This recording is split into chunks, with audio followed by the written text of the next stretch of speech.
Hello, hello, hello. We gonna be playing some more Hollow Knight today. I keep wanting to say Hallow Knight, so I just threw that into the title to make it harder for myself. Hi, Irked, how we doing? Hello, Punky Gal. Hello, Gamer G. Hello, Irked again. My bad. Hello, Catalina Gearbox from a while ago. Hello, Chelsea is okay. Hello, Journal Club TV. Hello, everybody. Hello, it's a Roro. We are in the saying hello phase of the stream. What? Hello. Hi. How we doing?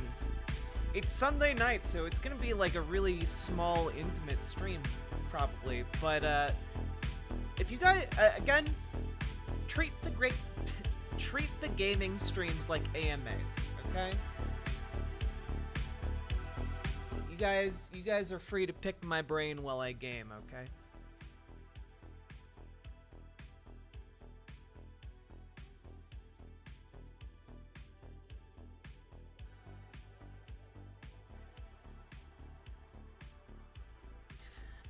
Yeah, Punky Gal, probably best not to vent at the spouse of someone you are venting about. The night is dark and full of bugs. True. Also, apparently, Ukrainians are currently using the term "the night is dark and full of terrors" as part of their like slogan and digital campaign and messaging during the counteroffensive against the Russians. Apparently, some relatively recent news: Ukrainian partisans behind Russian lines have apparently severed and blown up the major railroad artery that supplies the front lines around Zaporizhia. So that's cool. And yeah, the Ukrainian counteroffensive is apparently only at 1/3 strength, and they are indeed making gains. But I won't be going into many specifics because there aren't terribly many specifics to be had at this point, since Ukrainian operations have gone relatively dark. Hope it goes well for them. Me too. Hello, Archangel Decab. I'm baked. Well, chat, I have a question for you. Do you guys just want chill Hollow Knight stream? Or do you want chill Hollow Knight stream while we listen to Vosh debate a libertarian candidate for presidency in 2024? Which of those would you prefer? I can give you guys some running commentary on that. Vonch debate? Goofy debate react? Okay. I can do that.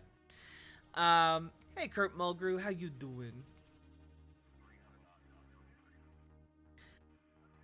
Heck yeah. Yeah. I need to open myself up to more debate content, you know? Like I miss having dipshits call in and defend horrid positions to me, and then I get to laugh at them to their face. Those were good times. Maybe I need to stream in the politics section of Twitch more often. Maybe that's the secret. Hollow Knight for the 12 nerds. Well, we're gonna be playing Hollow Knight either way. That's not up for debate. Did I see what I did there? And hey, there aren't 12 nerds here. There are 8 nerds in Twitch chat and 19 nerds over on riverboat.gg chat.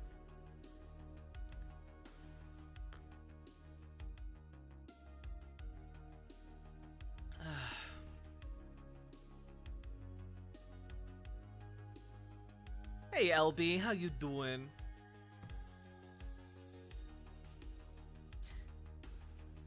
But Jack, it's not coercion if I own all the water. You know, you know it's gonna come down to that. You know it's gonna come down to that. Charge the chuds $1? I don't want to.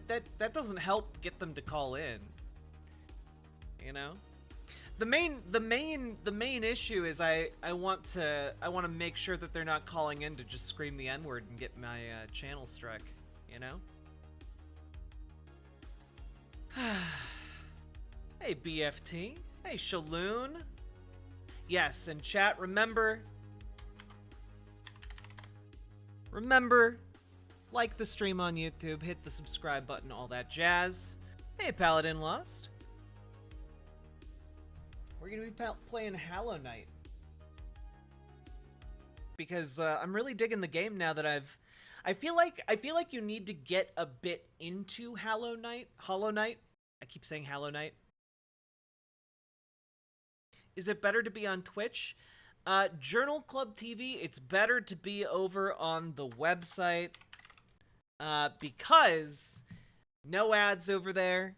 And when you subscribe or donate, it goes directly to me without going through a middleman except for PayPal.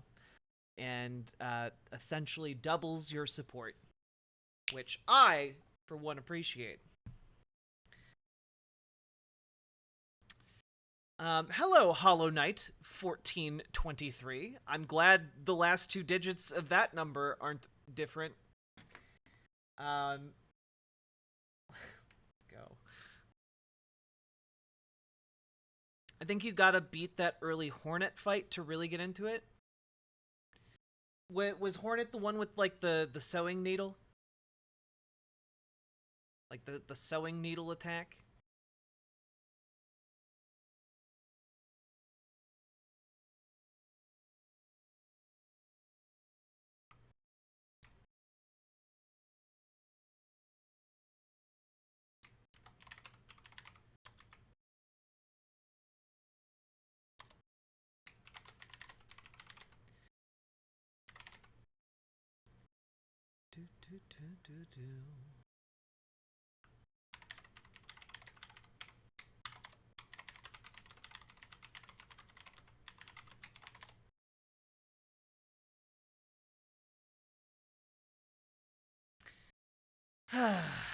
One day I might make the pilgrimage to Site Chat. Site Chat is real cute.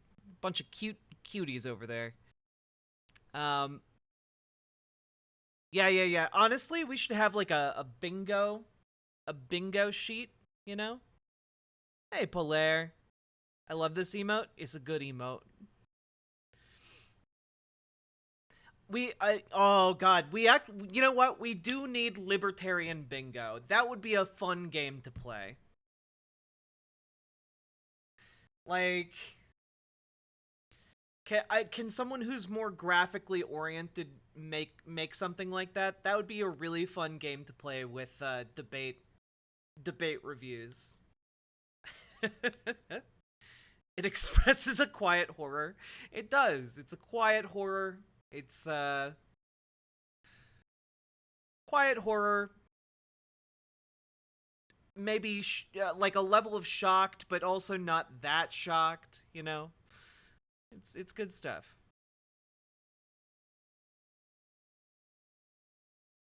All right, quick, we need 15 things. Chat, you guys can workshop that while I play Hollow Knight, okay? I'm gonna boot it up and then actually run and pee real quick, because I have been drinking so much water, chat, because I looked in the mirror, and you know what? Sometimes you just look dehydrated, you know? Some days you just look like a dehydrated bench. And that day was today.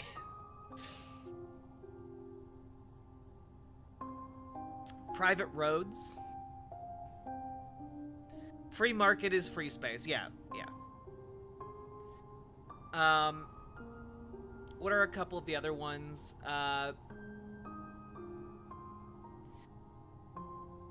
Misunderstanding the relation between capital and labor.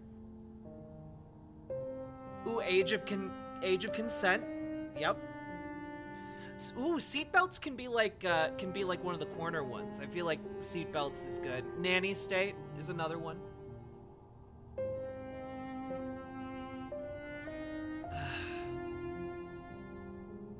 Nap. Ooh, non-aggression principle. Good call, Erkt. Be right back.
I also got some lightly spiced peanuts. They're very nice.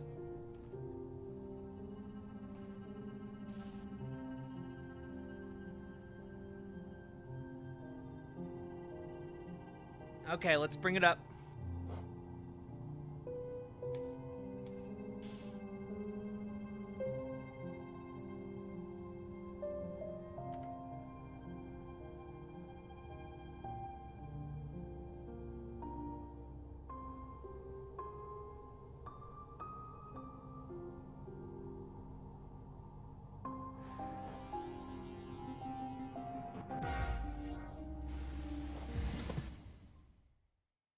Go ahead and introduce yourself. I assume most of them already know who I am. I'm guessing they do. And even is this a good sound balance, chat? I am a candidate for the Libertarian Party presidential nomination. Would you like me to go on? Oh, sure, as much as you want to. Yeah, I'm familiar with with your credentials. That. You've got some stuff to list. Thanks. I appreciate that. I think my bio will probably be the worst 2 minutes of your audience's day today. Don't you worry. We'll get through it in a condensed fashion. I am a professional economist. I was so at least for a couple of decades until I became a police officer in my second Oh my career God. For the 11 and a half years until about a year and a half ago in South Broward County, Florida. As an economist. God, he went from being a free market economist to a cop. That's wild. Do I have the lantern yet? No, it's so goddamn expensive.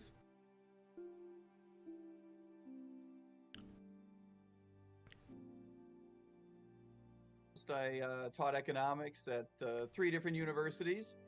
I worked for the federal government at a couple agencies, worked for the White House for a couple of years, had my own business for a bunch of years with a buddy. We provided Chad, is this good audio balance to financial institutions, and we were in the business of educating bankers and other financial services professionals. I worked in Washington for quite a few years as an advocate on behalf of the industry for free markets, lowering regulation in order to promote competition, that sort of thing. The game does sound a lot louder. I grew up as a banker and a conservative economist before going to graduate school. Worked for a couple of banks in and around New York City before moving to Washington, D.C. And I'm very happy to be with you. Oh, well, happy to have you here as well. Thank you. So, that works. Yeah, Mike, I gotta say, I'm surprised that your manager reached out because typically socialists are not known for being, very sympathetic towards libertarian economic policy. I mean, I call myself a libertarian socialist because I think that libertarianism fundamentally is a socialist ideology. But what motivated your interest to speak? To be with you tonight, you mean? Yeah. Because, I think because of just what you said, you consider yourself a libertarian. which means I believe that probably several folks in your audience consider themselves libertarians. And I'm interested in getting my message out to libertarians because I'm interested, among other things, in their feedback. I'm running a campaign that is very policy forward. I'm running a campaign that I believe contains quite a few very, very transformational ideas. I back that up with the credibility that comes with a couple of careers in public service and public policy. And I back it up with a very professional team in terms of our campaign itself. And so I believe that we do have this style of campaign that will put us in a good shape on the other half of business, on the other side of the nomination. And I believe that it's important. I think the Libertarian Party has a huge opportunity to play a major role in the American political landscape. Oh, damn. I think we've had that opportunity in the Fuck! past, and we have sort of missed it. Fuck! There were two of them! So I'm trying to move the party in the direction in which I believe it needs to go. Damn it. Strategically, and that's to run the kind of This area is campaign hard. that we're running. I dislike it. Yeah, I actually went to a libertarian. I probably lost like political 1,000 conference. geodes. It was in Tennessee, the city of musicians. How am I blanking on it right now? It's not Jackson. Was it the Libertarian Party of Tennessee, Oh, or come was it on. a different group? Piece Well, of shit. I think that there were a number of Nashville. It was in Nashville. There were a number of people there. I remember there was this weird ideological Second, schism my dog's because there were making a weird lot of noises. people who were, I guess I would call them sort of principled American libertarians, where they sincerely believed in like the overreach of government, that kind of stuff. And then there were these, I guess they were mostly associated with the Mises Institute, but I would consider them primarily fascists, whose main goal in being there was to kind of groom the people present into moving over from American libertarianism over into a kind of like radical, like far right control by other means thing. And if you were talking about like missteps within the Libertarian Party, it does seem like there's a lot of turmoil in there at the moment. There's a little bit of turmoil. There was a changeover in leadership last year. And, you know, change always creates a little bit of angst. I think most of what we would call turmoil has died down substantially. There were a few folks with some hurt feelings, of course, on both sides of the arguments that were necessary to She's take been making place. sounds But like she's gonna I think the throw party up. is in a lot better shape than it was a year ago And, in that regard. I do believe also Have her that contained in the bathroom. the turnover in leadership, Or in the kitchen. we will look back on it and say it was a necessary thing and largely a good thing. The without knowing exactly who the individuals were that I don't know the details you about were any of the referring party to turnover or here. what the conversation was. There is a group inside the Libertarian Party, the Mises Caucus, of which I am a member, that grew up out of a disappointment with the way national campaigns had been handled previously. That the motherfucker presidential came out at me. campaigns. That's And that why. was a disappointment that the campaigns did not represent a very principled stance, that it was not sufficiently policy forward, as I say, arguably not sufficiently bold and edgy. The reason I think it's important is because I believe, strategically, as well as ethically, it's important that the Libertarian Party represent itself in a way that completely differentiates us from the Republican Party and the Democratic Party. And I think that that's a lot of where the energy came from. I'm that all the way went into back the here? creation and rapid growth of the Mises Caucus inside the Libertarian Party. Yeah, I'm sure there's a lot of variance within that Oh, caucus I thought I was as gonna make it to over. how they want the party to be Damn. run. It's really just a difference in the attitudes I see. I've talked to people who have I can do it. run in I the know I Libertarian can. Party before, and I think usually, I mean, obviously, sincere disagreements are had on economic issues, but I think a lot of people have their hearts and minds in the right place, at least in the basic, the first principles. And then there are some people who pursue this as a kind of mode of regulatory fascism, where it's like you see this a lot, for example, with the Civil Rights There Act, we go. where people will I'm say, getting okay, better so at it. if you This part say is just let's get frustrating. rid of the Civil Rights Act, well, that's politically unpopular, right? We all know Dr. Martin Luther King Jr. We know how this came about. But if you say instead, well, let's let the states handle it. Let the federal government get their hands off of these issues and let people vote on them, independently. What they're saying when they, say that is, well, let's get the southern states to revoke the Civil Rights Oh, there you Act. are. You know it'll pass in California and New York, Okay. but in a lot of places it won't. And that's, piecemeal, a way of getting the right agenda forward, right for them at least. So when I talk with libertarians, I'm never quite sure what exactly I'm talking with or about, because I don't know whether or not they seek deregulation as a way of promoting freedom or as a means of getting rid of civil liberties protections. It's the second one. I don't know any This is not to say that they don't exist. I'm not arguing with you. I don't know any libertarians about whom I believe they're interested in getting rid of civil liberties. If you've met them and you've had that conversation, then you're a step ahead of me. But certainly I don't know anyone that I've worked with in and around the party, in and around either that caucus or the other caucuses. I do believe that it is extremely important There we go. that the federal government get out of doing as much as it does. Yeah, civil rights legislation is maybe an example. I don't think it's anywhere near the most important example. There's plenty of regulatory affairs that could just as well be handled at the state level as at any other level, and for that reason, more appropriately handled at the state level. Well, that's what I call it. Yeah, that's the sentiment I'm talking about. Like Ron Paul said, I think he said that it was a massive violation, the Civil Rights Act. It was a massive violation of the rights of There we go. property and Solazar, thank you for contract, which are the subscribing over bedrocks of on free society. Twitch.tv. And of course, I mean, the consequence of You this, right, this escaped again, deregulatory stance which is means always I have going to to be, put you in the back room. these regulations exist for a reason. If you get rid of them on a federal level, not all states will enforce them independently. And as a consequence of that, some people in this country would be less free. Or would differently, yeah. Well, what changes would one make to the Civil Rights Act with regards to, say, prohibiting businesses from denying service to people based on their race? Like, what variants would we be looking for state by state, as opposed to just, blanket freedoms that we provide everyone through federal power? I wouldn't necessarily. I mean, you chose your words carefully to, create the divisiveness you want. Good for you. Freedom is not usually a word we associate with requiring people to do certain things or precluding people from doing certain things. So I think it's an odd choice of words. Well, it certainly is freedom. You're asking me to predict the way that states would go? I don't know. My prediction would be that the vast majority of states, and possibly all of them, would adopt regulatory positions just like the legislation that exists today at the federal level. That would be my prediction. It's not necessarily, something that I think is a perfect solution or a horrible solution. So many goofy I'm not suggesting from this that, dude? but if you're asking me to predict it, that's what my prediction would be. Well, what functionally is the difference between the federal government protecting those civil liberties and a state government doing it? California's got 45 million people in it, It is larger than a lot of independent nations. It seems in either case you're just relying on a legal infrastructure to provide civil liberties to you.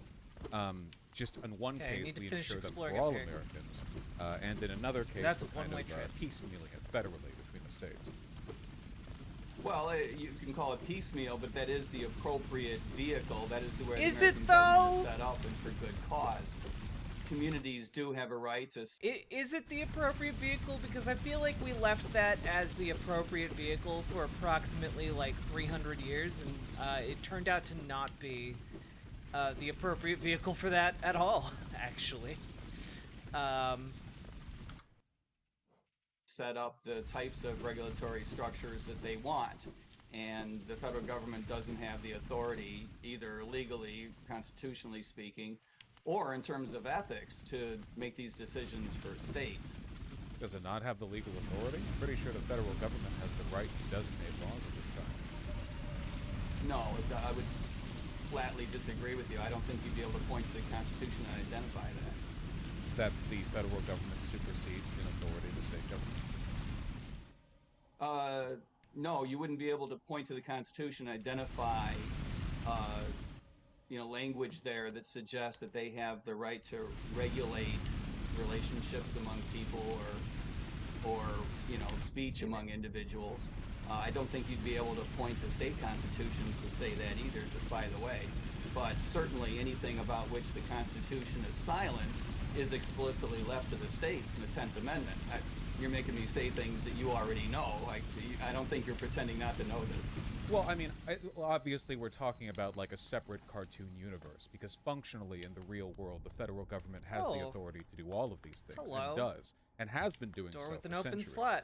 I mean, we could argue like Yes, the civil rights hypothetically- legislation does exist. No one's arguing otherwise. It is a real thing. It is on the books. Yes. Yeah, it didn't Right. used So, to though. you know, as is the things exist thing. now, if you argue then that this right doesn't explicitly go to the states either, because the state constitution doesn't give them that power either, it seems like the logic that you're suggesting, or the consequence of that logic, would be that you couldn't do any kind of legislation at a federal, state, or even like local level with regards to, say, civil rights protections, because there is no constitution that explicitly says, right, like this This area will be institution very has the important right later. to regulate It this saddens me to specific hear that. behavior.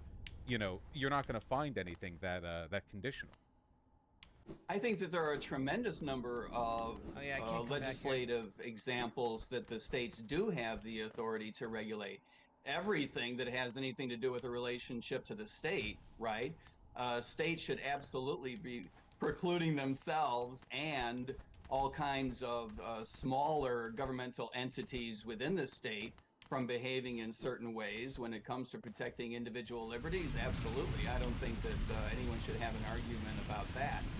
When it comes I'm guessing to there's a secret a passage. governmental agency if I do it deciding down that it's slam. going to make rules about how you engage in relationships with employees, I think we should all be a little bit concerned about that. I am. I'm concerned we don't have enough regulations in that specific field to be Hey, I honest. think that we done should left. have more regulations about how companies are allowed to enter. I mean, where do we give me an example? Because maybe I would agree with you. I just can't think of anything. Give me an example where the combination of federal, local, and state governments don't regulate the relationship today between an employer and an employee. Abusive I think contract the labor. entire waterfront is covered at this point, isn't it? Abuse of contract labor. Corporations tend to have people Oh, on this contractors guy. rather than employees, so they This don't guy's a provide stupid specific benefits. motherfucker. Keeping But these them- are Undocumented regulated now. immigrants. Those are regulated. but there's still abuse of contract labor. We need to regulate it. Well, there's all partially. kinds of abuse. I mean, you and I could be mean to each other. I don't plan on it. I don't think you plan on it Undocumented either. immigrants. We can, be mean to like, each other, but Service that's I'm economy not talking workers. about there being isn't a mean. regulatory in apparatus the, in like, place. There Uber. is. The governments today regulate Oh. that quite heavily, and it's been adjudicated in Well, state and I thought federal that was court. gonna The be a thing. contractual relationships between employers and employees isn't just people being mean to each other. We're talking about structural. What do you expect? He's a laws that libertarian? affect Well, I expect very people. little. They have talked about these issues, to be sure. No. Contract labor has come up in every court in the land. It's been brought up in law, but it remains an issue that is severely unregulated, in my opinion. I want more ecological I guess you and I are going to regulations. have to agree to disagree. It's a heavily regulated area. It's heavily adjudicated. There are books, volumes, you know this already, volumes of texts on standing case law in these areas. I don't think the problem Hey, is an Box and absence Socks. or a lack of regulation. But I want Now, more. you doing, you might STO? feel that the regulation should be different. I appreciate that. Yeah. I would disagree with that. I would agree that it should be different too. You and I might want Oh, to go wait, in can different I not directions leave with the this changes area? we would make. I believe that the government spends Oh, far no. too much energy Okay. regulating our relationships with each other Just and needs to realizing. get the hell out. Well, that's my concern. I actually strongly disagree. There may be case law which talks about these issues, but that doesn't mean that the conclusions they settled on are the ones that I agree with.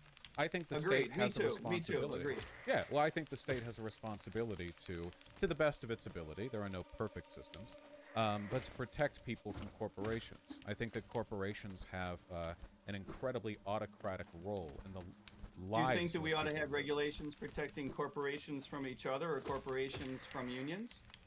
From unions. In some instances, sure. A legal framework should dictate essentially all relations between legal bodies, yeah. I don't know what exactly they need The protection government should from regulate unions, all but relations among legal bodies. yeah, like corporations, unions, you have I'm to sorry, file that's a these with the fairly government. chilling statement. I don't think so. We have laws, and these laws already exist. You have to file for a union, right? Like these organizations, you have to. I write- love that this guy's like powerful corporation that can dictate how like its minimum wage employees live every aspect of their lives 8 hours a day every weekday, you know. That's fine. You know, that there's nothing coercive or dictatorial about that. But oh my God, if the union comes around, if the labor organizes, well, that's a step too far, my friend. Like, to him, that's the real scary banana. Right No, then. I'm not arguing that they shouldn't have a right to exist. I'm just saying Yeah, I that think it's the new. idea that the government ought to be regulating Someone mentioned it the other all day in my relationships chat. among legal entities, Thought like we'd check it between out. you and me, between corporations, between us and corporations, between corporations and unions. I think that is a frightening, breathtaking statement, to It's be already honest. true. I can't I didn't throw know a you were rock at going to go there. That takes my breath away. Well, That actually makes the hair stand up on the back of my neck. well, that's the thing. What I said Terrifying. may take your Get breath outta here. away, but legal frameworks are what keeps me from physically taking your breath away. You know, if I were to meet you in the street and we were to get into a fight, like legal I think frameworks there's a big dictate. difference between a criminal code and regulating the relationship between two individuals in terms of an employer-employee relationship. Well, wait, no, what? Man, that really says a lot, doesn't it, right there? There's a big difference between the criminal code and, you know, regulating the relationship between people in an employee-employer contract. I don't know, bud. I actually don't know about that. I think maybe there might be criminal ways one could be in an employer-employee relationship. You know what I miss? Sam Cedar debating libertarians. We did watch like a gigantic playlist of that. It was very fun. Chat, did you come up with libertarian bingo? I want physical sheets, baby. Also, Lady Starfire, thank you for subscribing. Nexus of Midnight, thank you for subscribing. And thank you both for being subscribed for so goddamn long. Nexus of Midnight, 17 months. Lady Starfire, 32 months? Hell yeah. Thank you so much. Fundamentally, this is just a legal framework that we use to guide people's behavior towards mutually beneficial outcomes. We have these guiding behaviors. Do you feel these like it's systems. the government's role to guide our relationships? If it would keep people from murdering each other in the street, then certainly, yeah. That is guiding people's behavior. That is the state using its power, its autonomy, its monopolization Right. over Is violence. that how you feel about employer-employee relationships, that we're guiding people to avoid murder? No, I think that we're not doing nearly enough to guide people away from murder, to be honest with you. I think that at the current relationship Well, those you and two I institutions agree that have we are should pretty be violent. guiding people away from murder. I spent 11 and a half years of my life trying to protect the people's individual Yeah, you were a cop. You were an rights from enforcer bad of the people. state's role in guiding people's behavior with each other. It's just a matter of which laws we do or don't agree with. Yes, that's right. I don't think that beyond physical harm, right, or taking someone's property, beyond that, I don't think that the government has, ethically speaking, an appropriate role in guiding our relationships. Curious. I mean, do you think that the strongly government ought to have some role in guiding the relationship between you and me, or between you and is the other dung people, guy or here? between me and other people? Yeah, I can't physically attack you. I can't harass you. There are laws for libel and defamation that, depending on what I do, Oh, you no, will it's sue this me guy. for. It's this You would be asshole. calling But in- outside of bringing harm to someone, do you think that we need the government to go beyond that? Well, libel and defamation wouldn't bring you physical harm. It would bring harm No, to not your... physical harm. I get that. I mean, I don't want someone to have the right to defraud me, take my money. I get that. But outside of taking someone's stuff or bringing harm, I believe in torts. I think that, civil liability courts are a very useful mechanism. I just don't see how the government ought to. Did you watch any of the beyond game that, announcement stuff? The government has an appropriate role. I mean, I'm some of really it, curious. yeah. This is not merely a rhetorical question. I'm really curious in how you feel about this. You really believe that the government has a role in regulating the relationships among people beyond just, protecting them from, harm. Well, no, I think the point is to curious, protect them. why would that be, I guess? Why would you figure the government was an appropriate arbiter of how we treat each other? Well, the point is to protect people from harm. You know, it's like a social contract kind of thing. The idea being that you want to create roles that lead to the largest amount of good for the greatest number of people. And we can do this in obvious ways, like preventing people from murdering each other or stealing from each other. And there Seems are pretty laws for that. straightforward. I don't think we but should we can keep do it. going back to the murder example. Well, That's well, something but in which we I wasn't agree. finished. I don't think we should keep going back to this murder example that makes me look really bad.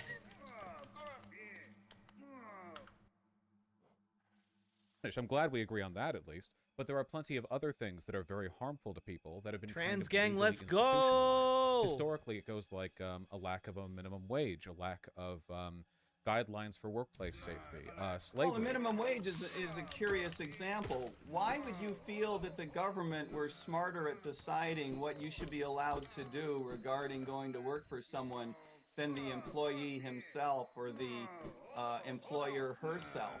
This is a It's a curious example because well, it's a economic facile literature is and rife naive. with demonstrations of what a bad idea it is economically. It's but so well. never Hold on. mind all that. Ethically speaking, You why have would the a well. Hold government on, be sir. appropriate? You have a degree in economics, and I'm sure that you're more studied on this, so you should know that there is literally no evidence to suggest that a minimum wage hurts the availability of jobs in regions where it's applied.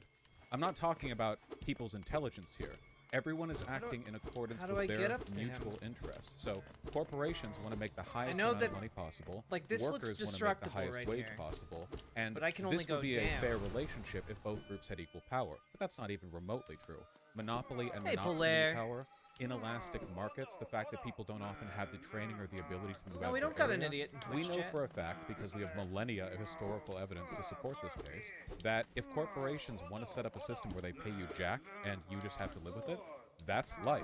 It is only through a Sure. greater power. I'm the sorry, where is there an democratic state, example of that? literally all of human What? history, from feudalism down. Feudalism, company towns. Literally, like right now, like not right now, but like a year or so ago, like there were proposals for like company towns in like Arizona, giving Walt Disney World like complete autonomy over its jurisdiction. Like, you know, just it happens a lot, actually. Just to name some of the more egregious examples. Downward, and Okay, for the first that several strikes centuries me of as capitalism. similar to going to the argument about murder. I mean, why don't we focus on this century in this country? This I mean, century, is there you really mean the a place where 21st? you think that people The feel 21st so century? trapped No, no, no. that they need the so government? we can ignore like historical precedent if you want, and I would just defer to undocumented immigrants. People who are not protected by the state because they're not citizens immediately get exploited by corporations here, because it turns out when you don't have the legal protections afforded to you by U.S. citizenship, and the first time you interact with a cop will be your last time in the U.S., that means it's actually really easy to exploit you. That's happening right now to millions of people in this country. Scary. Because they can't rely on the state to protect them the way it protects you and I. No. They are not given damn the it. same fair consideration from corporations. They're treated Fuck. worse. Well, the shit. exploitation of immigrants is a little bit deeper problem than that. The black market's created by the government precluding people from coming in legally and therefore incentivizing them to come in through human trafficking. All right. Is It's a creepy, much though. richer problem than just, you know, people coming in and getting low wage work. I agree. It's really interesting. All of a sudden, when a very good example is cited here, this guy's like, well, I think it's a much more complicated issue, but, like, we're not talking about the nuances of, like, an undocumented immigrant having to, like, smuggle themselves into the United States using a coyote or something, or, like, the, complicated socio-political situations that happen to push them into doing that. We're talking about the employer-employee relationship that exists in that situation, and I use employee here very loosely. And like what market forces are driving that interaction. Surely this economist would be relatively well read on the idea of what market forces are driving those interactions. You know? Just a little bit. I really need to pee again, actually. I'm so sorry. I've had so much water. Be right back. Borders, but you have to acknowledge that without the protection of the government, those undocumented laborers are immediately exploited. We could get a comparable effect simply by removing government It's not laws because that they regarding don't have a workers. minimum wage in place. but they're not getting paid minimum wage in a lot of cases. So that often is actually the issue. The market won't drive their supply of labor to a price that exceeds what you believe that the state minimum wage ought to be, or in some places already is. That is They're paid not less than minimum because- wage. There What's that? There are undocumented immigrants and U.S. citizens working side by side on farms in the Southwest, and the U.S. citizens are getting paid more. less than the minimum wage. Now, what would happen if you instituted a minimum wage and made it stick in those places? In a way that protects the undocumented workers? Well, then they would get paid minimum wage. In a way that you call it protection, but it's not protection. Assuming those markets are clearing, and there's no reason to believe that those markets don't clear like any other market, what you're going to end up with is fewer people being hired. Well, that's not protecting there's them. just no evidence to suggest that. Also, the number of workers we have working. That's how markets work. Well, it's how you think markets work. There's no reason to believe that they don't. It's not how markets work. We need the number of workers we have because that's how we produce our food. The idea that... So, chat, if I hear my dog making weird noises, I'm going to be... God damn it. Like that. Come here. Come here.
I think everything's okay. It's just that she's going off of the pain meds.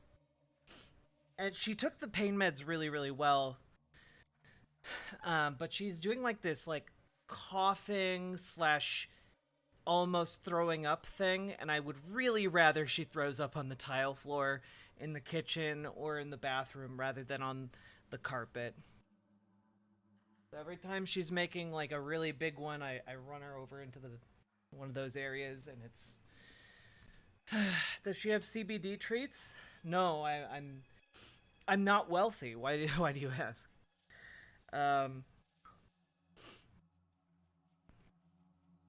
Is your dog old? Yeah, she's like 11.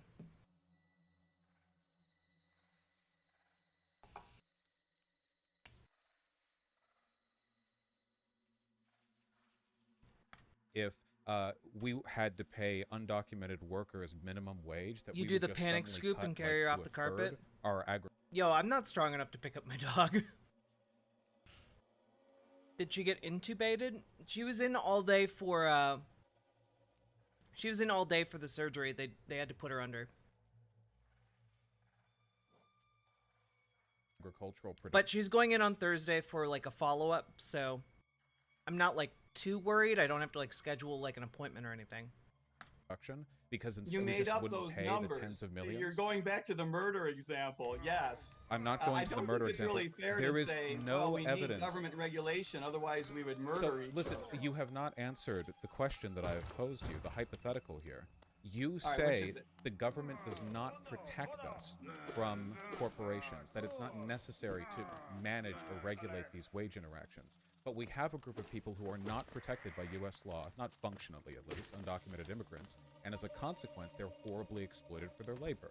That would be you, and that would be me, if we lived in a state that didn't afford us any worker protections. We would be just as hungry and desperate Well, as the can't millions speak of to your Americans who resume. live You feel at the like turn you of the wouldn't century. get the I can't speak to your resume. You graduated from Humboldt, and you seem like a very educated guy with good skills. Thank you. I'm fairly confident that you would be able to get a job paying over minimum wage if the government failed to protect you in some sense. I think But- that's a silly thing there. Could the I- re- The concern isn't for how he would do under that system. The concern is for how everyone else would fare under that system. This is the weirdest part. Like, you're running for president, right? Like, surely your case to the American people should be that they will be doing better under your system. But your argument here really seems to be built around the idea that, well, you know, if you're educated, if you have skills, well, then you're gonna be fine. If you're working like a shitty customer service job or working at McDonald's, well, sucks to suck. Enjoy that wage, knowing millions of my countrymen were Oh. living in row houses, starving, Should have because they expected that. just didn't happen to be born into an affluent family like I was.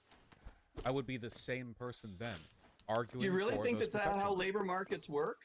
Well, historically, yes, most people have been poor, so that is an empirical fact with regards to the labor markets. Yeah, I think that it might be time for you to touch some grass. You got to get out and see how labor markets work and how people actually live.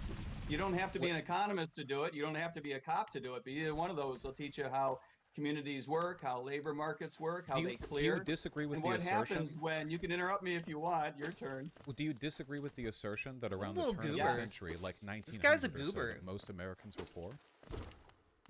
Most Americans were poor. The reason that they were lifted out of poverty is because markets were allowed to work. The reason that wages were so low at the turn of the... I'm sorry, you find that funny? I do, but I was going to let you finish. That's before I the responded. historical record. I don't think that's a very contentious statement. That's just how economies Markets have were developed. And by fully the way, not just the functioning United States. in the 1900s. The reason I wages were promise you. so low at the turn of the That looks century like is a fight. because there was Let's such go. a great deal of labor available in the agrarian Oh, economy maggots. that was migrating slowly to the urban economy. There was Yeah. so much labor available that there was no way to drive up wages except in the very, very long run. And yet the robber barons who controlled the factories those millions of poor people happened to work at for 12 or 14 hours a day were It very was because wealthy. they were providing the jobs that So, drew. Look, I'm this not is- arguing. It was with all you about the whether it's a good thing or a gerbs. bad thing, but you I can't am just sit there and arguing the ethics. mischaracterize the Well, way no, no, labor no. markets. I haven't developed in the United mischaracterized States. anything. That is what a market does when there are no protections for workers. The biggest, meanest, fattest bastard who already owns the factories gets all the money and everyone else gets jacked. This is the economics of cuckoldry.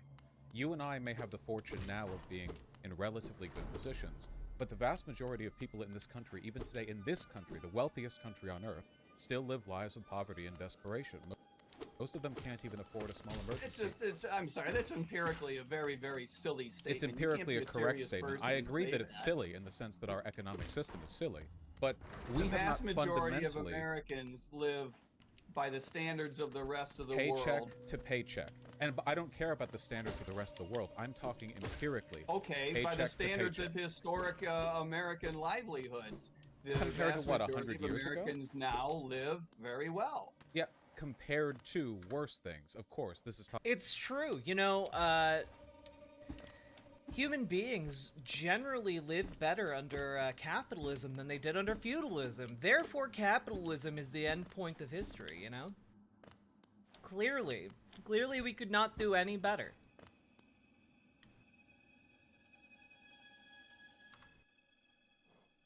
tautological. Things Compared are to better the now. past, than compared to people. Yeah. What do you want to compare it to? So I want to talk about what it actually is, because this is the Yeah, like, what are the actual situations people are dealing with right now? If you're just saying, well, you guys don't appreciate what you have these days. Look, back under the Egyptians, you know, you didn't even get a loaf of bread. You got some gruel. You got some beer, and that was your entire meal. You got it so good these days with your refrigerators and your bicycles. But then it's like, well, yeah, like materially we are better off, but like I don't know. I still gotta rely on my paychecks to pay my rent, you know? The problem, this is like a neoliberal market economics, right? Well, things are better than they were before. I don't care. What, so things were better in 1890 than they were during the Boss slave fight. period. That doesn't mean you stop Soon. there. You always try to improve. Right now, That's most right. Americans and we've made live steady paycheck to paycheck. improvement in labor markets and every other Yeah, market. through regulation, we have protected Every workers.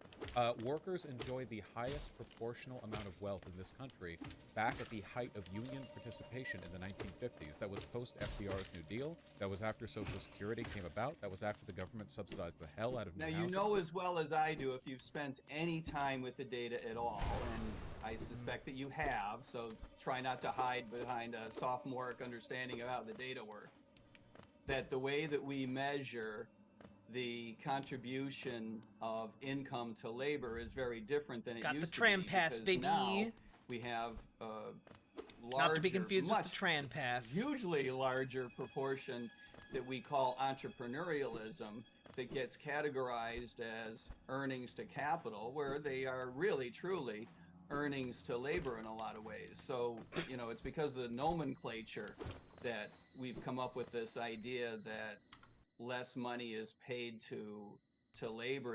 Yes, it's well, you see, more workers are becoming entrepreneurs.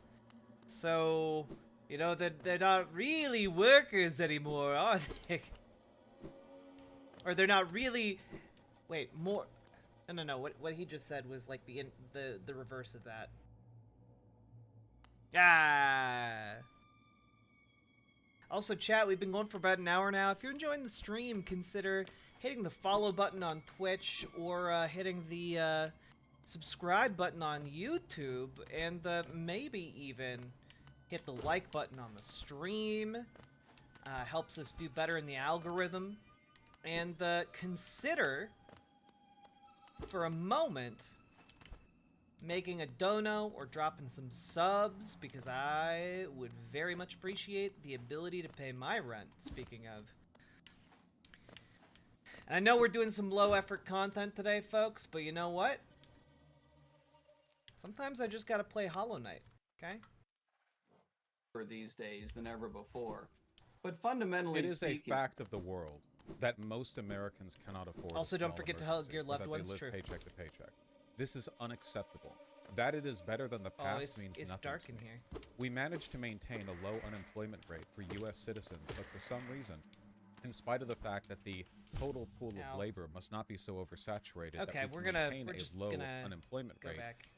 undocumented immigrants are getting paid dark. significantly less than minimum wage and are being afforded no worker protections. So clearly, the forces that are acting on the undocumented immigrants are not just some exceptional factor of additional labor fungal supply in those areas, wastes. because we have a relatively even spread of population across this country. We've got states like Wyoming and Montana, we've got states like New York and California, where people all get paid the minimum wage or See if I higher. can And save yet, that the guy, one group though. that doesn't get workers' protections, the one group where the state can't intervene because the state doesn't even know they're here, they and they alone get paid drastically less. That is the market. It is a market of poverty, and you are wishing it on every American.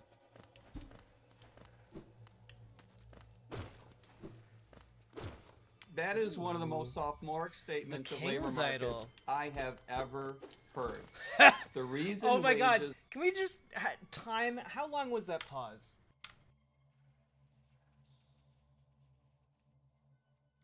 Wait. That is the market. It is a market of poverty, and you are wishing it on every American. 1, 2, 3, 4, 5. that is one of the most sophomoric statements of labor markets He had to take 6 whole seconds to just be like, I have ever heard. The reason wages are so low for undocumented workers is because the labor market produces so many potential Wait. undocumented workers and other workers There we of low go. skills in those particular areas. And Here, we gotta do a little voice actor, Reno. Oi! What are you doing, you clumsy little oaf? Swinging your rusty little nail round here in the darkness? Almost struck me. If you had, it would have been the end of you. Trust me. I am Zote the Mighty, a knight of great renown. My weapon, Lifebender, has struck down hundreds of foes. Begone, or you'll be next. Are you lost in these dark tunnels? I don't care. No, I won't lead you out. I know the way due to my powerful memory, but I only travel alone. Begone. Okay, Dick. I dislike him a lot. Therefore, Yeah, we're doing a late that's Sunday enough to stream. keep wages low. And therefore, the industries that take advantage of low wage employment, the only industries that can take advantage of low wage employment, are therefore located in areas where they can avail themselves of this wage pool. It's exactly the same thing that happened 100 years ago after the recent advent of the technological revolution, after the industrial revolution. This is why wages were so low for so long, because it took a long time to bring labor out of the agrarian sector. That's just the way it happened. I'm not arguing it was a good thing or a bad thing, but that's how labor markets work. But the idea that you want to say that the reason the American economy has evolved over the past 100 years in a way that's brought up standards of living and wages, that is somehow the result of government regulation is, I'm sorry, those dots don't connect. I don't think any economy. Imagine looking at the Industrial Revolution and being like, yeah, government regulation really had nothing going on here, guys. Government regs played no part in the basic human decency towards workers. The government totally would have treated, or the companies totally would have treated the workers well, you know, had the government not intervened, you know? Trust me, bro. What you read something about the Pinkertons? Well, don't you start doing all that book learning. Books lie to you, you know? Say that there's a logical progression in thinking there. The reason wages come up is because of the rate. You know this, but you're going to make me say it for you anyway. I like hearing it Wages are from your driven voice. by the ratio of capital labor. The reason wages have come up in the United States is because we have been so fortunate in accumulating a giant pool of capital and technological innovation, greater research obviously has pushed these things. This is why the wage rates have come up. And of course, it's the reason why we've had such a, by historical standards, and yet, crazy all low over unemployment this rate. country, hundreds of millions of workers, all licensed with the government and protected as a U.S. citizen, manage to make the minimum wage or more where they live, and the one group of people who are spared that protection get far less. And this is during a time. The reason of a, people in the North make so much more than the minimum there wage is a because Hello, there's a minimum Larry. wage law. Yes, that is a government protection. There is a If labor that is your shortage real in name. agriculture right now.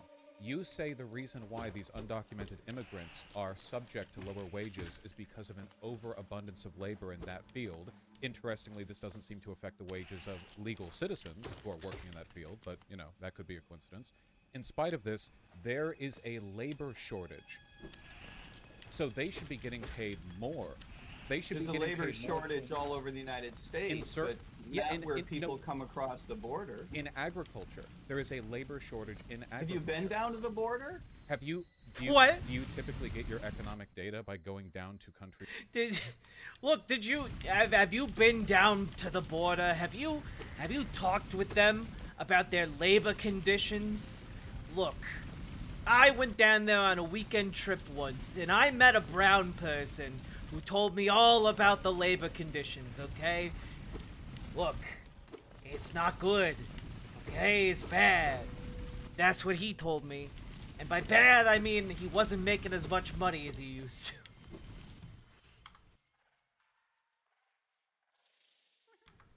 country's borders and asking around? That's an interesting answer to my question. Yes, I no, have actually. but San Diego's I right do against the pick border. up I've been down there multiple anecdotally on times. how the markets work in certain areas. Are you feeling guilty about how successful you are under capitalism? Well, support Riverboat Jack today. Oh god! Oh god, it wasn't a chatter at all! No. Oh.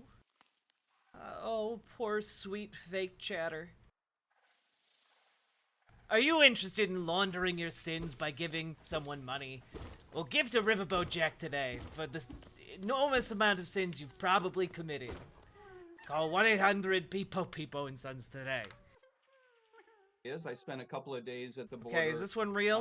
Last fall. No. And it was interesting to learn not just about the black markets that undermine individual rights so much in terms of bringing people in as indentured servants. It's horrible, as you know, one area where I'm sure you and I agree that the way the government has handled the situation has been bad for immigrants, full stop. We need a much more pro-immigrant and much more pro-immigration policy. But yes, the pool of labor is driving down wages in those areas. So let me repeat this because I don't know if you heard it properly the first time. There is a labor shortage in agriculture. By your economics 101, living in a smooth, frictionless surface with no gravity scenario for economics, they should be paying higher wages, higher than minimum, certainly, to undocumented workers, especially because undocumented workers aren't subject to the kinds of protections that we are, with, say, OSHA or overtime. So you would think there would actually be a massive economic incentive to hire them. And yet, as we've seen throughout all of history, regardless of whether or not there was an oversaturation of labor in these areas, in the absence of legal protections, employers will treat people as badly as they are capable. They will enslave you if they can, and if they can't enslave you, they will sharecrop you. And if they can't sharecrop you, they will pay you the lowest amount that you can legally be paid. And this has been the trend through American history up to this point, where people in every state are paid the lowest amount corporations can get away with, and they will pay you less without these regulations. See, this is what I mean about freedom. You talk a big game about freedom, but the only freedom you care about is the freedom for pigs to munch more money. Yo, get his ass! Out there on those farms. You're now lecturing me on what it is I care about? Yes, I am. I think you are concerned primarily, and this is... the former cop is very concerned with the welfare of pigs, you say. Interesting. This is why you were a libertarian and a cop, because the freedom you care about is the freedom cops protect, that of the bourgeoisie. You care about the systems and rules that protect property. The city I worked for didn't have a lot of that. Can you spell it for me? The city I worked for didn't have a lot of rules or regulations about cops. Protects property rights. You care about property rights. Property is something that I do not have in equal measure to, say, Jeff Bezos. What I have in equal measure to him is a life. All of us have lives in equal measure. Laws should protect life. But when you care primarily about protecting property, all of a sudden your considerations are skewed heavily towards those who have more of it. And that's what I'm hearing right now. That's why I'm hearing you pretend to care about the conditions of the undocumented worker. And to be fair, you do support open borders, and I certainly agree with you on that. But in the meantime, we must recognize undocumented immigrants are only experiencing what all of us would be experiencing were it not for the government protecting us. Maybe I can only get There's so much in there that you said that was just factually incorrect. I don't know where to start. Let's start with this. I did work as a police officer. No, I was not as consumed as you seem to be about property. My job was to protect people's rights. Yes, in large part it was from crime. Yes, there's an element of it too that means we have to protect people from government in the sense that police officers have a tremendous amount of latitude in how they carry out their appointed missions. And so police officers need to be very careful to protect people from the government itself. But largely we're talking about protecting. Interesting. So cops have a lot of leeway to protect people from the government, i.e. protect people from cops. Very interesting. Very interesting people from crime. And of course, a huge part of the job is responding to all kinds of calls for service and emergencies that have nothing to do with crime. I assure you, the literally dozens of times that I performed CPR on people had nothing to do with crime, except for, of course, the government's creation of black markets and creating a prohibition on drugs that leads to all kinds of problems with addiction and fraud that preclude people from seeking the help that they need to beat addiction problems. No. Okay, I mean, that was one good take from this guy. That was like the first good take he's made. Much of what I did was supporting people's right to be protected from crime that has nothing to do with property. It's protecting people from violence. No, I don't know who gave you the impression that I or anybody else who's a libertarian is somehow consumed with this idea of property being what matters. So I hope that we can dispense with that. I'm not going to say anything that insults you or your motivations or anything, and I think that I deserve the same respect. Are you telling me that as a God, libertarian why? you are not concerned with the protection of property as a fundamental legal Why? value? You seem Why to did you believe make the me fall all the way libertarians back are down consumed here, with you property asshole as game? opposed to people's protection from crime and violence. You just climbed all the way You back seem to up. want to characterize police officers as being consumed with this idea of protecting rich people's property. I don't know where you got. Okay, but here's the issue that this guy is just misunderstanding here. I think deliberately so. What the hell? There are so many more down here than there were before. Police officers don't go to work every day and be like, oh boy, I get to protect some property today.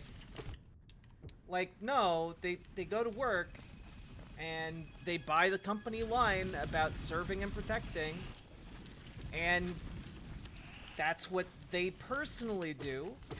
But the institution of policing is primarily built around and focused on protecting property and protecting the interests of capital.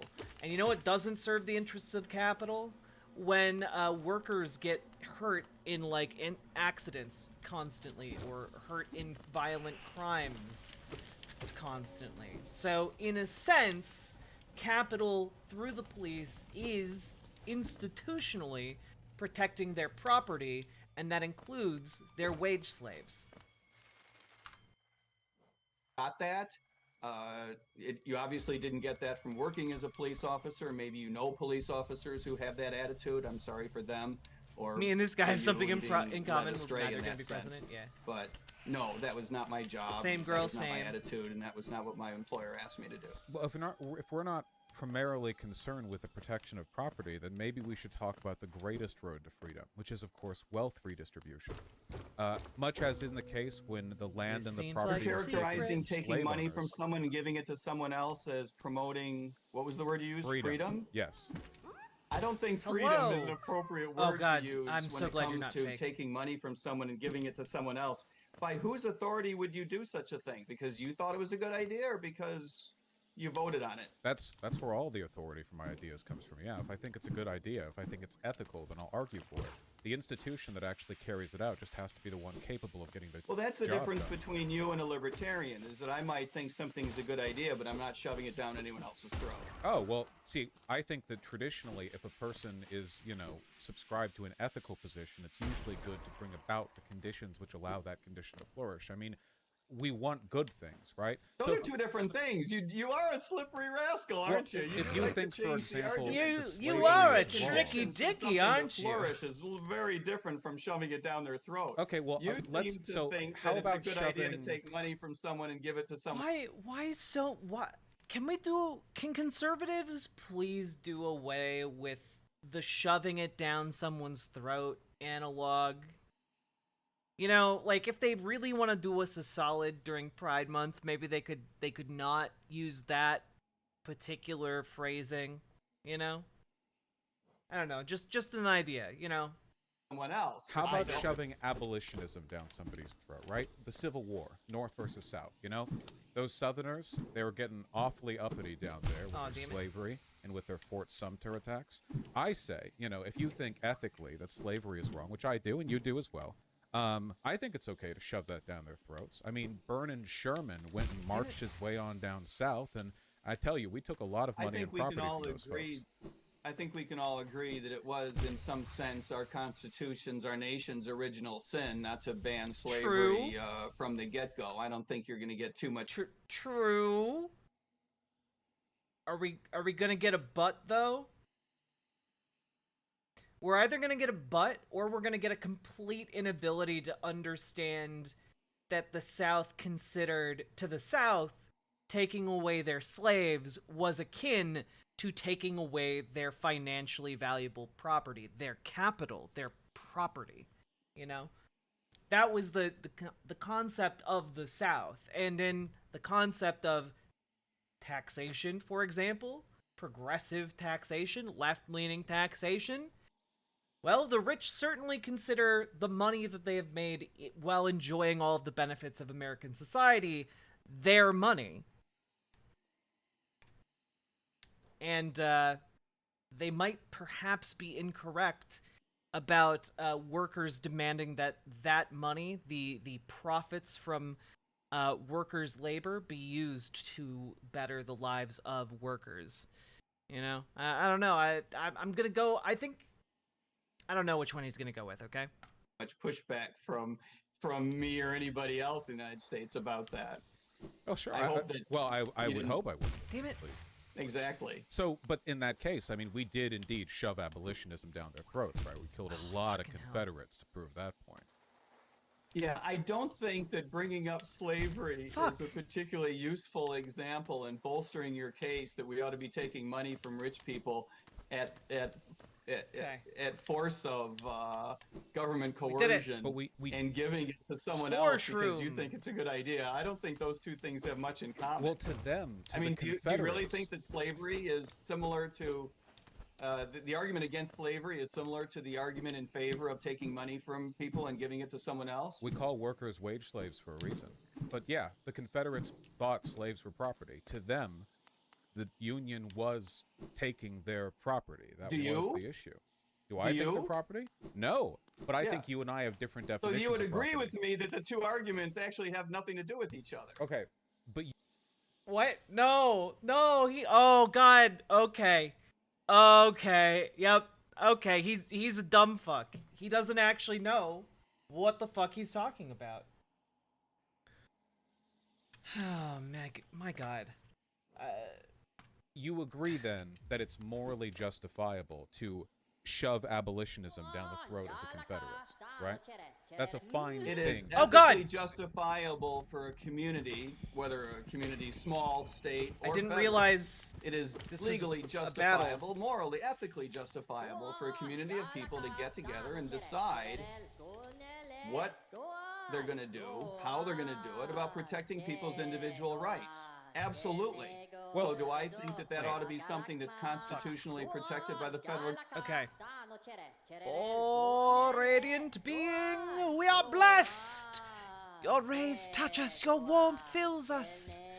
Hallow Nest is born again, united in your blazing image. Oh, light is life, beaming pure, brilliant. To stifle that light is to suppress nature. Nature suppressed, distorts, plagues us, embrace light, achieve union. Oh, Okay.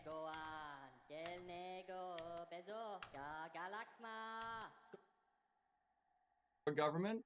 Yes, absolutely. I did not watch the Xbox showcase. That the Constitution didn't ban slavery. Well, it depends on the rights we're talking about, sir. So, the right to not be a slave. What about indentured servitude? What about people selling decades of their life, All right. for travel over to the United States? Because that was one of the big ways that the Irish came over, for example.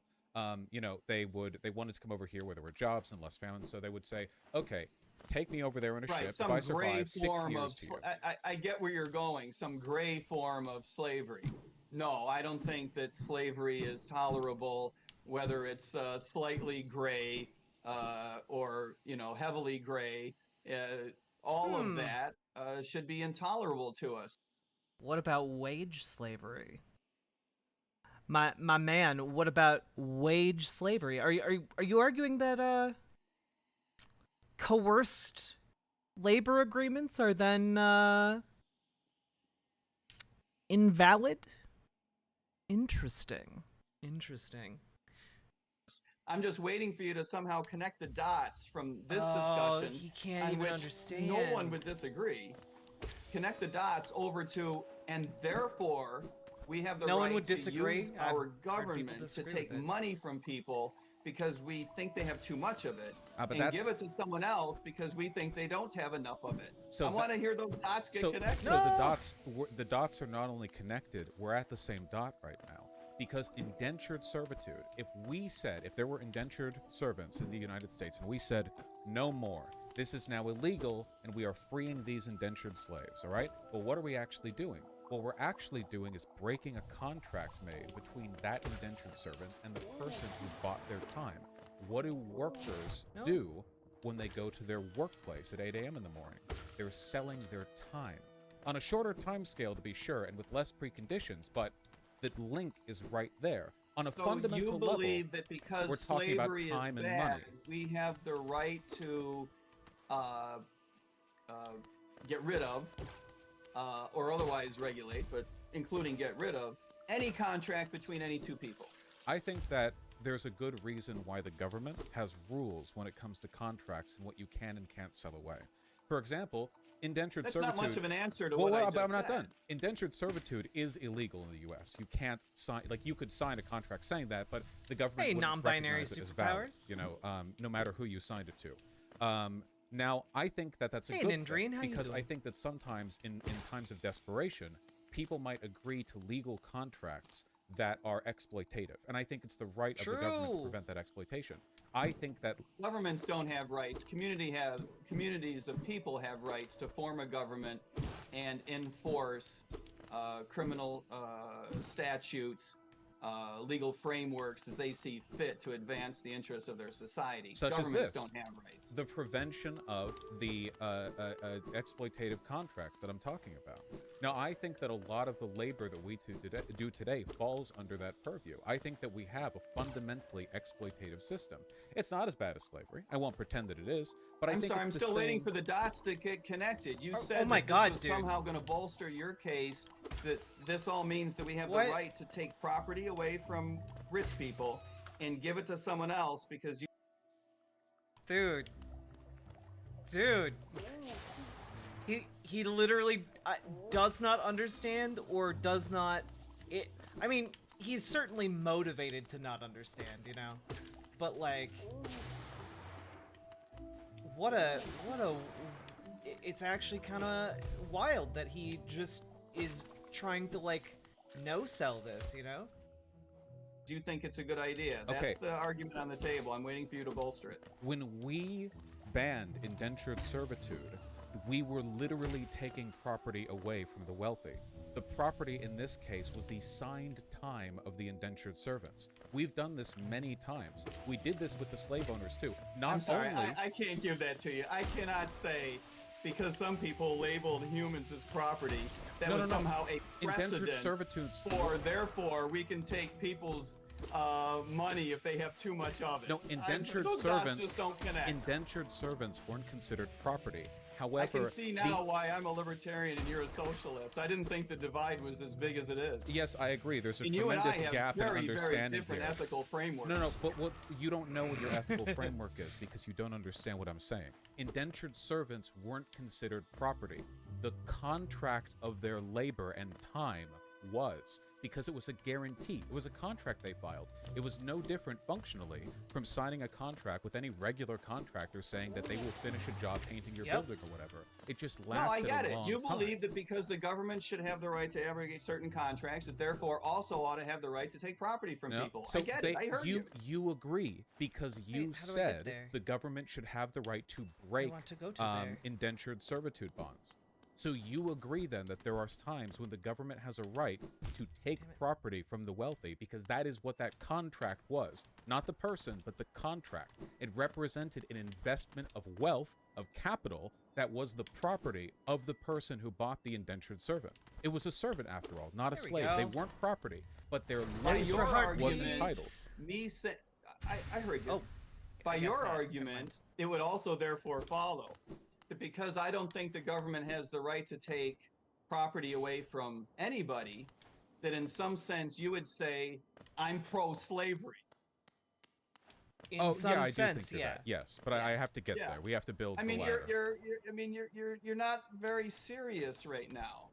That Okay, you think so- that it's a change somehow in ethical frameworks to be able to say both on the one hand, I don't believe in slavery, and I do think there are certain contracts that communities ought to have the right to abrogate on Let's the one head back hand. to dirt. And on So the other some hand, contracts should be banned. you don't have the right to take property away from people. So I some- don't believe it's so- true that for those two things to You coexist, realize- there Dirt needs mouth, to be different baby. ethical frameworks. If you are arguing that the government has the right I have to seen the break news. Cracker Barrel has contracts fallen. on an ethical ground, you are arguing for the redistribution of property.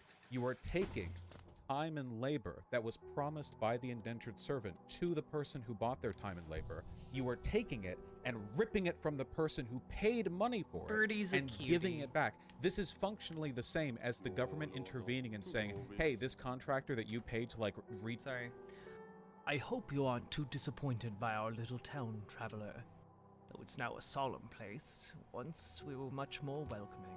Entry to the kingdom was forbidden long ago, supposedly after some great calamity.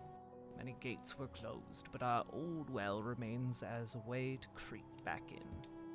Over the years, all kinds used the well to wriggle into the ruins, wanderers, thieves, adventurers.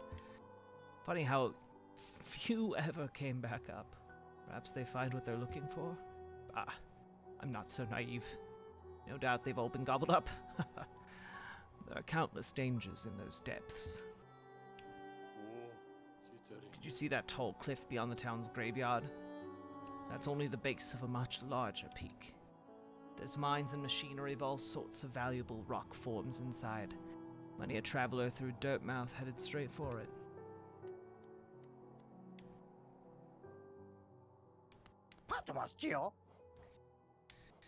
Ooh, okay. We got the stalwart shell.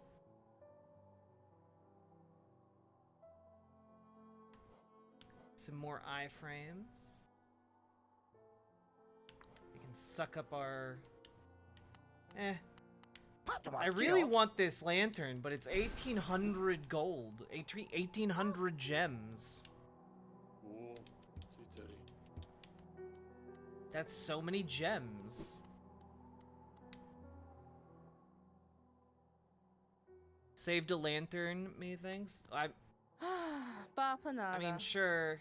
The tram pin, those trams sound like awfully advanced machines. Those ancient bugs must have been a clever lot. These pins should be perfect for recording a tram stop's location. Sure.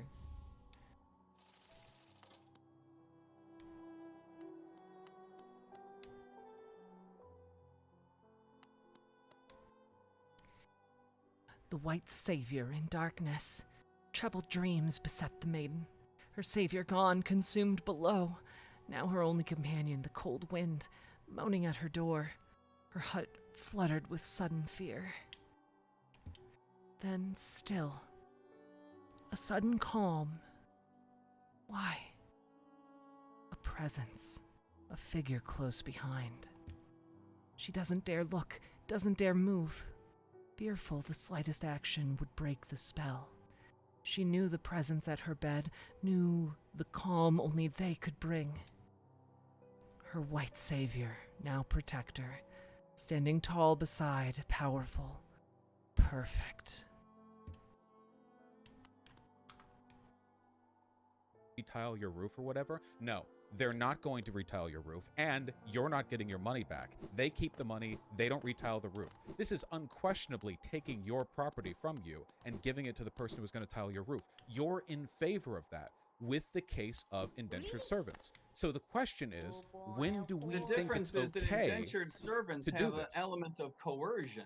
Oh, Oh, well, hold on. He knows the word. I agree. So let's see if we can't find coercion in other places in our economy. So No, Hmm? you don't have the right to No! say because there's How coercion dare you look for someplace in coercion? the economy, I have the right to take someone's property away. you just said that with I'm indentured not letting servants. you go there. That's just silly talk. Well, you just said that with indentured servants. You said, well, in this case, it's okay because there was coercion. I agree completely. So we're establishing then that if coercion is involved, the government should be able to break exploitative contracts, right? Yes, absolutely. Okay, so let's see if we can't find some coercion, all right? Let's say, Hello, hypothetically, my little wormy chatters. that you're born in a poor household in the Midwest. You know, you don't have much money, and your family's kind of sick. You know, they kind of have some medical debt racking up. You've got to get a job, like, soon, like in high school, right? Like, you got to get started real Oh, quick, thanks okay? for the rancid egg. Now- I get it. I went to work in high school. I get it. Right. So, I mean, so did I, yeah. So, we are now faced with a situation I where love them. you have a choice of just a few jobs. Now, do you not think there is an element of coercion in forcing a person to choose between a localized regional market when it's entirely possible that the conditions or the pay at any of these places could be below par, unacceptable? The big difference between you and me is that you believe in some sense the environment, the world, the economy, the system, the man, that big blob out there that is hard for people to understand, is in some sense a thinking, living being, some godlike creature maybe, that forces people to do things. You said, You sound so giddy about do it. you think it's okay to force people? No, I don't believe it's okay to force people. But you are using as the object in your sentence, the subject of your sentence, to be some amorphous thing that you How- refuse to define. You said that because the situation they're in, they're being forced to do something. I got to ask you, by whom? Okay, that's a great question. I'll ask you that question about the indentured servants. Who forced them into those contracts? It's not the force into the contracts, it's the force once the contracts are engaged that is the element of coercion. Indentured servitude is unethical because of the way that coercion plays a role in propagating them. How? That's a Not contract. If you because- break a contract, you can be liable in both criminal and civil senses. That's the case like in basically every job. How is that coercion? Indentured servitude, and maybe you and I are having a discussion past each other because we have different definitions of indentured servitude. Indentured servitude, in the traditional sense, and maybe you want to switch definitions, and I'll follow you if you give me what your definition is. But indentured servitude typically means that you promise to give a certain amount of labor over time, and that if you don't, your employer has some right to coercion to enforce that contract. That's all business contracts. If you are a contractor Oh, or if I'm you sensing a new No, power run you a about have to you. go to When we'll court to crack make the it rock happen. beneath us. That's what useful they thing would for do one with- looking with, to travel even deeper. with indentured My third uncle servants. used to They weren't possess similar slaves. They couldn't abilities just he also kill them or possessed. whatever. Like if they Possessed a had a ferocious contract temper. for 6 years on the And farm, no, we and do they- Dreadful not believe combination. in this country, you and I agree on this, that neither the government nor anyone else should have the power of coercion to force someone to perform labor. then where's the That is coercion with what the we indentured? put under the generalized category of slavery. Well, where's the coercion with the indentured servant? It's a contract. You sign the contract. Because it can only be enforced through coercion. No, but the coercion you're describing is present in many existing labor contracts. If you sign a contract as a contract No, you worker- think it is, but it's not. No, you no, keep finding it like the boogeyman under the bed. No, listen, for This does indentured not servants lead and to for some amorphous belief that when people go and get work, they're being forced by the So, system. no, listen. So the thing that I'm about to describe is true for both indentured servants and many workers in the U.S. today, okay? You need money, a lot of us do, so In you order sign a to contract where you live. promise to do a certain amount of work over a given length of time. You agree to conditions, you're signed in, and now you're going for it. You get an upfront payment, you get paid along the way, whatever. And then, if you break the terms of that contract, you could be open to civil litigation, or if it's severe enough, criminal litigation against you. That is equally true for both Criminal if there indentured is fraud servants, involved.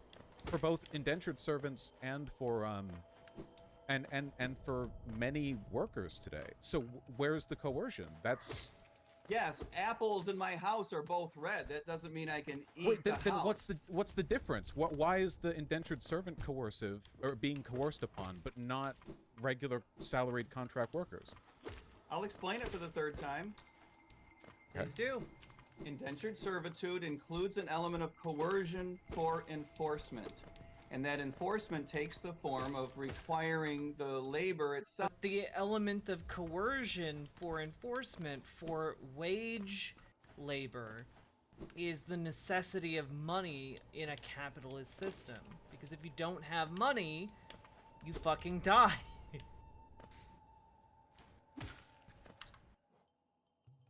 To continue. No court would make such a claim on a person's labor in the modern American state, and correctly so. We all agree on this. Wait, no, that's not true. If you stopped working as an indentured servant, then you could be faced with penalizing fees that would send you to debtor's prison, or if what you did was bad enough, you could be sent to, like, criminal jail, and the same is And the that's case. why we don't tolerate it, because we don't tolerate coercion. But no, to this force happens someone- today. You can break a contract and ruin your life for it. This is a thing that exists right now. The element of coercion that you're describing is I'm sorry, do present. you know someone who quit his job and went to jail for it? This I is know, a very I know, weird I thing. know. Please- 37 people who did, yes. But also, if you quit your job, I think that's a more interesting topic than arguing about the definition of indentured servitude. If you we should have a quit your podcast job- about these 37 people. If you what happened? If you quit your job when you're contracted to continue labor, you can be sued for it in civil court, and your life can be ruined. If you quit your job in a way that brings about some criminal negligence, which is possible though difficult to do, then you could be faced with criminal. Very difficult to do. I mean, we're talking about walking out in the middle of a surgery if you're a doctor. No, it's very difficult. Yeah. Actually, yeah. No. Wait, hold on. Isn't that coercive? Why should a surgeon not nerds. be able to just walk out mid-heart? That felt really transplant? mean of me to do. Like, to do otherwise would be slavery, because the state would be you've coercive. adopted a certain I feel bad about that one. liability that Not gonna lie. is understood. This is where torts come from. This is where civil liability Same as indentured courts come servants. from. You're just being silly. No, I think you're the- kidding. no, me. I the don't know thing why that I you did can't it. The game understand just You here insult your implies intelligence. that I is should. labor. The relations between laborers and the bourgeoisie has been fundamentally the same at its core. It is only It is- transformed in its kindness. Slavery, serfdom, indentured servitude, sharecropping, the modern-day workplace, it still describes the fundamental relationship between owner and operator, between proletariat and bourgeoisie. The only question is, how many barriers are there between what we live with Almost have enough and for the the just lantern. barest skinflint human existence possible? What are Have the the layers Smash that Twitter protect clip? us from going all the way back to the BC era? What keeps us from Maybe that point? hold that And in the truth back to that, pocket and for the tomorrow. only thing that has ever protected us from that is law. Hard, Law? concrete law. Protections, Law? specifically protections for the weak against the powerful. Corporations are powerful. Individual citizens, regular people, Law. are hideously weak. They're weak against corporations, they're weak against the government. We must do everything in our power to use law to empower the weak and weaken the strong. Because if we don't do that, then we're essentially just enabling feudalism all over again. There were plenty of laws back in feudal empires, they had them too, and those laws existed to reinforce the material ruling power of the people who were in charge, and ours do today as well, which is precisely why people in Wall Street can steal millions and get 18 months in prison if we're lucky, whereas people like you and I, if we got caught like shoplifting from a 7-Eleven, we could get 1 of 3 strikes that would send us to jail forever. Like, the law still exists to protect the powerful, but you want to make it protect the powerful even more. You want to strip away protections from the working man, and that's the thing I don't get. That doesn't make people free. Nobody gets freer when they aren't guaranteed a minimum wage or working protections or OSHA. They're made less free because now their life gets constricted and the people on top get wealthier. Okay, but have you considered that OSHA siphons money I'm out pretty of the sure ground that there like was oil? absolutely nothing in that monologue that was true. I'm trying to find a piece of it that may have been, and it just wasn't. I'm sorry. The 19th century is calling. They've asked for their sociology back. You would What benefit exactly from did I say that getting was a incorrect? job. You can You gesture would if you benefit want, from but I getting want a job with a corporation. specifically, what did I say And- there that was incorrect? Let's get another I would have to slot here. replay the whole thing because So I don't think so there you was didn't anything. catch The anything wrong. fundamental your fundamental premise, let's start with that. The first thing you said is that the relationship between people and employers is fundamentally the same as between slaves and slave owners, and between indentured servitude, indentured servants, and their masters. And none of that is true. None of that is true.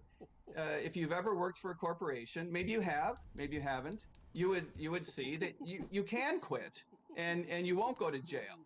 And indeed, Not in the mood for if you little have gay the Not Yes, right surgeons not. skills- though. Yeah, surgeons quit all the time. You ought to know that. Yeah, but apparently they are slaves mid-operation, because if they quit right then you think the state should have the power to send them to jail simply for choosing not to participate in their job anymore. Well, first of all, I didn't say that because I wouldn't say that because I don't agree with it. So you do. So Torts you and believe in civil- freeing surgeons then? I believe in freeing everybody. Surgeons are a small sliver of that, yes. So they should be able to Look, walk if- off mid-surgery? No, absolutely. If you engage in activity in which you agree to take on a certain amount of liability, you will be held accountable. Like an indentured servant's contract. No, I realize it's your favorite phrase, but it really has nothing to do with the relationship between a patient and a doctor. If you take on certain liability in an employment relationship, you may have to be held accountable. It's that way for lots of high liability employees. Police officers, for example. I worked as a cop for 11 and a half years. And others, heavy equipment operators, for example, there's a certain amount of liability Held there. accountable Things can how? go wrong, even among good faith operators. How should they be held accountable? I believe, well, in the case of police officers, I'm a big advocate for reforming the way that we manage police officers. I believe that officers ought to be required to carry their own liability insurance. Typically, officers are held Yeah, I'm without sure liability, cops will go for either that, because of the doctrine of qualified immunity at the federal level, which doesn't affect that many cases, or by their employers, depending on the particular situation. But if officers were required to carry their own liability insurance instead of at the employer level, then to the extent to which officers had a history of Do you guys not trust the misbehaving, cop? No. or not operating in a good, safe manner, their premiums might be driven up. They could be priced out of the market. And of course, that's how we want it to work. We want market forces to be brought to bear to improve their performance in every industry, and police work should be no different. I mean, Similarly, we want teachers to be subject to market forces. It's one of the reasons why, and maybe this is an area where you and I can agree, because we all wish the teachers made more money. Maybe we don't all wish that. I think that there are some societal benefits that could come with the various forces that would drive up the wages that teachers earn. what forces? If there was what well, would you do? if there was greater if there was greater competition for teachers, all too often there are either monopolies or virtual monopolies held by public school systems. It's very difficult, of course, for private schools yes, to the compete greedy because they don't public have school access to the system. funds that governments collect for the purpose of But there's a teacher shortage. secondary education. There's a shortage of that? teachers. Shouldn't their wages be skyrocketing? There's a shortage of them. Well, it's the reason that teachers' salaries are as high as they are. I'm just suggesting that if there were greater competition, because there isn't much competition. They're not typically. high. They're very low, and they're low despite a teacher shortage. This seems to We're be another saying that instance in it which your would market benefit forces teacher are not. wages if there were greater Those competition greedy for teachers. Does it ever give you pause that your hypothetical market forces don't actually seem to exist in the real world, and you always have to explain away why obvious instances of a market failure don't represent your beautiful I'm sorry, supply-demand there's a graph? market failure. Do you know what those words mean? Yeah, a market failure. Describe to me the market failure in teacher labor markets. Sure, I'd be happy to describe it for you. A market failure in this case would be the fact that, in spite of the fact that there's a teacher shortage and teaching is an objectively necessary profession, the market forces that provide incentives for teachers to sign up and become employed are not operating in such a way as to address the shortage. This teacher shortage has been going on and getting worse for decades now. So the market is failing to fix the problem in this sector, in spite of the fact that, again, like, All right, that's not what that's not what the words market failure mean, but at least now I know what you're talking about. No, the labor market for teachers what actually does market yeah. failure mean then? Sorry. Just so I know. Yeah, market Soul failure power, means baby. that there's something that happened in the market that prevents it from clearing.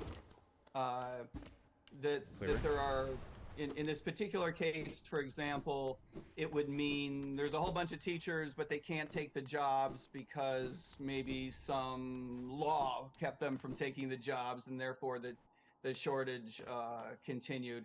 For some reason, supply and demand just broke down and didn't functionally So operate. I just Googled it. We- A market failure refers to the inefficient distribution of resources that occurs when the individuals in a group end up worse off than if they had not acted in rational self-interest.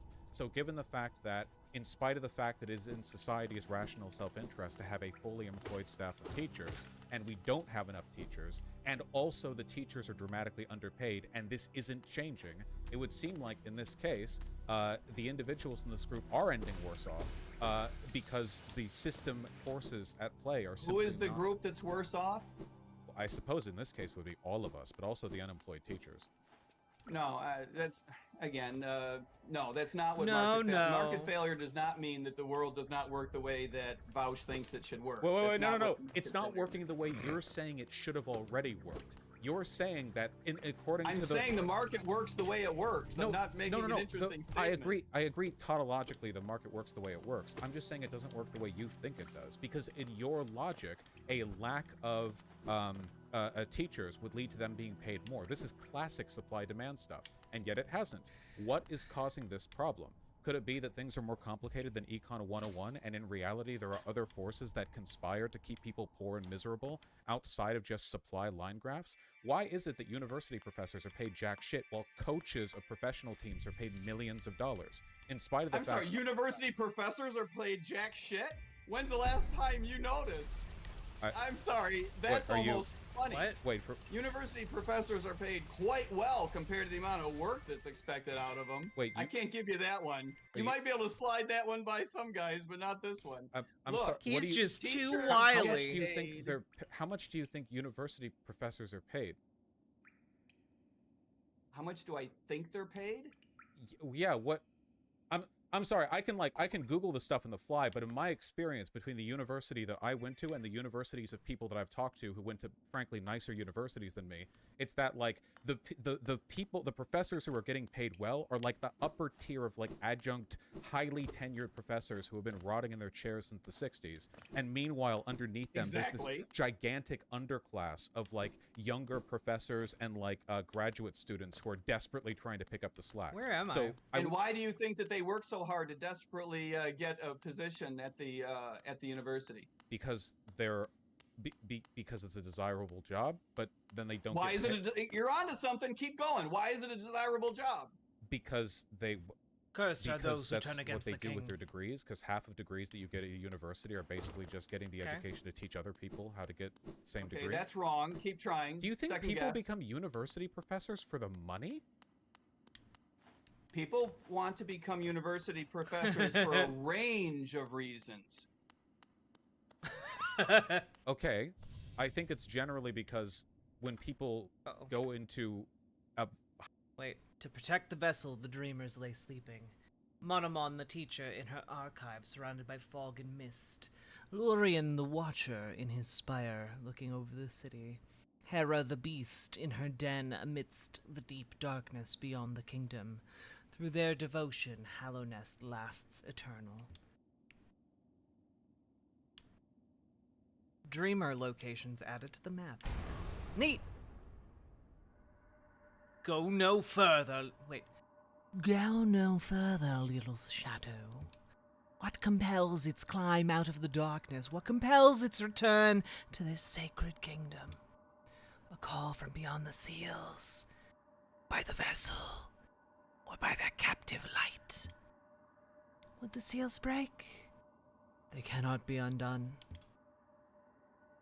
But the vessel weakens. That plague springs anew. They must be undone. Yet still our seals remain. Our duty holds. It must be cast away. Our duty holds. It shall be done. My body.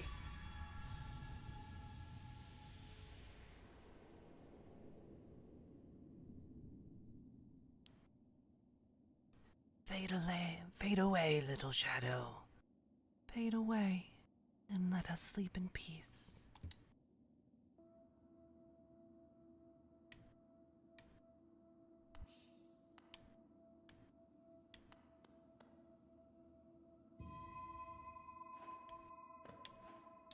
Oh.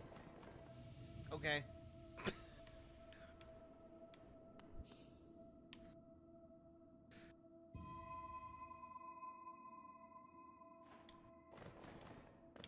There we go. I was just a little premature there.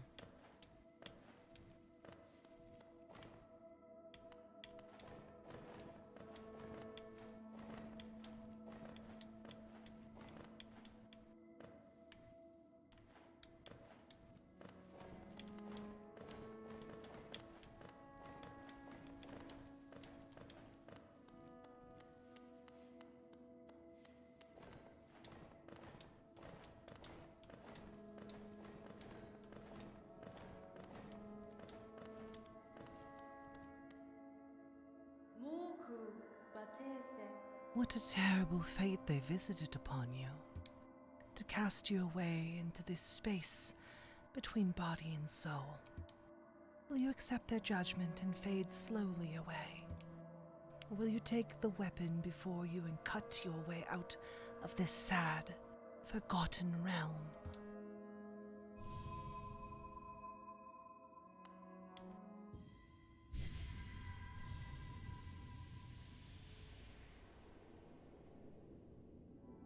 Hi, Sleep Queen. Doing all right. Take the Dream Nail.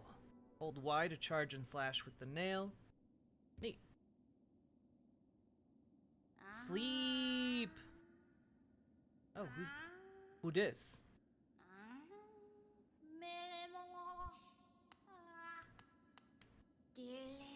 Ah, you've returned. Welcome back to the waking world. Those figures, those dreamers, they reached out with what little power they still have and dragged you into that hidden place. But that talisman you now wield, the Dream Nail, it can cut through the veil that separates the waking world from our dreams. Even the dreamers themselves cannot hide from such a weapon. Though I must admit that sacred blade has dulled over time. Together, perhaps, we can restore its power. You only have to bring me essence. Essence. The precious fragments of light that dreams are made of. Collect it wherever you find it and bring it back to me. Once we have enough, we can work wonders together. Go out into the world, Wielder. Hunt down the essence that lingers there. Collect 100 essence and return it to me. I will teach you more. Okay, bye.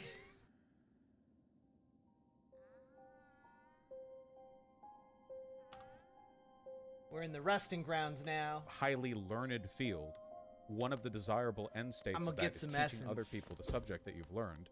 I don't think that people get into like professorship Sure, as a money absolutely. making scheme for the most part. So all of a sudden you're feeling sorry for these people that are working so desperately hard to get into the profession. I'm not sure how you connect those Well, dots. a lot of those graduate students who are working desperately hard are getting like paid basically nothing or literally nothing, despite doing the work of a professor because the university is too cheap. Right, we're talking to about hire people professors. trying to get work in a university. It's They go to basically work like an unpaid as an assistant internship for a lot of professor. them. They work their butts off to try to get a tenure track position or try to get a promotion. Like graduate adjunct. students are doing the work These of are professors. very desirable positions Okay, in the long run. So wait, the Are you doing undergraduates are doing the work of professors because the university isn't I think you hiring meant enough graduate students. professors. You meant graduate students. Yes, graduate students are doing the work of professors because the university isn't hiring enough actual professors to teach everyone. So graduate students are teaching courses or they're filling in for professors that have too many courses to manage. Right, or- it's a way for Okay, university now I need to to save find money. There's these no question trees. about that. Okay. It's also a great way for graduate students to get experience teaching and learning the material. I did it. I was happy to do it. I was lucky to get the job as a teaching assistant. And you're right. There were days when you felt like you're working your butt off and your boss, the professor, has got it made pretty good. But I don't think that anyone felt like he was That underpaid. pass you So we're hold. talking about. Is it I not knew for the graduate casting students who machine, were the literally tram? not getting paid. I hope or you're the not most they thinking were of getting riding paid on was the like grotesque minimum contraption. wages to do university Yeah, that's professor right. work.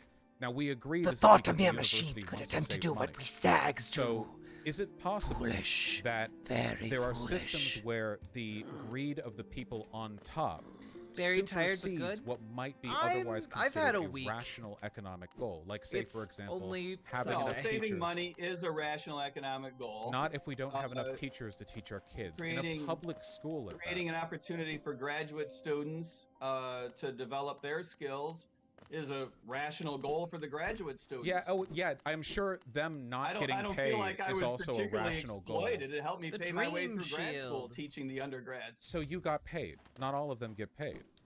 A little. How much did you yeah. get paid? I mean, it's not much. What they pay you, the way they pay you, of course, is mostly in tuition Blanky dollars. mode. The vast majority I of hope the I have a payment better is week. in, It'll be you hard know, to top waiving this the, one. the fees Interesting. for Not bad. So you accrue a large debt, and then people desperately work it off for lower than the wage of people doing comparable work because they have a large debt. I wonder if I've seen this before in any like history lessons. Like, I wonder if there's Anyway, a comparable. back to teachers. Back to yeah. So it is not economically rational to have a system Well, of where there is course a it teacher is. shortage. The teachers are not being coerced into either Dream taking Shield the is really job or not taking Oh my the god. job. So wait, hold on. What is Teachers- so no, wait. So we're coming up against like the fundamental misunderstanding that you have over economics, all right? People who become teachers Oh, do school become me, teachers. please. I'm happy. Oh to. God! People who become teachers do so because they want to teach, not for the wages. Nobody becomes an elementary school teacher for the money. That's insane. Nobody does that. Nobody does it for free. First of all, that's not even true because there are tons of people who work in like subsidiary or side economic groups or who do volunteering who would happily teach for free. But leaving that aside, yeah, we Well, need there to are pay people that people. do that, and People there are plenty need of to people pay. who become teachers because it pays pretty good People and you need get the summers no, off too. hold on, but- no. Being a And you teacher get does the not summers pay off good. too, One, yeah. two. People need to pay rent. Uh-huh. So this is the element of coercion that I would argue is They get- present in getting any job in a. You heard it here first, folks. Teachers get paid so well they don't even need to work during the summer. They basically just get free vacations. Which, by the way, if any of you have ever thought that, oh man, teachers get the summers off, yeah, they do. Most of them have to work. Most of them have to work a second job during the summer. They wind up working alongside like the teenage kids that they teach. Oh god, there's so many little secrets down here. market system that we have right now is that Okay, that's you- not what the word coercion No, means. wait, You no, might it's wanna not. Google Wait, a stop, definition stop, of stop. that It's real not. quick, It's not what too. the word coercion means to try out you, first. because your definitions are wrapped up in a cult-like understanding of economics that has nothing to do with the real world. Coercion is just anytime you're pressured into doing something.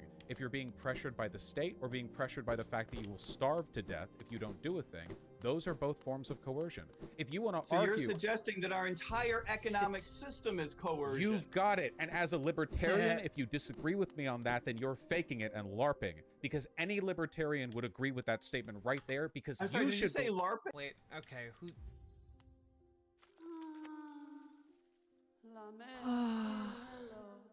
Mehon, this world, this cruel, sinful world, why does she wake? Why does she persist? Ah, La Mère, how you could not know of tragedy as complete as she's. True lovers stripped apart, two worlds that could not meet. And now, Melod Lover, dead. She doesn't suppose, Nalo, could she ask, could she burden? La Mère, couldst you deliver gift to her grave? The gift is maybe small, but the trek is long. She rests amongst her kind near our queen's lush refuge. Would such a thing be done? She asks perhaps impossible things, mad things. For La Mère to take up such a quest would be a kindness she has ne'er forgotten. Sure. Rare boon you grant, La Mère. It will be she's last request. After this never shall she lay burden on another. A sacred flower is the offering. 'Tis a rare, delicate object, one of a kind. You must cherish it, must act as though it were your own heart. If you were to get hurt whilst carrying it, or did attempt to ride those jostling transit beasts, it would be forever destroyed. Her grave lies in the middle of the Queen's overgrown estate. It is surrounded by her kind, who will not look kindly on your trespass. Take care, La Mère. My hopes I place upon you, and my fervent wish that this small solace may come to pass. Well, so I can't get hit while I have this, is what it seems like she just said. And I am definitely going to get hit because I have no idea where she's telling me to go. Her grave lies in the middle of the Queen's old retreat, a far journey from here, and the roads between are fraught with beasts. Safe tiding on your journey. My heart does flutter to feel such kindness from so tiny a creature.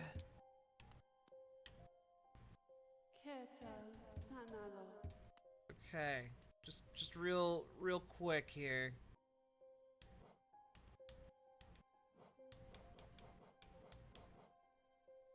It will be destroyed if I take damage. Cool.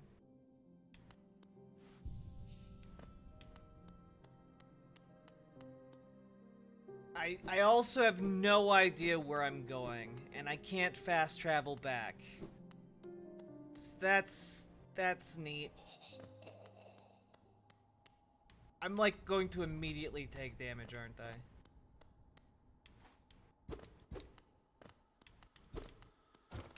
Fuck! God damn it! God damn it! God damn it!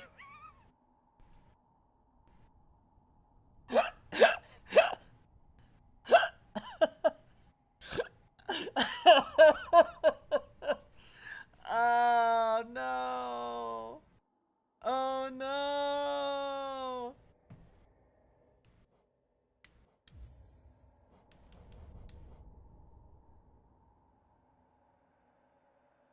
Oh no! Now it's worthless as an object of sentiment. Can you go back and get another? You know what? We'll see. I'm gonna guess no.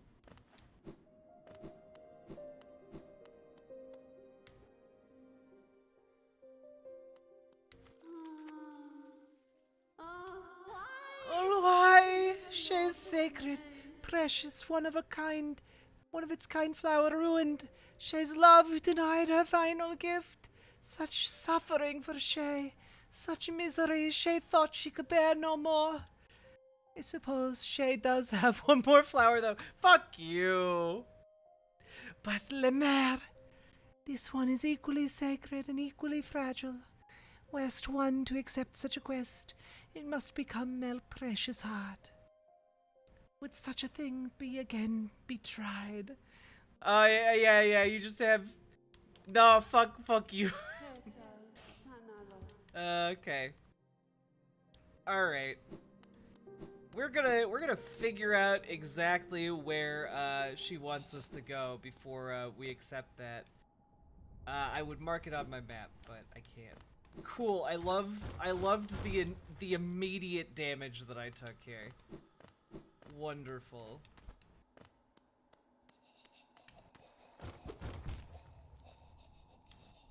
I hate this area. I hate it so much.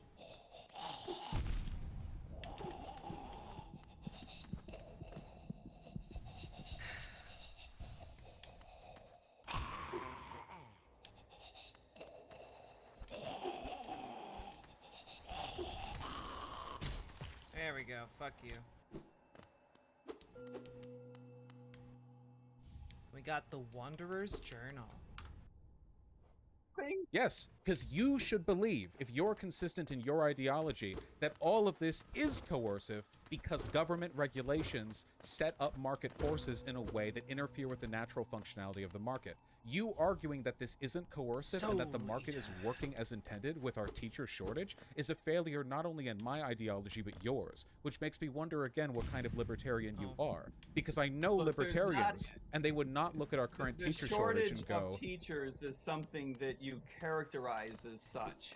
It's not a... Whoa. Now we have... Wait, elaborate. What do you mean? Okay. You've decided, right? As a number of people have. I'm not singling you out. I'm not saying that Imagine you're right that was or the wrong. grave. I don't think that was the grave. The reason that you say that there's a teacher's shortage... She said it was is in the because Queen's Garden. You look at Verdant the Garden. difficulty of hiring teachers, and you call that a shortage. Hey, Cyborg Alf Gaming. But the truth of the matter is that those markets do clear. All I'm saying... What do you mean? I didn't mean to wait, I'm not asking for how it's okay in your definition. I'm telling you how, like, we have a shortage. The shortage isn't being made up by socialists. The shortage is we have class sizes that are getting to 40 or 50 students per teacher, and we know empirically that this negatively affects their education.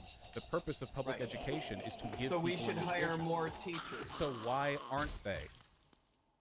Why aren't... I'm sorry, who's the they? The public school systems. Okay. Why aren't public schools hiring more teachers? Is that the question? Yes. You tell me. I'm asking you. I know why it is. It's because the administration on top, the bloated administration that sits on top of every school district, which has hired like 78 additional like meaningless secretaries and middlemen for every teacher they hire, just want to make more money. It's the same system as private ownership. At the end of the day, you have the people on top and the people on bottom. You're saying that school systems don't hire more teachers because the administrators want to make more money. Yes, the bloat of the administrative school system. You can Google it. The number of like administrative workers per teacher has gone up over time, and it corresponds to a higher class size. Yes, in universities too, because the administration has the power, not the teachers. The teachers don't decide whether teachers get hired. It's in the self-interest of people in power. Okay. Notwithstanding all that silliness, let's get back to what we were talking about. What silliness? What was silly about the administration bloat? How was that silly? That's a real thing.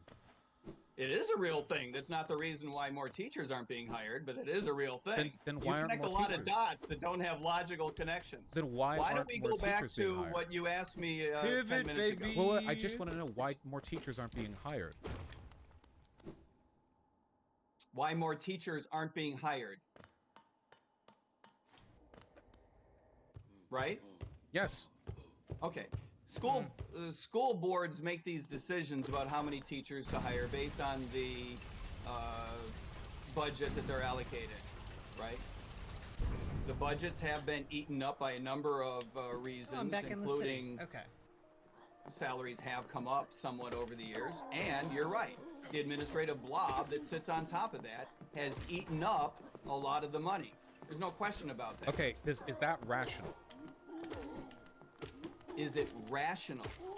In a social sense, if we are designing a functioning society, is it rational that administrative bloat gets to eat up a larger and larger amount of the money that public school systems have, and at the same time, there seems to be no money to hire I think what you mean teachers? is it optimal? No, it is not optimal. What you would want in an optimal setting is for a force like competition, which is what has driven most performance excellence in the rest of the American economy, but seems not to be able to touch the American primary and secondary. How would competition fix it? What would they do? There should be competition among the providers of It's like we education, got a little bit of a mini boss so battle that here. it would drive out the bloat that you and I both agree and recognize shouldn't be there. How would we make that happen? Like, what law But or you what would- thing would make that happen? What you would do is make the funds that are used now for only one competitor in the industry Good night, to be Robert available Edsett. for multiple competitors in the industry. I'm gonna go pee real quick. So that you would have presumably multiple competitors from the private sector competing with the public sector, maybe even multiple public sector competitors, I suppose, theoretically. You ought to have competition for We've already providing done those this. services. We've already done this with school voucher systems, with charter schools, Yeah, and with private for schools the most in part, areas. they work pretty well. No, it doesn't. The administrative bloat and teacher shortages continue there too. It happens everywhere. Listen, In some places, the number but of district administrators in U.S. public performance schools. of the schools themselves show that it's an improvement. No. And by the way, that is not true. It's absolutely true. Well, no, Raj. it's definitely not true. Generally speaking, schools that are in nicer areas that get more money tend to have better educational outcomes for obvious reasons. But what we're talking about Absolutely. right now is fixing, like, schooling broadly. That means schooling in the ghetto. That means schooling in East Los Angeles. That's the primary target of where we need to make improvements. I hope we agree on that. We've tried doing these charter schools, like private school gets partial funding stuff. We've tried these before. It doesn't fix the issue. It actually worsens it, because when students have the ability to go to any school rather than the one they're currently in, all of them flock into the nice school where all the white people are in their Upper Hills neighborhood, and all of the schools that were in like the hood beforehand rot and die because half the students, the ones with parents who have the free time to drive them to the other school, have left, and they no longer get all the money that you would get like for the right. students. That's not exactly what we mean by a competitive. I appreciate you picked out an example that does happen from time to time, but what we're talking about is making the funds available for the creation of new competitors, right? Whether that's in the private school system or the public school system. We're not talking about everybody use a lottery system to cram into the nice school. What we're talking about is creating an opportunity for people to go to a competitive school in the same geographic area, perhaps, that is providing an education in the private sector or in the public sector. Why wouldn't And in they this just way, have you the would same create- administrative well, bloat? just hold on for a minute. You're going to make me explain school choice as though you've never heard it before. No, I have. but- I just explained why it doesn't work. We literally have data well, on school empirically choice. speaking, we know that it does. No, empirically speaking, we know And- that it does in the one school that gets selected within the city that all the poor people flock to, while 6 other schools in the neighboring areas Okay. die out. No, Look, we the have data on performance this. of I've read the charter data. You schools- can't lie to me. I've read the data on this. I know how school choice happens. This is why Republicans support it, because they want things to go better for the ultra wealthy people who will be packed up to capacity and get all the money from the state. Meanwhile, Look, all maybe the poor you've met people's a schools will rot. Republican who fits. Maybe you've met a Republican who fits that. I know you like to project motivations. The on GOP people with loves whom you school choice. disagree. They talk about it all the time. I love school choice, and I have no tolerance for people who want to cram money into certain high-end schools. So I hope you don't mistake me for one of these Republicans what with school weird choice motivations does. that you claim. It fills the nicest school in the area up to capacity because every parent capable of driving their child, over to it will. Meanwhile, once that's at capacity, all you've done is tear money away from the schools that were that already is not a underperforming. that is not a school choice program. What you're describing is a program in which people have the right to change from one public school to another. that's probably a good program Oh, too. hey, It's chat. got problems. Whatever. I don't want to talk about that. Well, Hey, chat. Guess what? Guess what? How is there another hour and 10 minutes of this? This is insane. Anyway, chat. Just letting you guys know, I may or may not have secured a sponsorship deal with Babbel.com, and just so you know, just don't. I'll be talking about it more tomorrow, but if you guys want to learn a language for 60% off a monthly or yearly sub, I got a code for you to use. I'll tell you more about it tomorrow.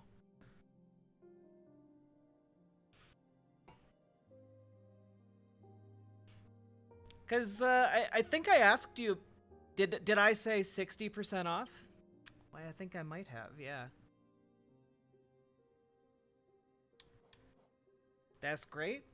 Yeah, I'll give you all the deets tomorrow, chat. You guys, I think I asked you a while back if you guys would like to learn languages. A lot of you said yeah.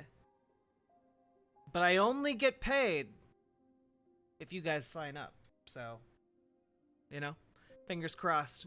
You guys want to learn some languages. what we're talking about is school choice.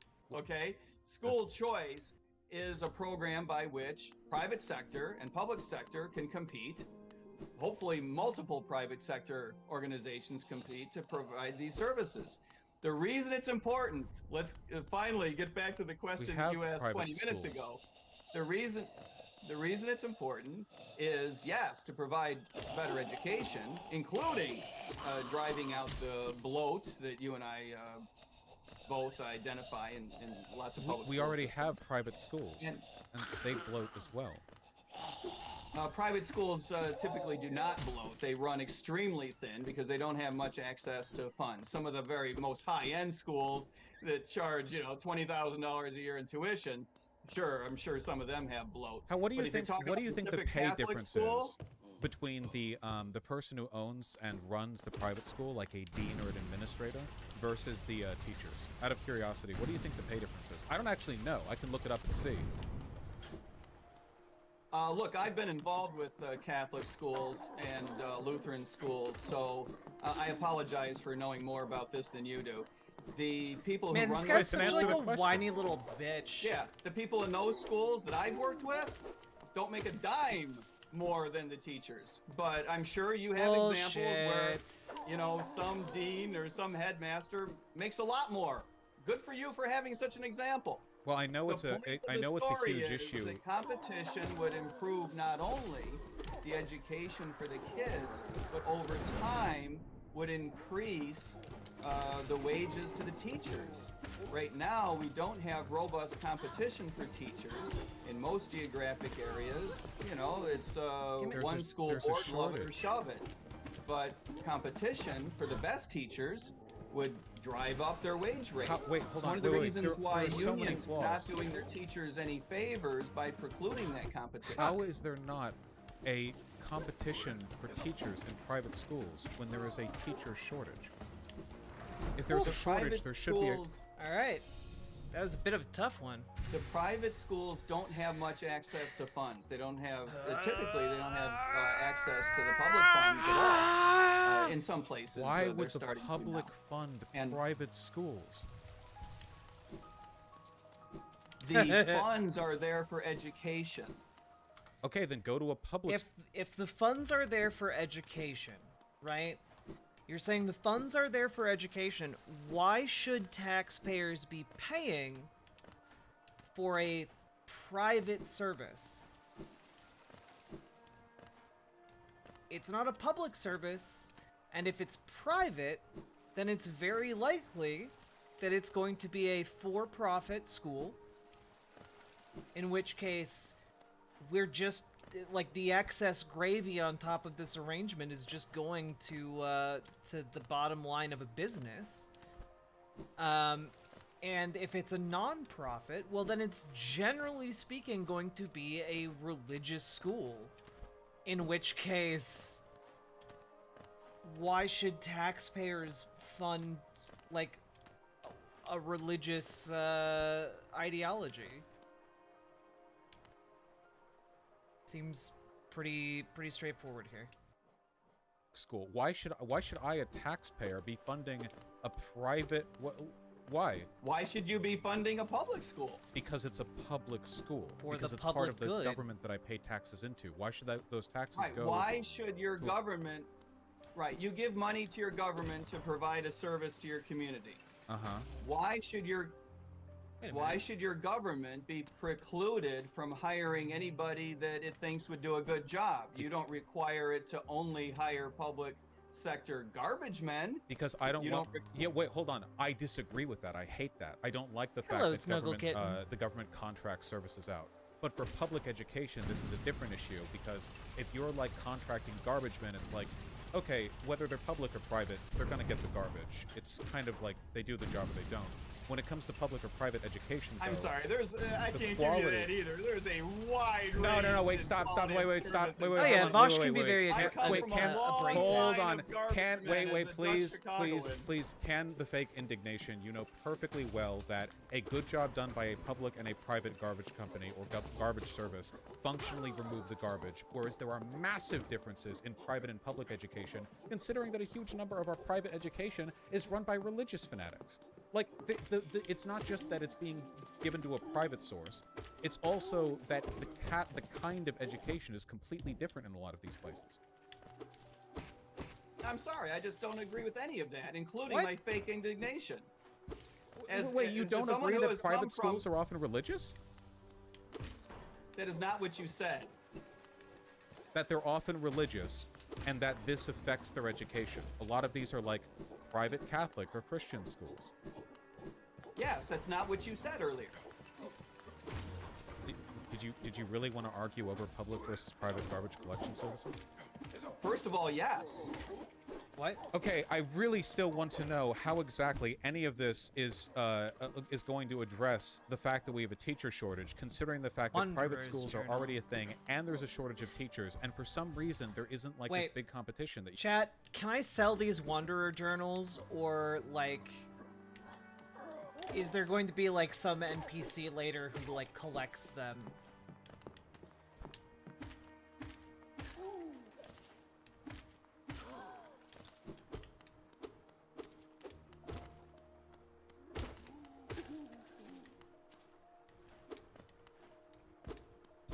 The latter? So there is going to be a... Okay, there is going to be a guy who collects them. Okay, cool. Because there's also that guy that just buys stuff. that you say should be happening. Where's the money for it? The money exists in the public school system, right? The communities typically collect money to provide primary and secondary education for the kids, right? Oh. So don't make me explain what you already know. The communities collect money for this purpose. They then typically allocate it to public school systems. This is different than the way a lot of other services, yes, like garbage men. I'm sorry if that's for some odd reason a weird example for you, but It's a not. lot of other He's the one who services, gave the government example. doesn't just limit itself to providing this service in the public sector. There's no economic reason. I don't think there's any philosophical or ethical reason why the business of education, the service of education, should be provided by public sector employees instead of on a contractual basis. In particular, if you would open yourself up to, I don't mean you, I apologize for that reference in the second person, if the school systems, if the people with the money, I should say, if the communities would open themselves up to the idea of contracting either public sector employees or private sector employees to providing this service, they would create competition to provide that service. This would improve the quality of education, of course. It would also create competition for the best teachers, particularly if the teacher unions would allow for the competition to take place on the basis of teacher quality. Right now, unions typically preclude teachers from being evaluated on performance, just the same way police unions preclude such evaluations, and they're doing teachers or police officers no favors by precluding this type of competition. This would raise the wages for the teachers.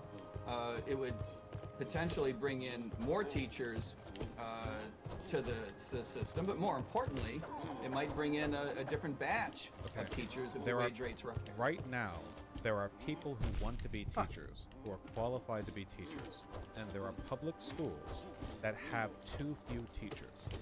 Why are those public schools not hiring? We already answered this. It's because of the administrative bloat. We already answered this question.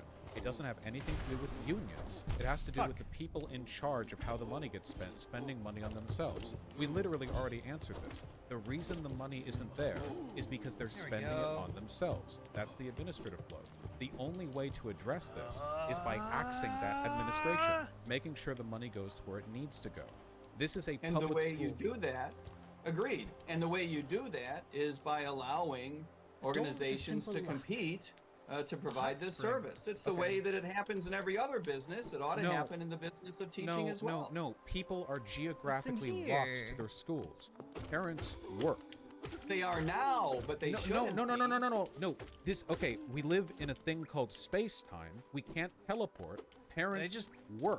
No, if but they we have a could kid, create more schools in we those can't areas create if we had competition. We can't. Creating more schools just splits students between the existing ones and makes it worse for the existing institutions. The ultimate you can't just create 5 schools. How?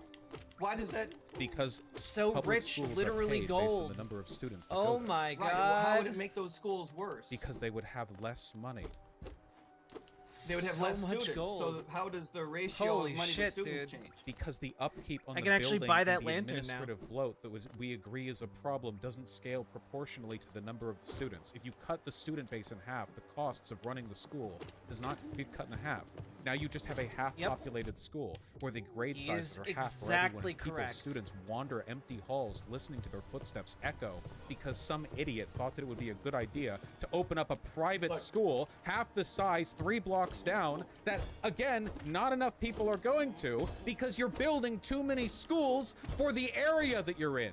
And you're locked geographically because parents work in the morning and not every area has a school bus that's going to run 47 minutes down a highway to get people from one part of town to another. This is a fixable problem, but you only want to fix it in ways that are your beloved market, the market that you worship and There we preach. go. This is not how you do things. You do it with regulation. The administrative bloat, that's a regulatory problem, baby. Axe that shit. And you know what? Public schools are not the only institution where the main problem is the greed of the people on top who get to make the decisions. Because as it turns out, competition between corporations also historically has not led to massive increases in wages. I would argue that the main Yes. reason for administrative bloat in school systems is more incompetence than something evil. No, someone broke they the- want to You make more probably money for agree with themselves. the bench. The administrative, What's that? the administrative bloat is just the administrative state, the regulatory system, wanting to make more money for itself.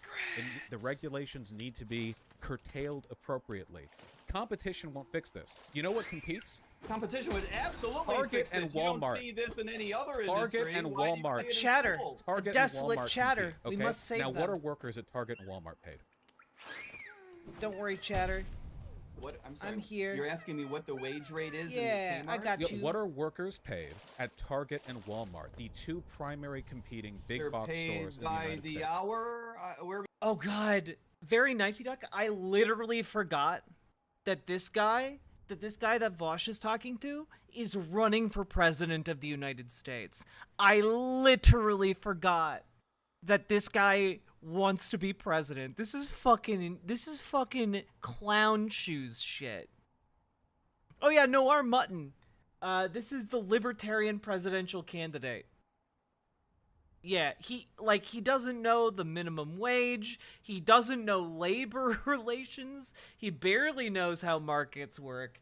This is insane. Also, hey, Matataihu. Matatiahu.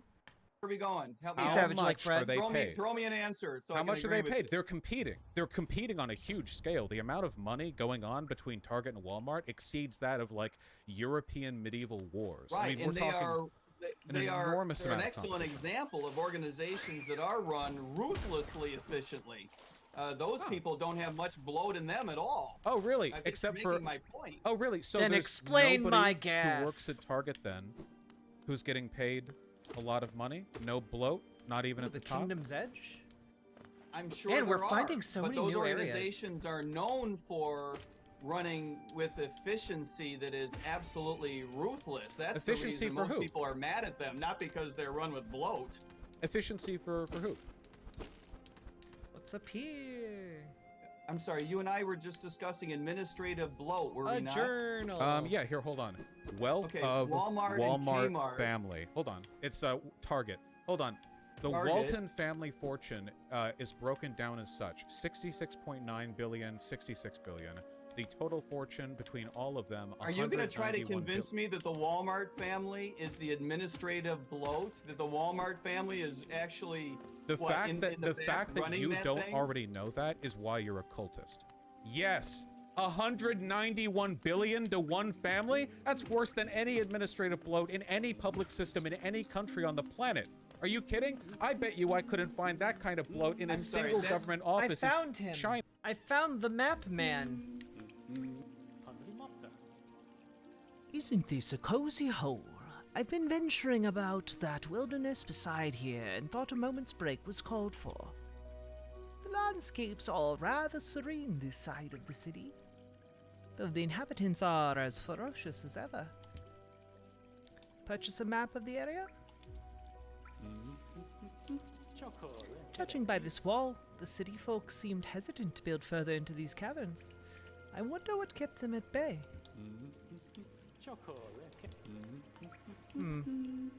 Well, I don't like that question. China. Jesus I Christ. see how you win 191 your arguments. You billion? change the definition of No, your because no, that's terms you. as No, no, no. go. This is why you're religious. Because to you, bloat can only mean wasting money on anything but the people who own it. In your mind, bloat can only be when the working man gets more. Bloat can only mean the inefficiency that You're occurs the one who when said workers that get bloat paid was more. money going to the administrators of the schools. Yeah, I didn't and say that. that's I was bloat. looking at your definition. No! What is bloat to Massive. you, if not an enormous amount of money being concentrated in a tiny place while all the people who work at Walmart are on food stamps? Tell me, what is bloat? What? How is that 191 billion? How is that not bloat? This guy, there's no chance, no shot that this guy considers profits to be bloat.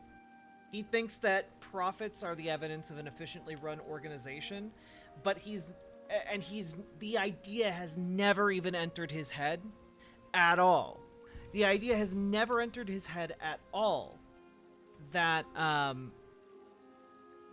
like, if a government organization is running a program, it doesn't have to pay profits.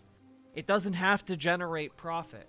And since a government organization doesn't have to generate profit, if that company was a government organization, that would be considered bloat.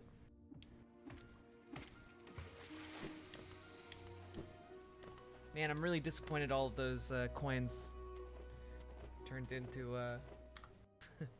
Pretty big. acid.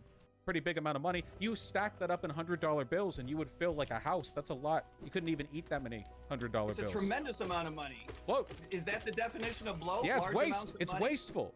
All that going to one person, that's ridiculous. Imagine if you had a buffet. Okay, is that this the is working definition This of is bloat? the Walmart buffet, all right? Now we're going to rationally distribute the food we have in these plates, all right? Everyone gets exactly one Frito chip, okay? Everyone gets one little Dorito, okay? And now we're going to build a I like Doritos. warehouse to fill entirely with caviar so one family can stare at it and rub their bellies appreciatively. Is this rational to you? I'm sorry, I thought we were talking about bloat. I am. They're going to get very bloated Oh, if they he ever doesn't ate even. all that caviar, He can't which they even won't because it's too begin much for to one family, which imagine is kind what of my point. Bosch means. They have made a so tremendous amount of sad. money. Of bloat, yeah, a lot of bloat, Look, like the administrative I do state, believe like the Communist Party of China.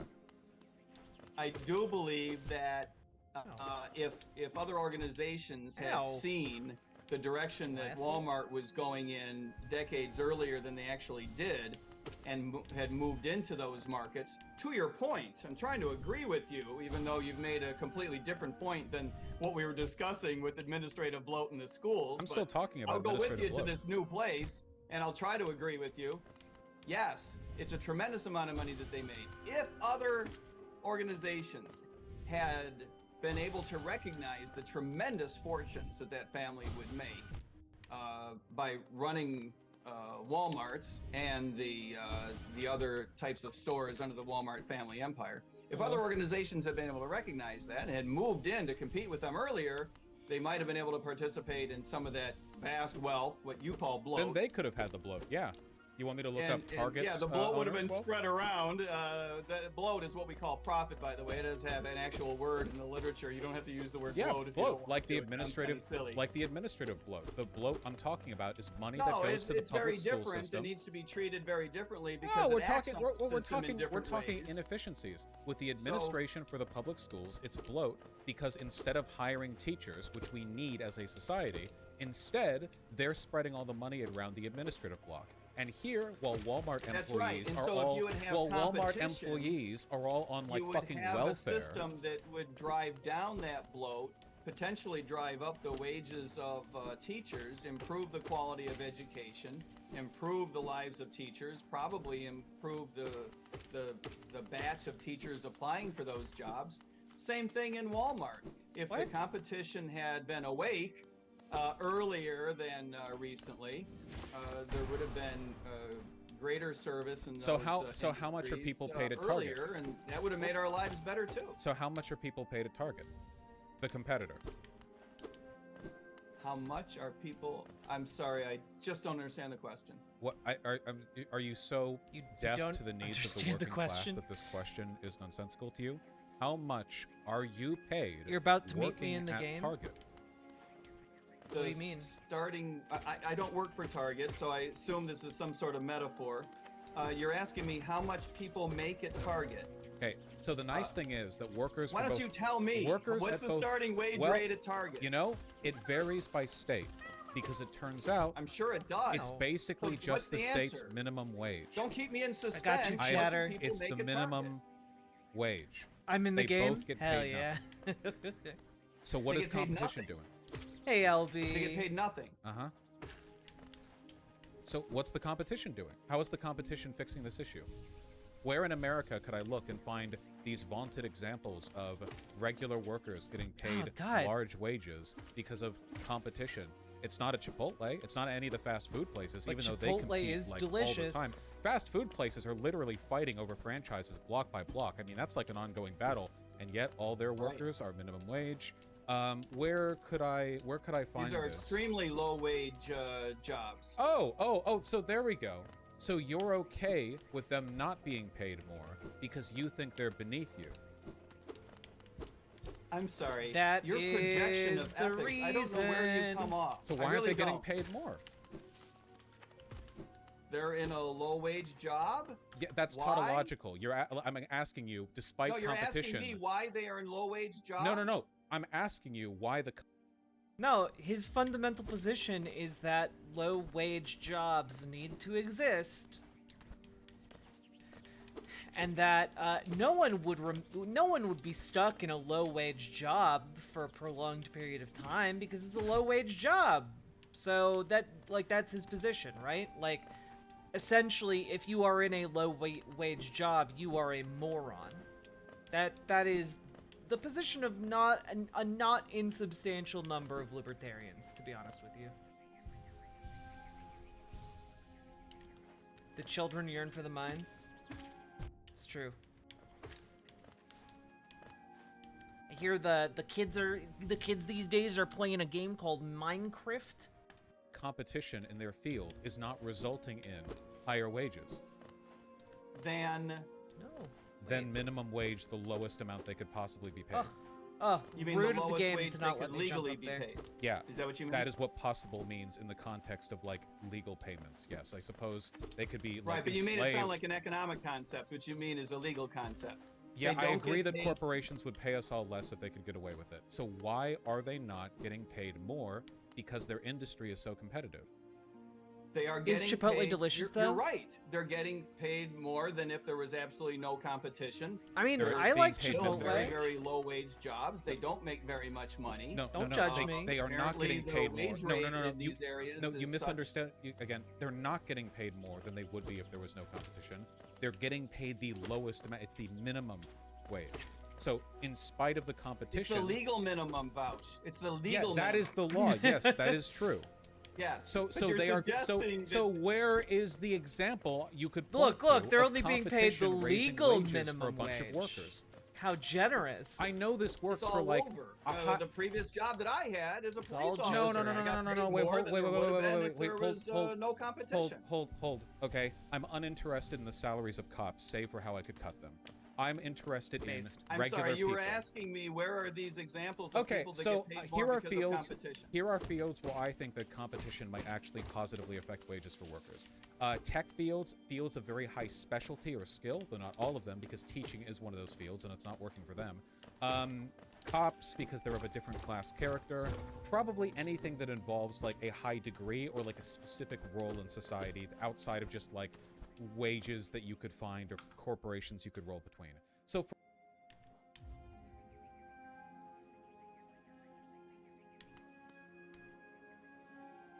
Give me that ass.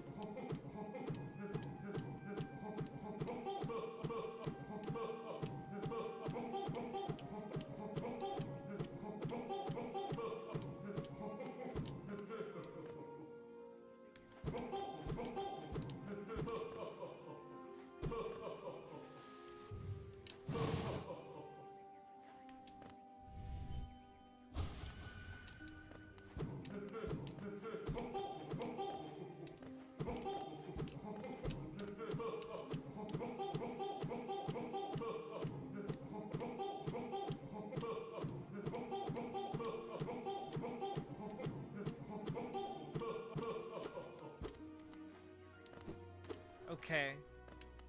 Excellent secret game. 10 out of 10. Best secret in the house. That looks like an ass.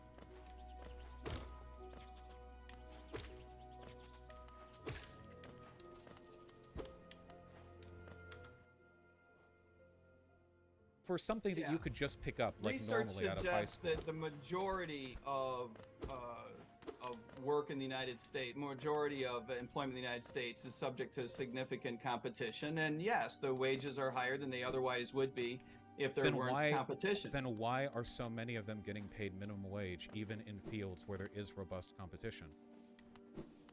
Because those are, I mean, you're acting like you don't understand this. I do These understand are- it. I'm a Marxist. I'm these fully aware are of this. jobs You have to that jump through the hoops to explain it. require very little skill. There are plenty of people that can do that. Okay. Supply and demand in the labor markets has come up with numbers that are very low.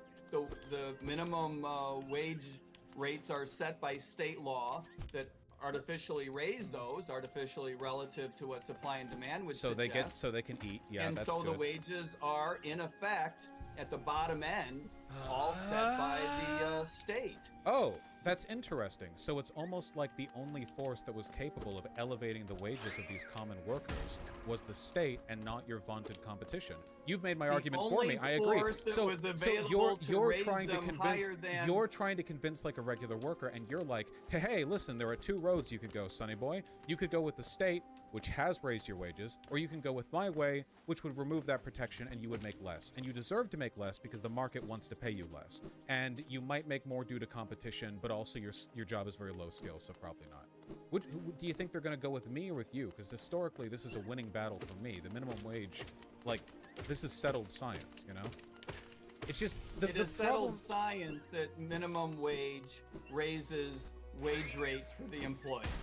That's not yeah. science. That's just mere observation.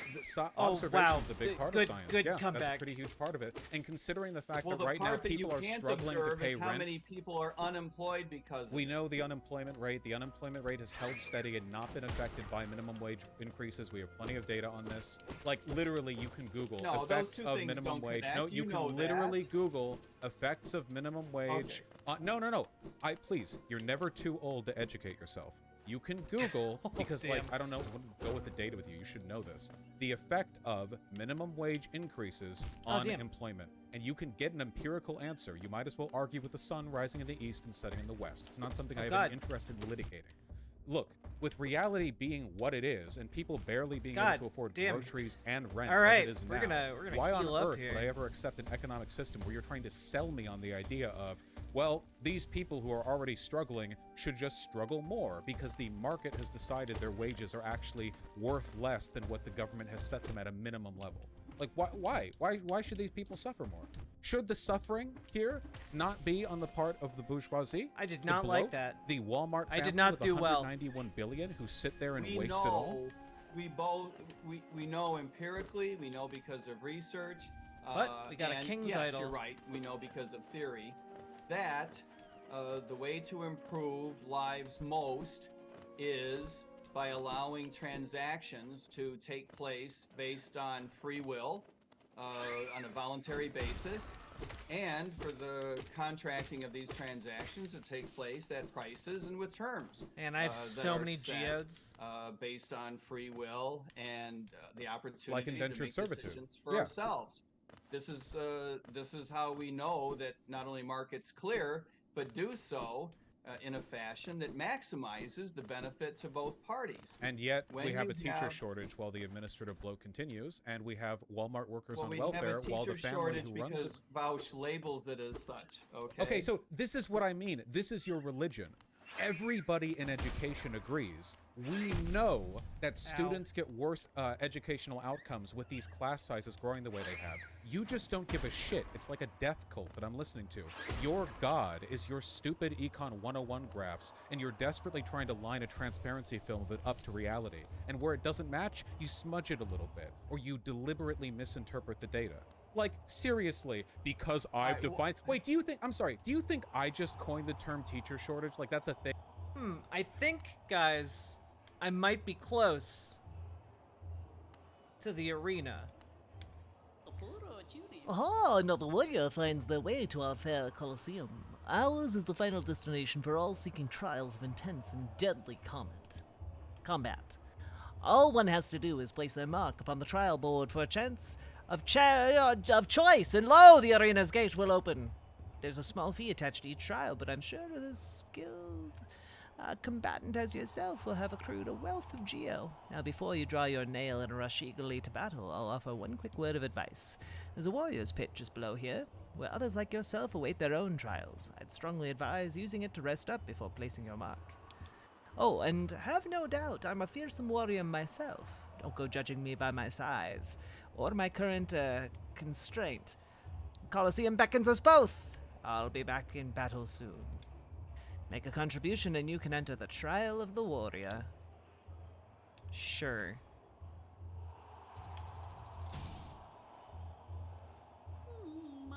Very well, a new trial is open to you. I hope your performance is spectacular.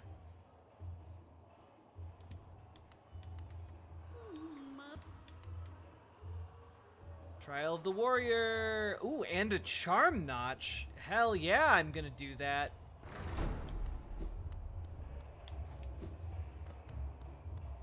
And he said below.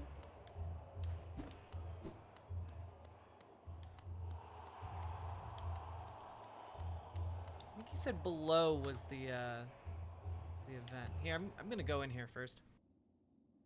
You didn't bench? Well,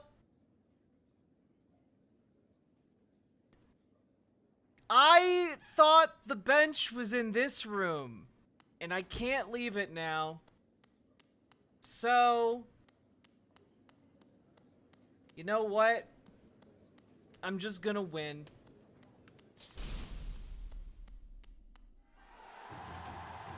Man, that's one dead bug. cool.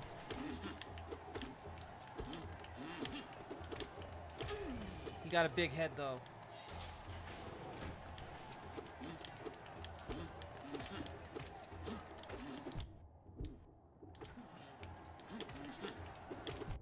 God damn it.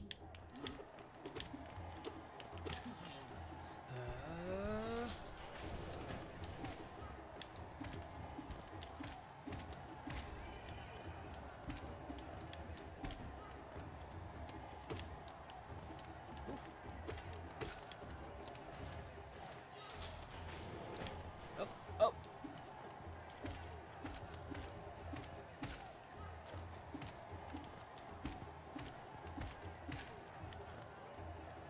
I got this. I got this. Ain't no thing. Got one more left. Let's go. Oh, two more left.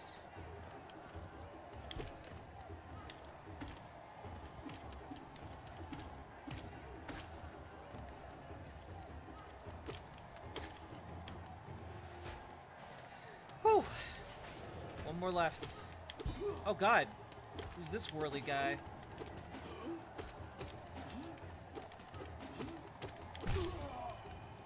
Alright. Let's go, whirly boys!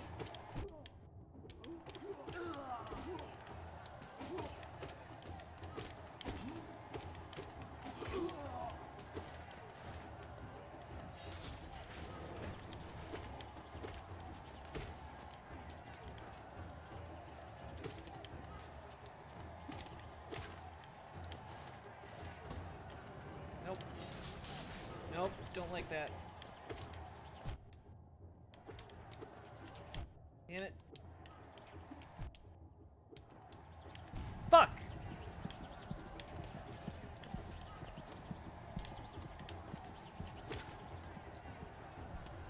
Okay, we're good.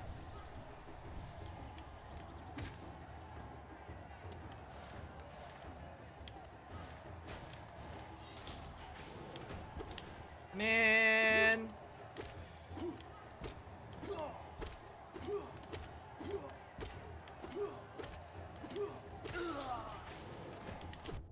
What?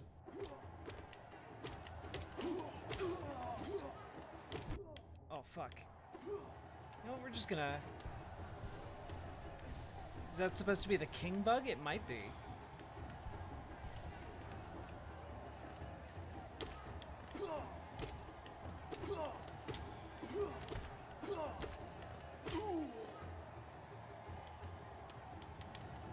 Nope. Don't like this, don't care for it.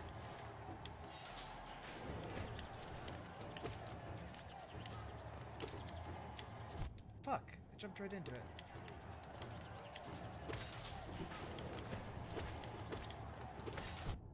Fuck.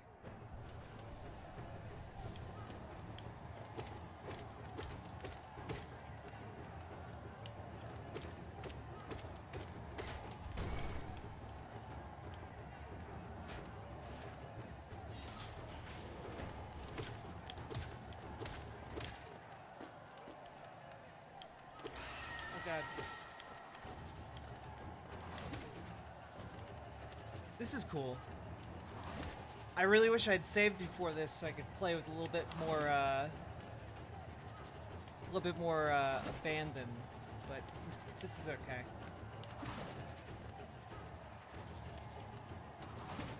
I'm gonna just be careful. Come at me, bro. Got him, baby.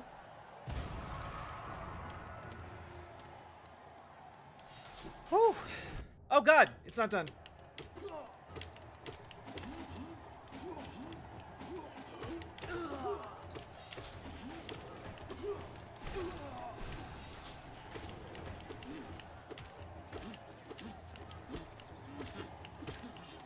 Man, this really was a trial of the warrior, huh? Fuck.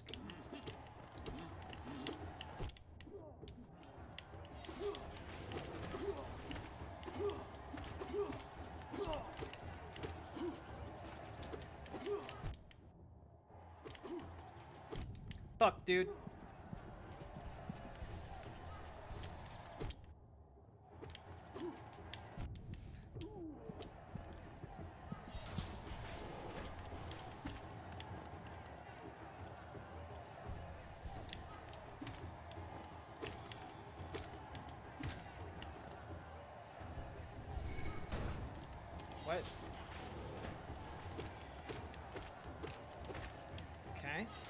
Thanks. Thanks, game.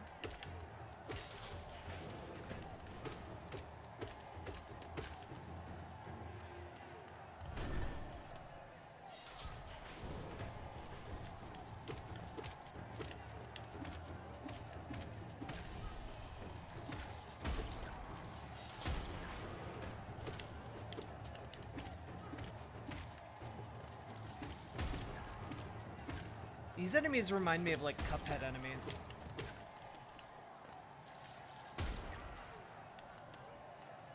This is really hard.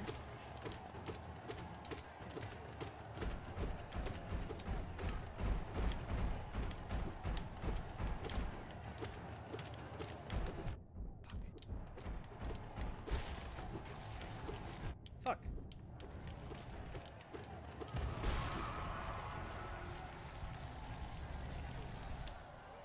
Are we done?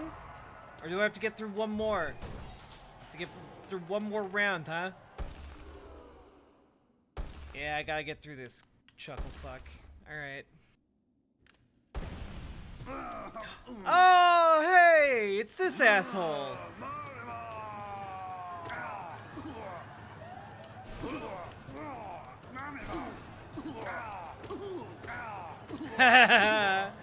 Yay!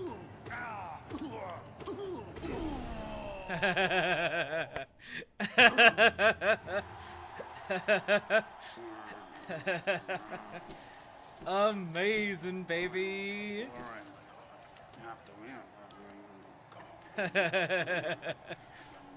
I forgive all of his bullshit. And I got the charm notch, baby.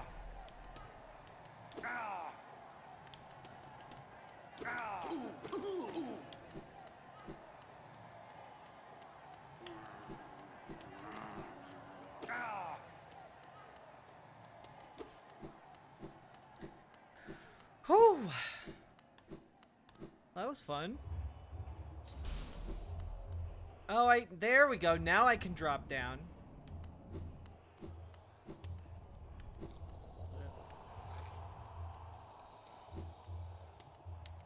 There we go. Oh boy. I actually have 2 charm notches I can use here.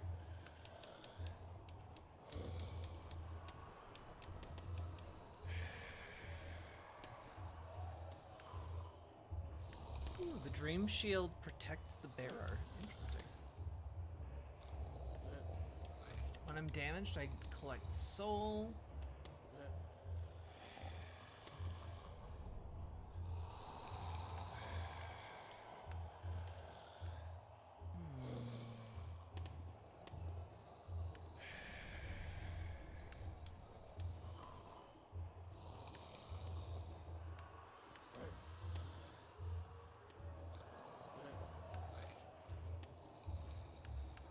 Reduces the soul cost of casting spells. Okay, that could be good. Causes the bearer to emit a heroic odor. What does that mean? Excellent.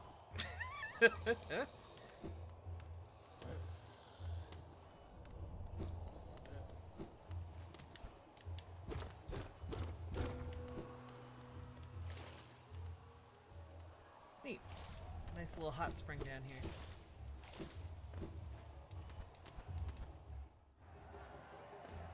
Okay. Uh-oh, stinky. He's going easy on you? I don't believe it. But I do like this H.R. Geiger looking room for some reason down here.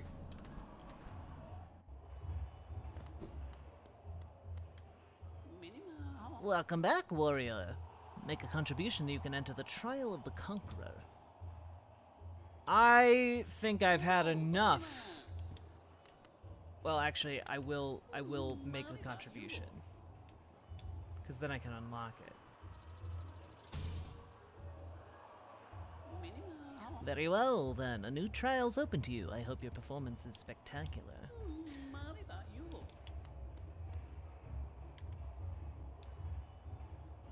Ooh, fight for Geo and a rare medal. Okay. I am gonna save and then make another attempt here to get through that trial. Thing that I, a socialist, just came up with, I'm as sorry, opposed why to don't we like, start over again? well, as opposed to like the unanimous decision of everyone involved in education that holy shit, this is like a worsening problem. Why would you even say that? You're indicating to me that you don't believe social problems are real unless they conform in some way to the disparity between your graphs and reality. Social problems are real. The fact that we have crappy Social education in problems primary are and secondary real. school systems in the United States is arguably the biggest policy failure in America for the entire century. And it is no coincidence that bad performance, and bad by the standards of other nations, bad performance by the standards of the rest of the U.S. economy, is aligned in these areas where we don't. Also, chat, if you're enjoying the stream, been going for about 3 hours now.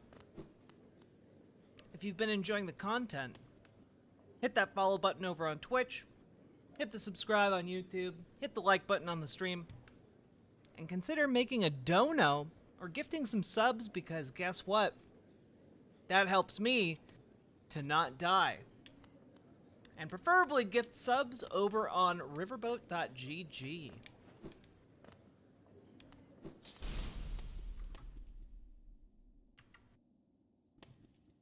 Have any competition, and indeed preclude I'm back, legally the and now I'm competition stinky. by hoarding the money that the public collects for the purposes of these services and allocates them only to public The sector nations that employees. have better That is schooling no than us, coincidence. the nations that have better schools than us have public schooling systems. The countries that do better on us in educational formats are not doing so because of the robust private schooling system. These countries have better public education.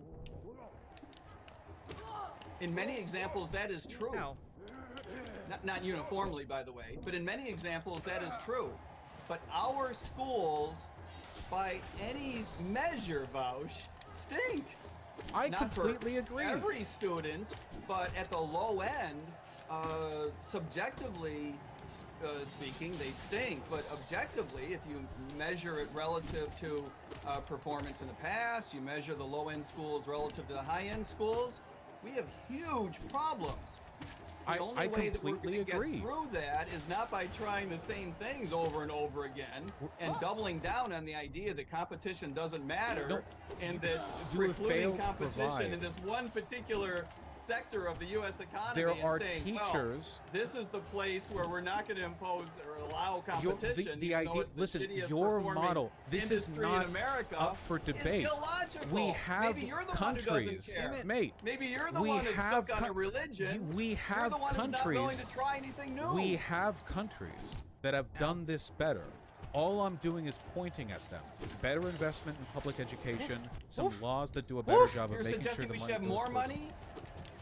Yeah. I'm sorry, that's silly. Wait, no, The no, no, amount no, of wait, money wait, that please, we please, please, spend on please, please. primary and secondary We're so education close. per We're so pupil close. has We're so skyrocketed, close.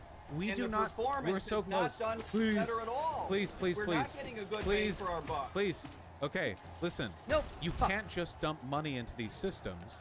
I'm We struggling. need Exactly. proper incentive structures, and then Actually, we I put think I'm more gonna be money okay. into them. That's what they do in countries with better educational Bingo, outcomes. now you're onto something. Yes. How do you want to So the incentive structure appropriate is incentive structures clearly in place? not competition because, and you still haven't answered this because you know that you can't. We have a model right now where A, there's a teacher shortage, B, there are teachers who want to work, and C, there's a general discontent with the quality of education across the country. Meaning that in any rational system, by your estimation, these administrative states that are operating in the school district should be cutting their own funding to hire more teachers because that will increase the quality of their school, which will mean that more students Nope. will go there, people will be happier, they'll get more money from the state, blah, blah, blah. And why don't they? Because that's not how economics works. Because not everything is solvable with a 101 graph.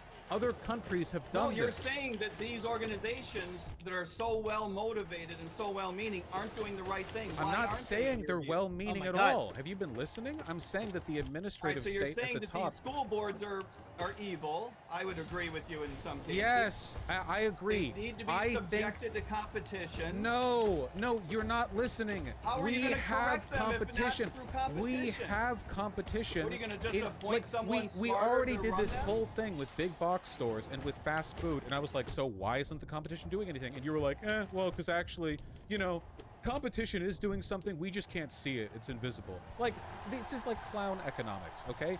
Regulation. What raises the wage of the average worker? Regulation. What improves schooling? I don't know. not true. Take a look at Europe.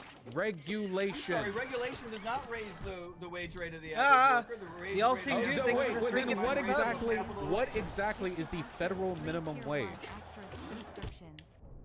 The You wage literally rate- just said Ow. that fast food workers would probably be making less without the minimum wage, which I agree with, by the way. So the minimum wage then, as a corollary, in most, is not in every case, but raising- in many cases, yes. Right. so it raises, that's the minimum wage raises. I'm sorry, you can't just hop from one misstatement to another. No, so and wait, hold pretend on. You haven't Does made the it. minimum You wage- just said that regulation increases the average wage rate in the United States. Yes, with the That minimum is an wage. absolutely come silly on. statement. Yeah, you just wait. So The you wage literally rates you're in the United wait. You, States have I'm come sorry. up Wait, hold over on. time Really quickly, because of the sir. accumulation of Mike, capital and baby. Mike, hold on. technology. There's a serious issue here. Do you have a carbon monoxide detector in your house? All right. Oh God, I love Vosh. Yes. Okay. Can you check it for me right now? Because the statements you are making are consistent with Oh, no. severe oxygen deprivation.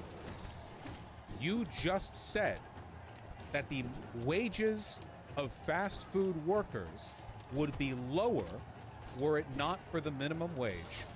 And the I am bottom end. agreeing At the that bottom a end, not an average, at the regulation, bottom end. if you want to check how many workers in the U.S. are paid at or within $1 of the minimum wage, which is a huge number of them, you can. It's a significant percent. If we are in the agreement then that without the minimum wage they would be paid less, then the corollary argument is that yes, that regulation, the minimum wage, does in fact increase wages. Because otherwise they'd be paying less. They would be paid less otherwise. So now they're getting paid All right. more. We don't have any evidence to indicate I'm that the sorry. increase in minimum Vouch, wage increases look. unemployment. You seem like a nice fella.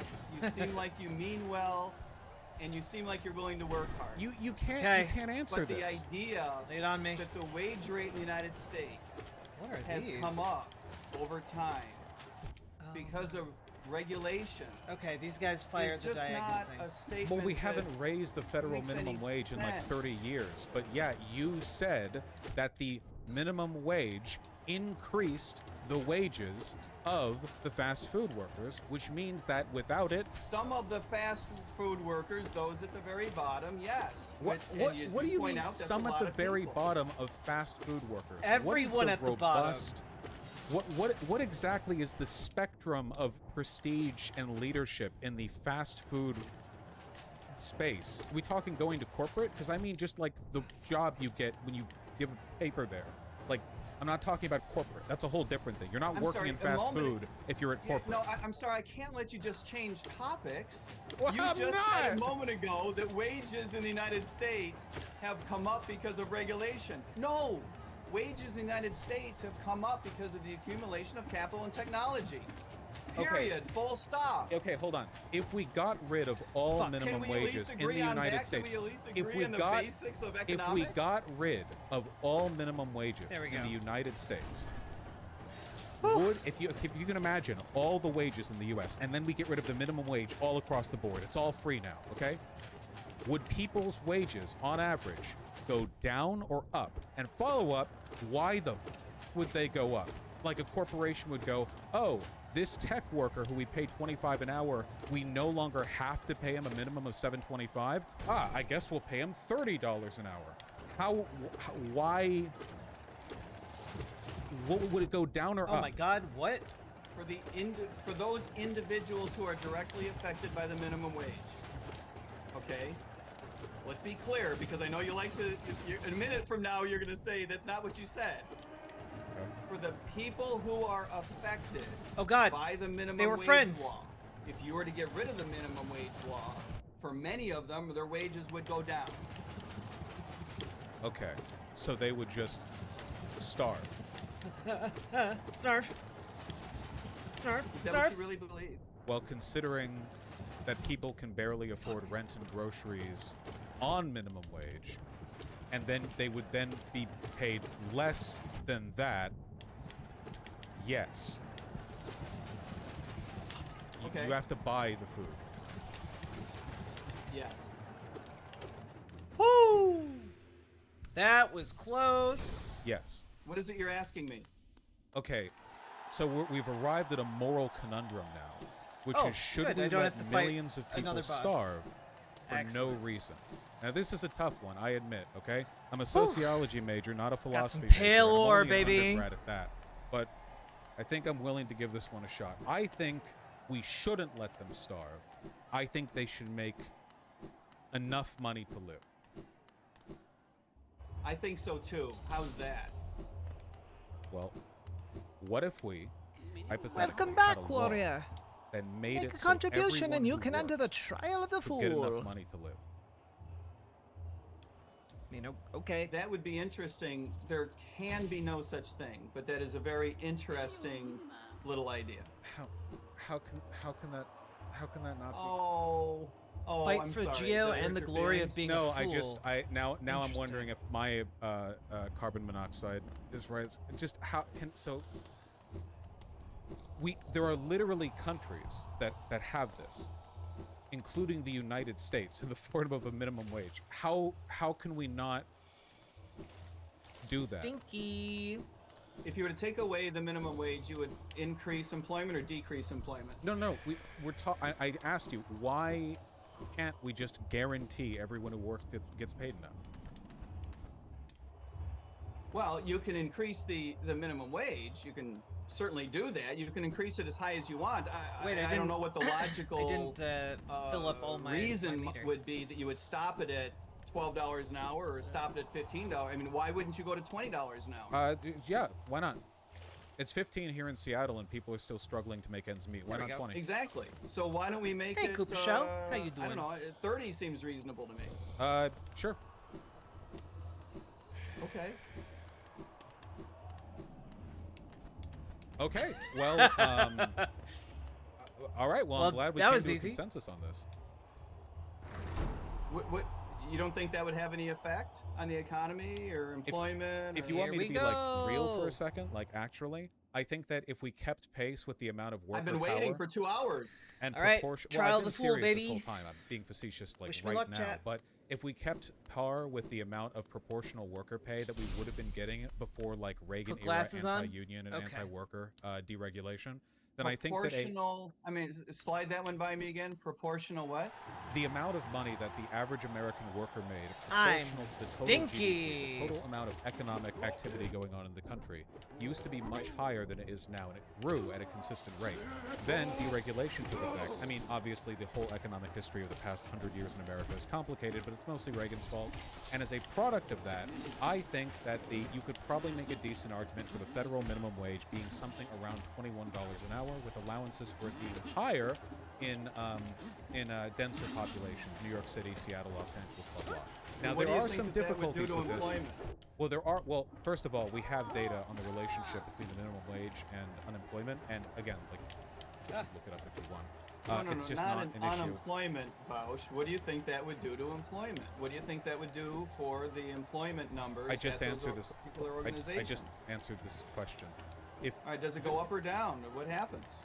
it would stay the same, which is what it's always done, with regards to unemployment. You don't think and that those minimum wage. businesses would hire anybody that they're not hiring now? Well, see, that's the thing. I wasn't finished with my initial statement. There would be some issues in, like, the flyover states. See, there are many parts of this country where the economic extraction has been so severe, from companies like Walmart, by the way, that there's not really a logical What's way that economic extraction? there is an enormous amount of wealth in places like New York and California, and a lot less in many Midwestern states. In No, large I part- know that. What's extraction? What's extraction? Use the word extraction. What's we, that mean? we have national or transnational corporations like Walmart that make an enormous amount of money by monopolizing the distribution of goods in areas of the country where there aren't really many alternatives, but the money doesn't stay in the city where they buy their goods from Walmart from. It goes to the Walmart Corporation. You're which saying that they controls- monopolize them. How do they How do they do that? Because the nature of markets under capitalism Fuck, is towards dude. monopoly and always has been outside Holy shit. market regulation. You can actually No, take no, a look. You can actually take a let's look. talk about at, Walmart. No, You're saying wait, that wait, wait, stop, Walmart- stop. You keep trying to distract me, but I'm not done educating you in the minimum wage thing. You can actually take a look at the monopolization of basically every single like major industry in American history, and every time, like literally Walmart every time. is your Wait, wait, wait, example? literally every time. Like you can take a look at railroads, you can take a look at agriculture, you can take a look at mining, you can like everything, and it's like, oh wow, tendency towards monopoly. Oh wow, tendency towards monopoly every time. Even out in the Wild West where the federal government had no power, every time, because that's how markets work, baby. You need Oh, shit, regulation to dude. break them up, which is when we broke them up, by the way. Those were the times that we had demonopolization. It was when the government stepped in. Now, I don't think a $21 an hour minimum wage would be perfect fit in every part of the country. Look, I think some allowances would have to be made Walmart along is other not an policies. but- example of a monopolistic provider Okay. making money by driving up prices the way monopolies do. We are right? getting I the hope hang we of can these agree creatures, though. that that's not what's going on in Walmart markets. Wait, if So you, I'm wait, curious if you, wait, about if you, this extraction theory because I think it dovetails with Man, your these theory thorns are that really we doing ought to work have in a these government arenas.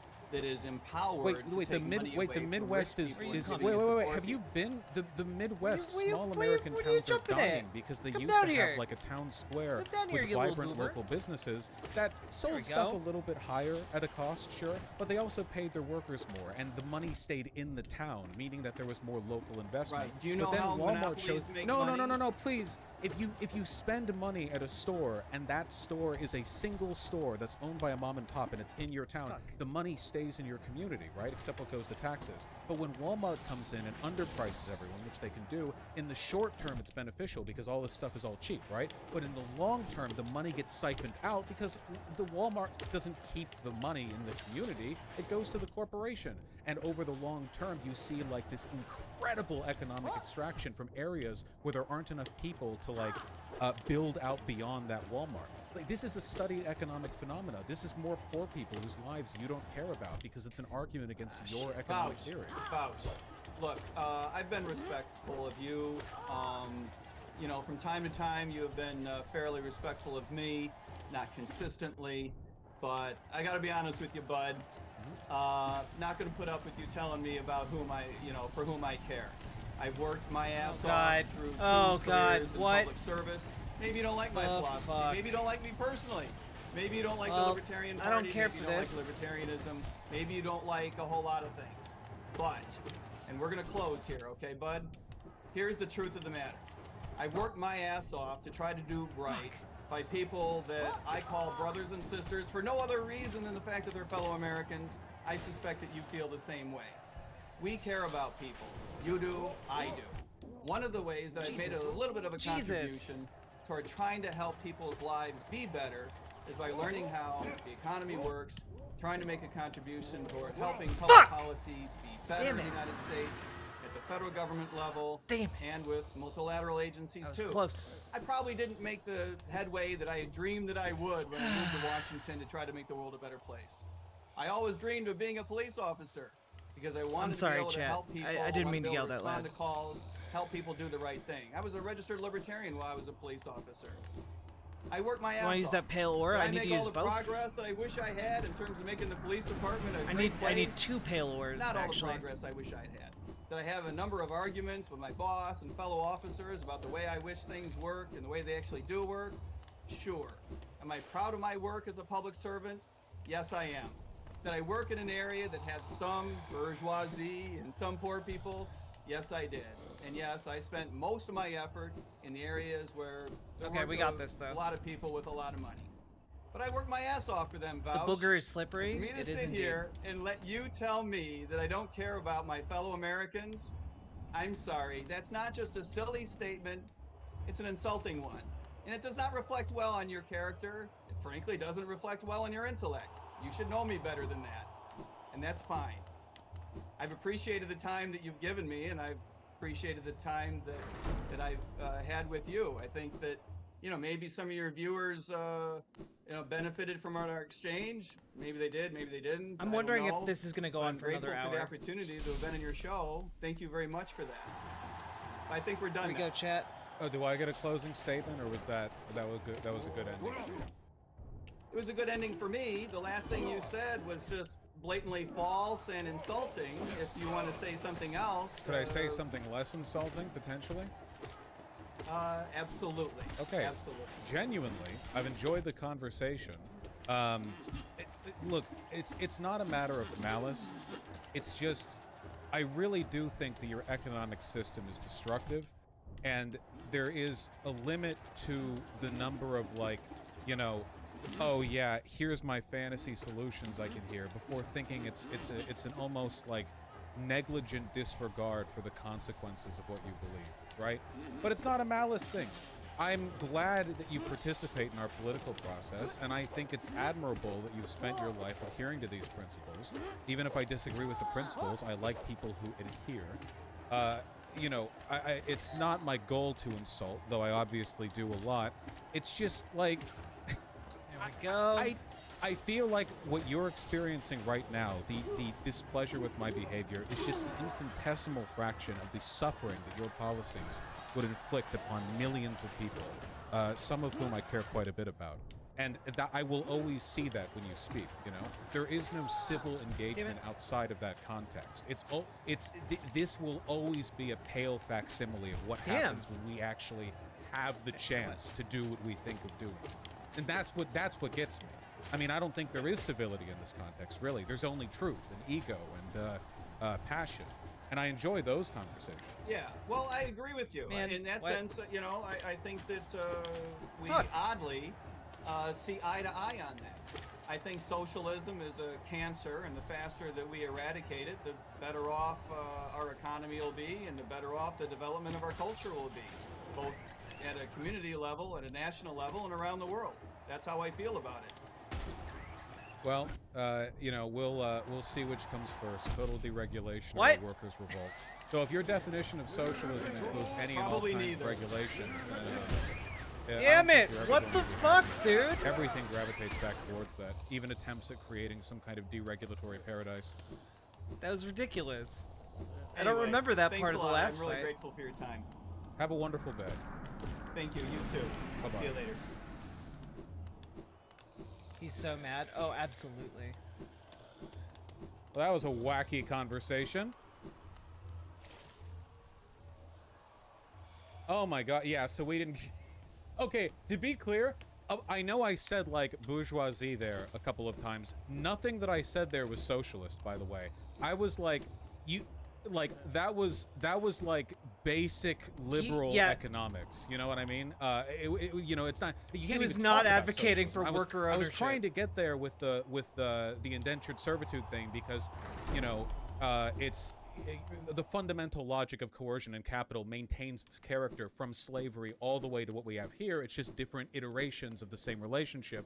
You know, obviously not all of them are equally bad. Slavery is a hell of a lot worse than this, but it's about the underlying analysis. And then, but I couldn't even get past that. Right? He came really close to biting the bullet. Yeah, I couldn't get him to bite the bullet in anything because he would like patronize me, right? He would like, I would like be like, okay, you have to bite this bullet or move off it. And he would like pause for a second. He'd be like, well, I know I don't need to explain to you that what you just said is a bunch of bupkis. It's like, all right. I feel like I did okay. Yeah. So to be clear, right? Because like I couldn't even advance beyond like my liberal, like the baseline liberal economic positions here. The main issue is just that like libertarian economics is insane. It's completely insane. Like I think the clearest example of this was the case with undocumented workers, where in spite of the fact that we have a worker shortage, and in spite of the fact that undocumented laborers are paid less than citizens who work at those agricultural facilities, there's still a shortage. It's like, what? How does that make sense, right? Like, how can there be a shortage when we have literally less than minimum wage, no worker protections labor? And it's like, well, the answer is because, like, it's not always that simple, right? It's not always that simple. The supply-demand graph doesn't explain everything. It explains some stuff, but not all of this. Why are you respectful towards the end? He was anything but respectful towards you. You need to tell us please out. Because I feel like I'd already made my point. You know, I don't actually take pleasure in being mean, I guess, like outside the context of making an argument. I'm okay with in the context of making an argument. It's fine.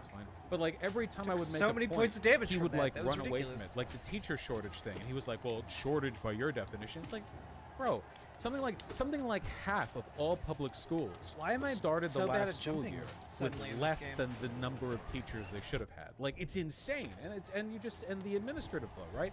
At the end of the day, Hey, like the fundamental bananas rule of on politics, TV. not economics, but politics, is that the people in charge will make short-sighted decisions that they perceive to be What? beneficial for themselves. What? People aren't perfectly rational in the sense that they're not like, omniscient gods, and they're also not economically rational in the sense that they always pursue their economic self-interest. For example, plenty of teachers get teaching jobs knowing that they're really difficult and low-paying because they want to be like Whoa. an inspiration to young minds. I think that's great. I think that's a human spirit that needs to be cultivated. People who love something so much that they'll work for it, even if it's not like the best choice for them, that's passion. That's good. But yeah, no, it all falls apart. The Walmart thing as well. If you've ever wondered what happened to like Middle America or whatever, you can experience this. Drive from one coast of the United States to another, okay? Just drive across it and stop in every town along the freeway. And the process that I described has happened in thousands of towns. This is also what happens to the black community, by the way. It's why they burned down Tulsa. Remember Tulsa, the Tulsa race riot? The Tulsa massacre when they bombed it? It's because in a community that doesn't have a lot of money, the best way to keep things up and up is to keep the money in the community. You don't want it to be siphoned out, right? Because, like, obviously, if you've got a small town in Middle America with, like, 4,000 people in it, if you spend money on goods and services locally, but the money it keeps in that community, the consequence of that is that the money stays there. Some get siphoned off from taxes. It's not perfect, blah, blah, right? But, like, the money stays there. And what that means is that, you know, you paid for a burger at this place, but now the guy who owns the burger shop has that money, and that burger shop guy is now going to spend his money on the local tool store, and that it stays in there. That happens too in that's black nationalism. What I'm describing right now is black nationalism. Tulsa was the big black nationalist experiment. What happens if black people make an effort to build a local economic faction and keep the money in their community so it doesn't get siphoned off by like big, largely white-owned corporations during a time of segregation, right? What happens is you get firebombed. you get slaughtered. That's what happens. But like, or alternatively, Walmart comes in, underprices everything locally. Everyone's like, whoa, I can get everything for cheap now. But whoa, it turns out when you spend money at Walmart, Walmart doesn't then spend that money back in the community. It goes back into the Walmart family's corporate coffers. So yeah, you just kind of burn it out. And that's why a bunch of Walmart employees are on food stamps and welfare and shit. The government subsidizes Wait, there their are wings? low pay. I grew up in the first Walmart opened in my home state of Maine. Walmart literally killed all the local groceries. I didn't electronics, know and that suppliers, in and even a lot Dream. of farmers markets. Now there's Target and Walmart, basically nothing else. Yeah, this is the reason why, like, right now you couldn't do a $20 an hour minimum wage in, like, Middle America, but you could if it wasn't for that damage.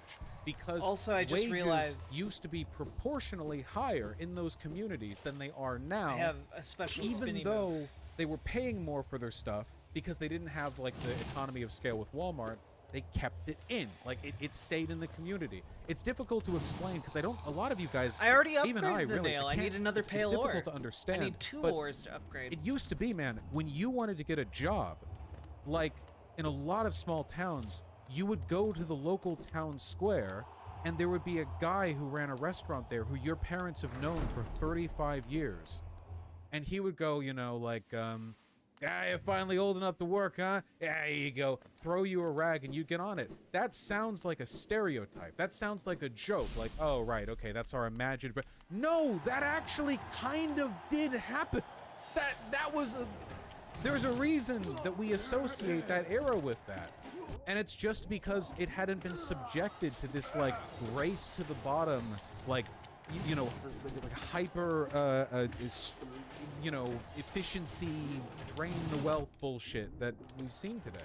Okay, Vosh, but a lot of those places were sustained by anchor businesses like factories. Well, that's the Rust Belt. That's not so much small town thing. That's like the Rust Belt. That's a separate issue, yeah. That's manufacturing moving out, you know. but these things can be solved, right? Like, all the money is here. Not only is all the money here, more money is here than ever before. The total amount of economic activity that's running through this country is so high. Everyone could live like a king. Huey Long, every man a king, every woman a king, no queens. All right? That's gay. We could have that. But it's not just a matter of the wages you get. It's also where the money goes. That's the important part. When money stays in a local community, it circulates in a local community, and that keeps a local community healthy. It's just a localized form of colonialism. The entire history of economics has been a process of colonialism. Primitive accumulation at first, where you invade with armies and you enslave entire races of people, and you have them mine up the diamonds, or they get the rubber trees or whatever, they get the cocoa, they get the tobacco.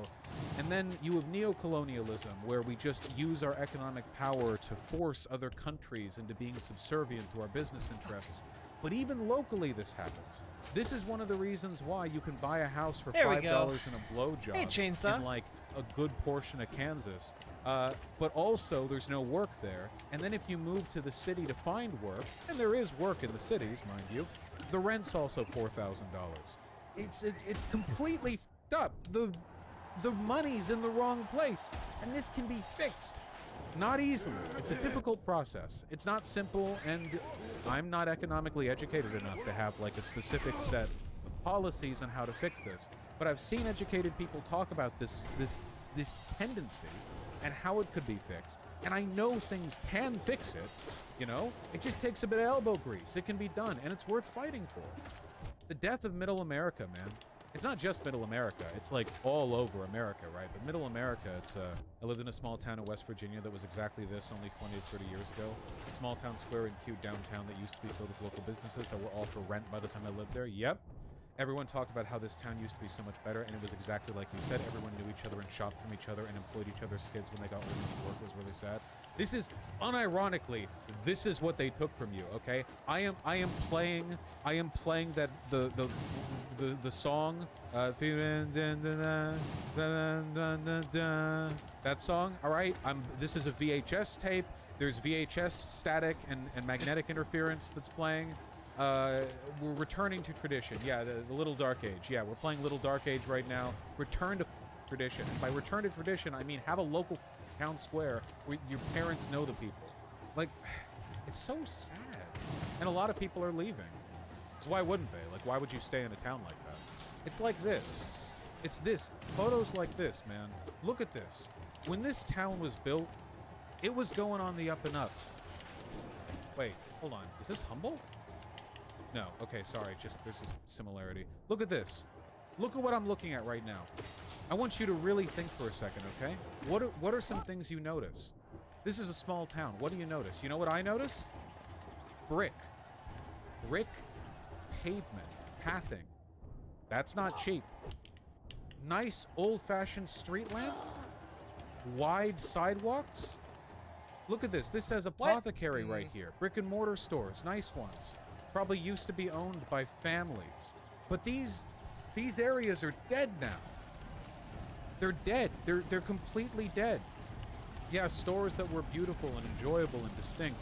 Stores that had character. Stores that meant something to the people who worked and lived there, not just interchangeable franchises. And now they're all dead and dying. It's all gone now, and it's not coming back. You can't just rebuild all of this. The economic processes, that's not how it works. You can't revive this. You can build something better, you can build something new, but this can't come back. Killed by cars. Cars is part of it, but a lot of these small towns were built during the heyday of the interstate highway project. So what I'm looking at right here, this is still car infrastructure, to be clear. Guys. But I want you to imagine, okay? I'm going to sound like a lunatic for a bit, but I need you to understand, okay? Look at this. I want you to imagine, all right? You're 18, you just graduated high school, all right? Now, your family's well off enough that you didn't have to work through high school, but it's probably time you got a job. Where do you get a job? Well, nowadays what you do is you would walk from door to door and get 1,000 little resume fill-out sheets to whatever the okay? But here, your parents know by first name a ton of the people who work at your local commercial district. You can go down there and you can just talk to people. You can talk to people who you know. We're getting farther. We're getting farther. It's gonna be okay. I'm not saying this era was good, by the way. This was during segregation, and also they were not given, like, Don't you do proper it. worker protections in a lot of cases. I'm not saying the era was good. I'm saying this element of the era, that personability was good. Sorry, online forms. That's right, it's online forms nowadays. Even back when I was in high school. What he's talking about is the unatomized days. You know, capitalism seeks to break us all down to individual components in a much larger machine, specifically because by breaking us down into individualized, atomized units that have no connection, like no social circle, no like strong like community ties, that makes us more mobile, and by making us more mobile, that makes us more easily interchangeable. The entire system seeks to make us easily replaced. And it's been relatively successful at that, you know? School. You would go, even when I graduated 2011, which means that I went to work in 2009 or 2010 maybe, and back in those days you could do it online, but in a lot of places you could just go door to door asking for forms. Nowadays, I guess not. That was only a decade ago, a little more than a decade ago. I still remember how depressing that was, though. And you know, I'm speaking from experience here because because the place where I failed to find work for 6 months was in Humboldt. When I graduated from university, I could not find work in Humboldt County. I didn't have a car, so and it's all really spread out, you know, so it took me so long to find a job that I tried streaming. And you know, you see how that worked out. The Arcata Plaza is still quite nice, and it's kept afloat by the students who come to the university. So this place still has a decent amount of economic activity, but it's artificial. The people who live in Arcata and Eureka, the sister city just a little bit to the south, are not doing good economically. This place has a little bit more money coming in just because of the tide of students, but it doesn't represent the actual longevity of the Okay, thank community. you, It's not Nindrine. people who are there. It's people who bring money in, you know. Yeah. What? Yeah, it's extracting wealth, not much wealth, but some wealth from the places Oh my the God. students come from. They do some Taking nice so stuff much there. damage from this The area place. also has the feel of a nice, like you can see, that's McKinley. He's one of the founders of the area. He probably killed like 5 billion native people, so don't like him. But you know, people still come out down here to the you know, the place, the drive down quite often. There's a lot of really good places to eat here too. Eureka's even worse. I guess they have a decent amount of traffic. Eureka is about 60,000 people though, so it's not like a small town. They have some nice stuff there. You can always tell when you're in the Old Town District. Have you ever noticed that, by the way? Why do you think they call them Old Town Districts? You can find them in basically every city, every town. They call them Old Town Districts because they were the buildings that were built in the town center back when the town had the money and drive to have a unique personality. And now it's called the Old Town area because the only place you can actually get work is like the sparse office buildings that have been built in some other section of the town.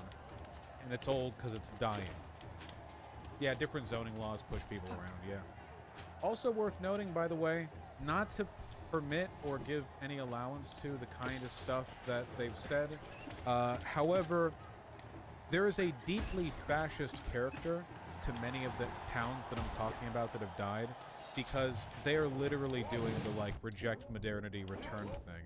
I'm not saying it's all economic insecurity. I'm saying it's a lot of white people in, like, the you know, Midwest or areas that are economically deprived that live in small, regional, historically segregated communities that grew up on stories about the wealth and prosperity of America and their local town, but live in this, like, dying, like, hollowed out husk. And as a result of that, they're very susceptible to propaganda about how it's being done by immigrants or neoliberalism or global. Well, hold on. Neoliberalism is doing it, but you know, or globalism or the Jews or whatever else. Yeah, they're very susceptible to that. and they are racist. Yes, a lot of them are racist. A lot of these towns were literally built up in the 40s and 50s when the country was still segregated, and because redlining kept a lot of people out, or at the very least kind of like, you know, generally prohibited people from moving in there. Like, now in a world where people can kind of move where they want, there's no reason to move there because they're all dying, so it's eliminated third places for us too. Oh yeah, you remember how much we've talked about third places before and their importance? The idea is that you should have like a hangout spot that is not your home and not your work. That's very, very, very important for a person, like, emotionally, I think. Even if it's just a local bar, you know? Like, that sounds so... What's that sitcom, that bar where everyone knows your name? That one? What's that? Like, that's a fantasy to a lot of people now, you know? Cheers? Gotcha, cheers. That's a fantasy to a lot of people. Not to mention, even with the fact that it's difficult to find those third places, the character of these third places has changed because people move around so much. You know, you can have a nice bar, but it's like, it's all, what, tourists? It's all college students? It's not the same, you know? It's different. Things are different. And I'm okay with big cities having lots of people and things change all the time, but you should have, like, core places to root yourself in, something you can rely on. This is doable. This is not a ridiculous ask. Yeah, COVID killed a lot of these places as well. Yeah, teens don't have anything nowadays, man. Back when I was a teenager, malls were still okay, you know? Like, I was a teenager back in, what, 2006, 2007, 2008? Like, malls were dying then, too, but nowhere near what they are right now. And nowadays, like, yeah. Yeah, nowadays teens have Facebook and depression. I don't even think teens use Facebook anymore. And malls still sucked, you know? It's just better than literally nothing. I hate malls, but I want malls to be replaced with like a vibrant town square or a place where you can go and have fun, right? Also, bring back arcades. Not just barcades, arcades. I know that COVID did a number on them. Barcades are for me. I'm an adult. I'm almost 30. Arcades, however, let the kids have their arcades. Not some Chuck E. Cheese bullshit. Like, make a real arcade, you know? They use TikTok? Yeah. They don't want it. If they did, people would open them. Yeah. Consoles and PCs killed those for good. No, I disagree. Barcades, like Dave & Buster's or whatever, they can do pretty well, but it's usually adults who are going for them because the adults have the money to go for something like that, you know? When I think of an arcade, though, by the way, I don't mean something like this. This is a bit, you know, it's a place to lose your quarters. I mean, like, just a place where there are fun, physical games that you can play with people that you care about, you know? What do they call it? What's it called? Not foosball or table. What's the thing where it's like it's floating on a bed of air and you knock the pucks around and you get your hand destroyed by them? Air hockey? It's air hockey? I love getting my fingers smashed by those. No, you don't. That is a crazy fun game, dude. Why did we make one game where you use an air table and then stopped? Like, those are so fun. It's right in the middle of the image. Yeah, but I don't know what it is based on the look. Patents? Maybe. Skee-ball sucks. Skee-ball is not fun, by the way. So I'm not sorry. Skee-ball is not fun. Okay, you do it because you want to. You try it for what? You go one game because you want to hit the corner thing for the tickets. It's not that fun. It's not fun. It's not fun. The perfect way to play skee-ball is to master one throw and then do it over and over and over and over and over again. It's not fun. So you suck at I suck at skee-ball. I'm terrible at it. I'm so bad at skee-ball. Yeah. You have to make it fun. Yeah, by chucking the balls at people. Here, this is a barcade in LA. Kind of like this a bit more, except it's all pinball. I guess I like arcades that aren't just all big flashy Chuck E. Cheese lights. I don't like that part, you know. Also, this is all like pinball and cabinets. You know, where's the air hockey? Give me the air hockey. I guess it's difficult to strike a good balance here, you know? I'm trying to find a picture that has what I would consider to be the optimal relationship between, like, bar and cade, you know? Some of these are pretty cool looking. Try being a teen without a license in suburbia. Yeah, it's terrible. Most kids do D&D cafes these days. See, that's nice. I used to have a lot of fun going down to my local Games Workshop and other local, like, gaming stores. Though I would never play 40K or D&D there. There were always, like, you know, like the squad. Like, there were cliques there, and, you know. But that can be fixed. That's improving with time. I wonder if the game store that I grew up on is still there in Santa Monica. I wonder if it is. Oh my god. I'm getting worse. It's probably not. I'm getting worse. Paper Heroes Games. What is that? Is that it? That's not it. Nah, they probably closed it. Nah, it sucks. It's been a long time. I have too much pride to sink that low.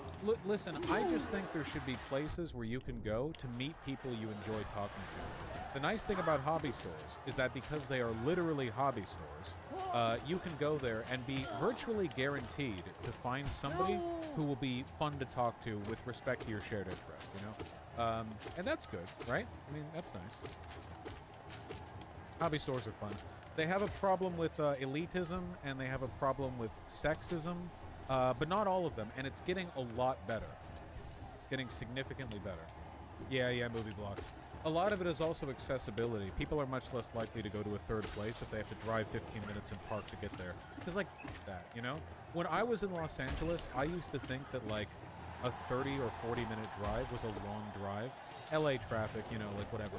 Now that I live in Seattle and I'm woke, when I have a drive that's more than 10 minutes, I think that's a long drive. Just driving.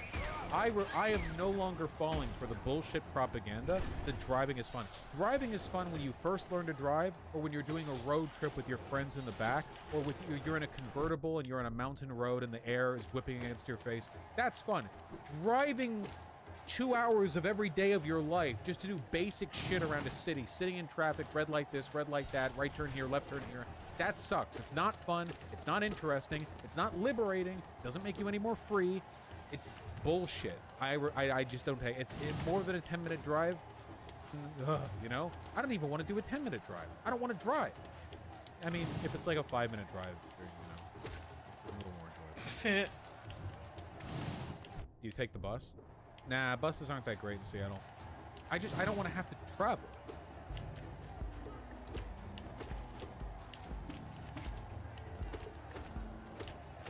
I got this, chat. Got this, don't you worry. This is it.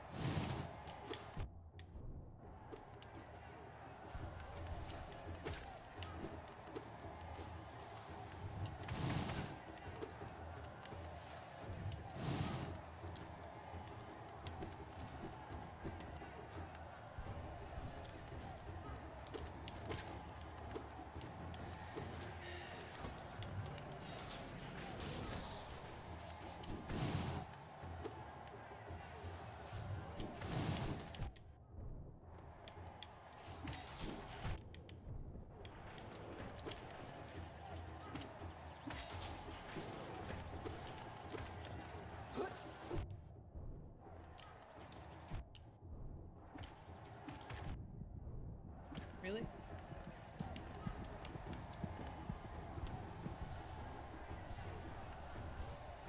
Hey, Jack Frost. Welcome to Riverboat.gg. Appreciate you being here. Whew.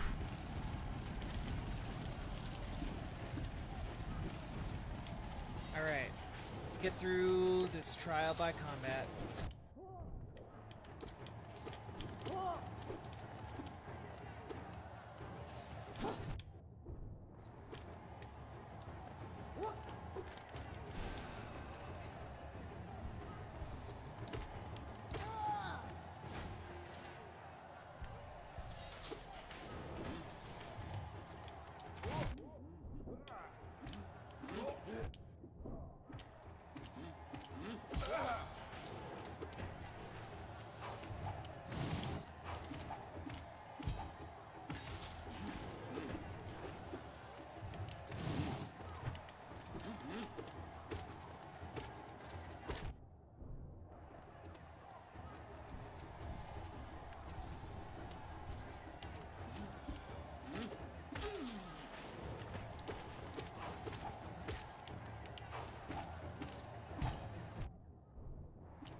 Shit. Fuck.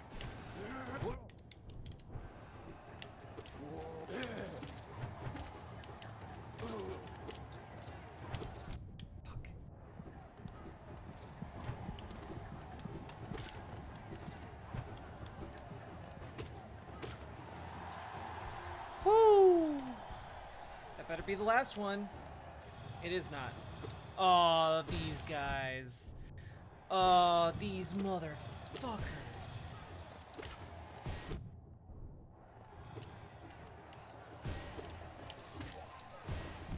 Fucking hell.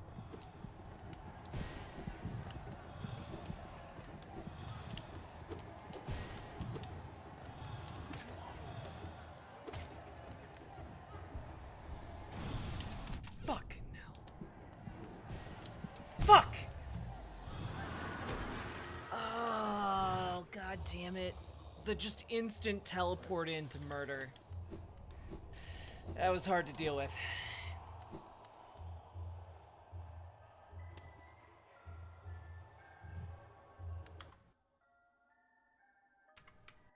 Yeah, I am playing Hollow Knight. It's true. Let's get rid of this desktop. There we go.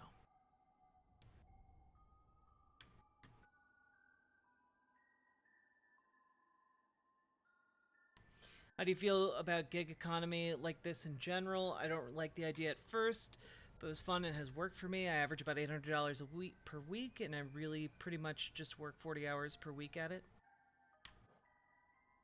I think the gig economy is very, very exploitative.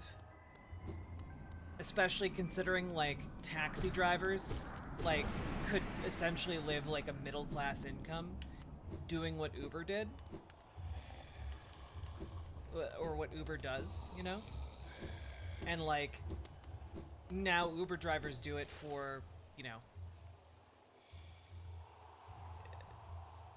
well, frankly, a much larger company that wants a much larger piece of their, the pie, you know? What is your charm setup? Honestly, don't remember. I should take off the Wayward Compass, though. Fury of the Fallen, Long Nail, Defender's Crest, Thorns of Agony. Might take off Fury of the Fallen. Try something else.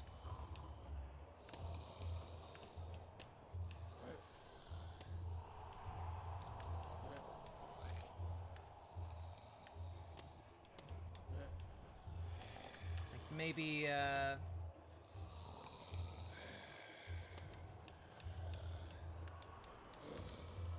maybe I'll use the Dream Shield. I'll try that out.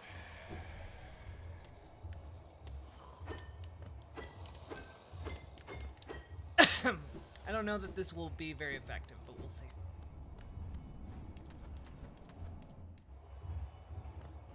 Live 72 miles away from where I work, and I spend about $30 a day in gas, plus $20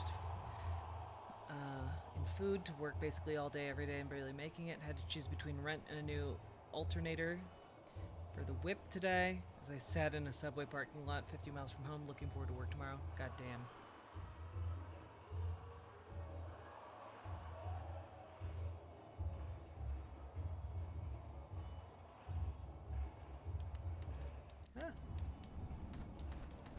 Wait, you make more than working for the post office? I thought the post office paid like really good. Had like really good benefits and stuff too. Hey, Sentient Waffle. Seems that we're just moving towards a gig-styled economy due to AI integration. I hope we can get a stop to that so people don't get underpaid for doing the same work.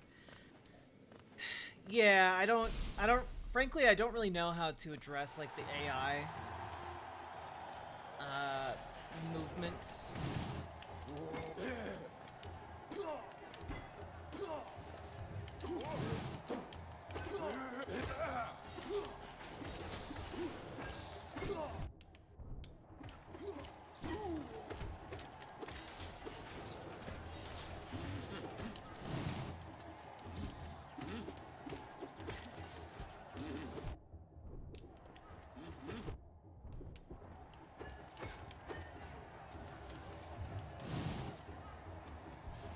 I mean, frankly, I think Bernie Sanders' proposal of like a tax on like the efficiency granted by like robotization or like robots and AI, I think that's like a pretty reasonable way to take it, you know?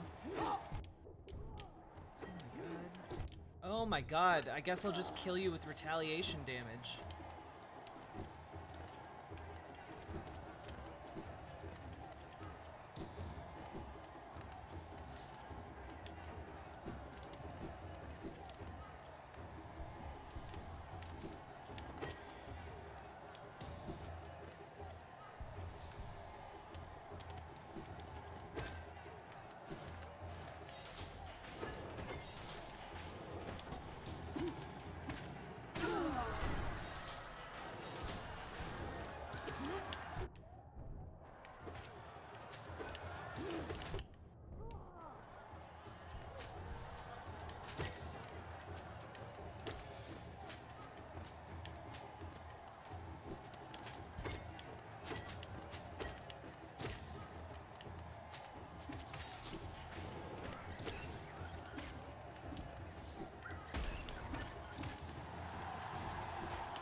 Okay. Phase 2.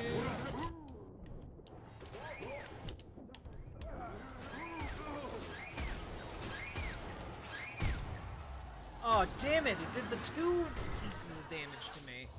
Damn it. Good night, Kairyu. Hey, Chutu. How you doing? Post office can pay good when you become a regular rat driver and does have better benefits, but the hours suck, the stress is bad, and for a comparable amount of work, Uber Eats really does pay better. Well, that's good to know. Try Spore, it combos with defenders when healing. Okay, give it a shot.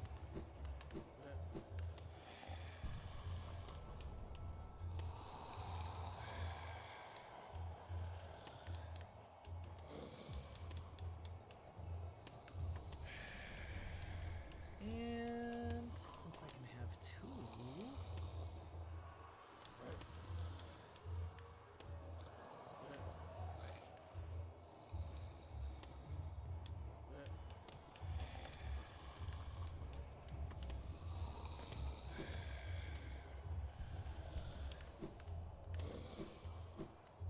Oh, I see. Yes, they do like to get along. Okay.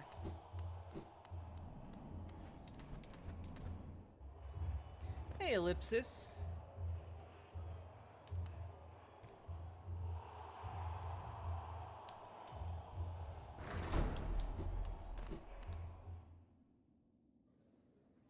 Also, again, All Seeing Dude, thank you for the 3 tier 1 subs. I really appreciate that, especially on these slower streams. I know this isn't quite the usual content for you guys, so I appreciate it. Man, maybe I'm just tired too.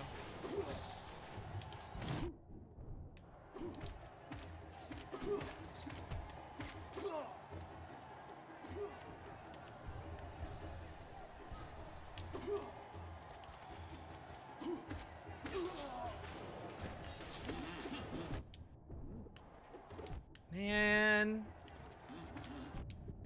Holy shit, dude. Holy shit, dude. Holy shit. Okay. I must be getting tired. They're great streams? Well, I'm glad you think so. Cuz I can see the viewership numbers and they do not do well when I play video games, but you know what? That's okay. This game is also super hard. I mean, I've been having a pretty good, like, easy time with it. Up till, like, this is the only fight I've really struggled with. And considering it's the highest level in the Coliseum, I'm feeling pretty okay about it. It's not rage quitting, it's EP quitting. True.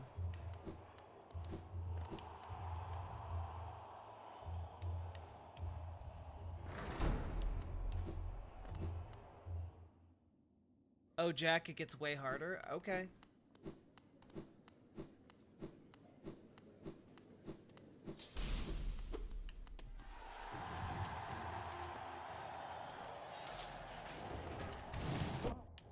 Man.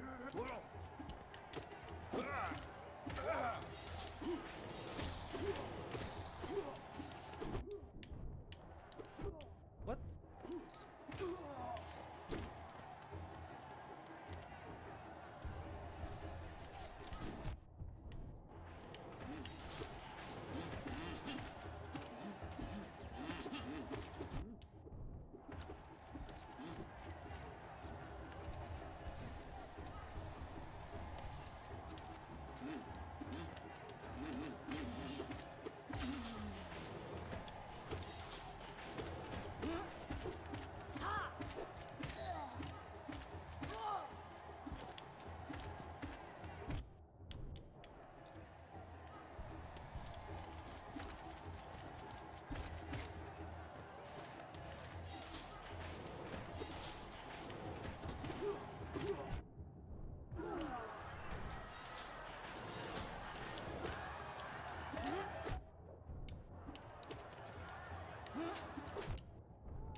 Man.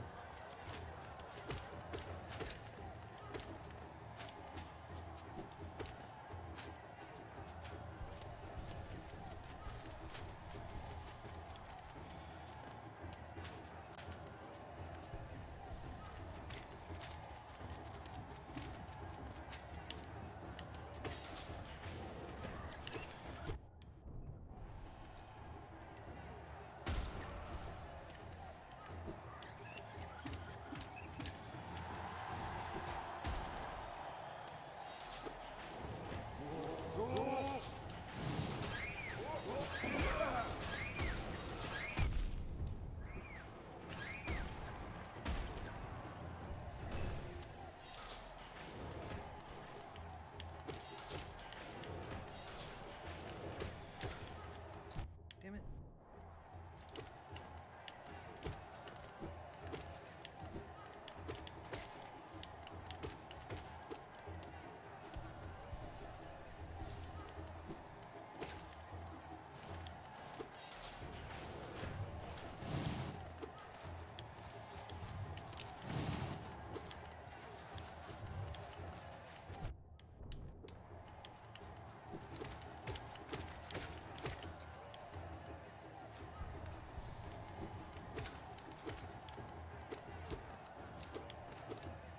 Come on.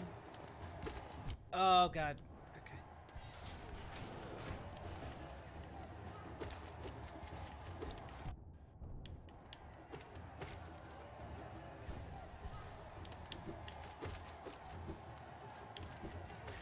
There we go.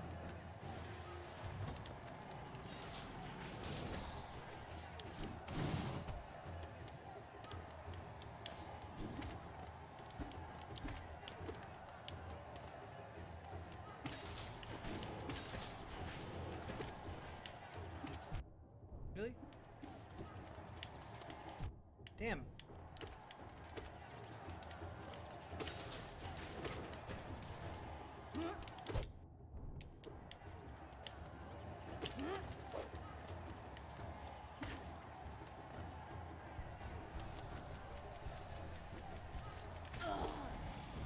Neat. Not neat. Not neat.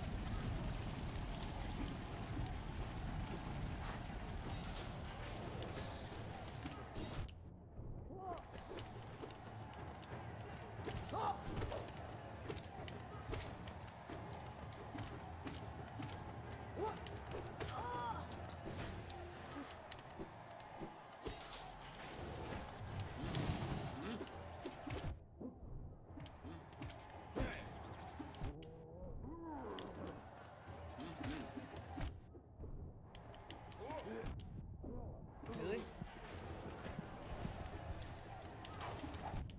Wow. Wow. I'm bad. I'm bad and I feel bad.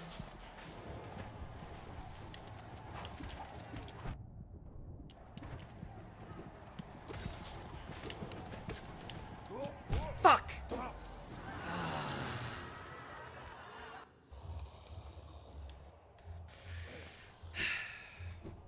The mantises when they come out, they get me every time.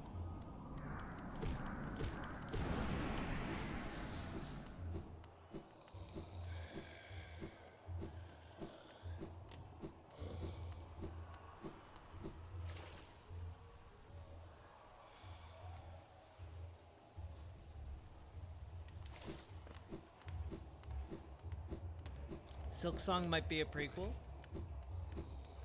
I guess that'd be interesting.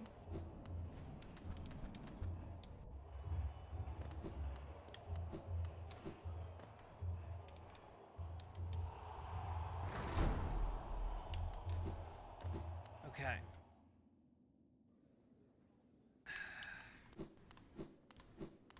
I think I got it this time. I'm feeling the magic. I'm feeling the magic.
We got this.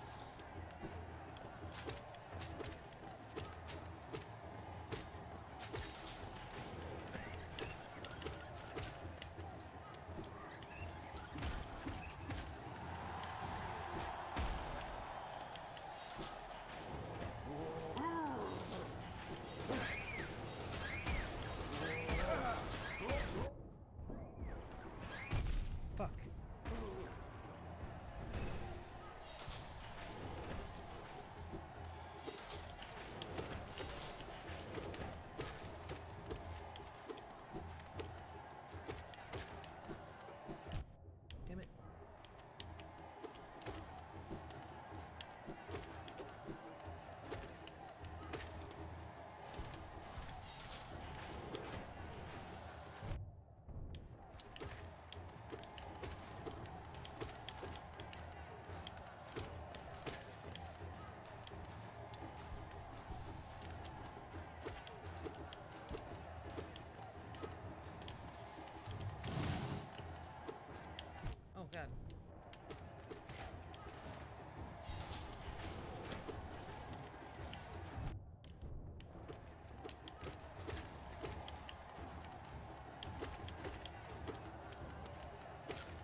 stinky.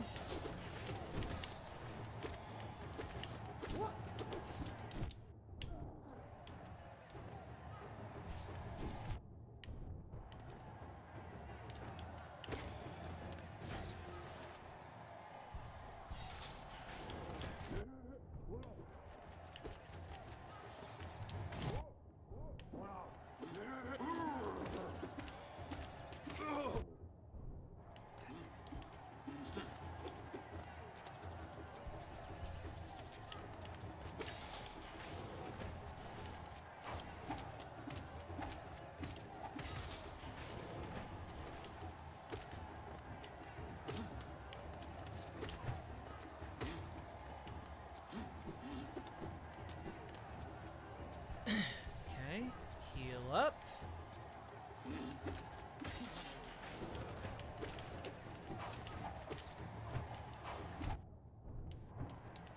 What? Holy shit. Oh my god. Oh my god! Fucking hell, dude! I thought I killed both of the... I thought I killed both of the flying mantis guys. I'm sorry. This game is only made by 3 people? That is incredibly impressive.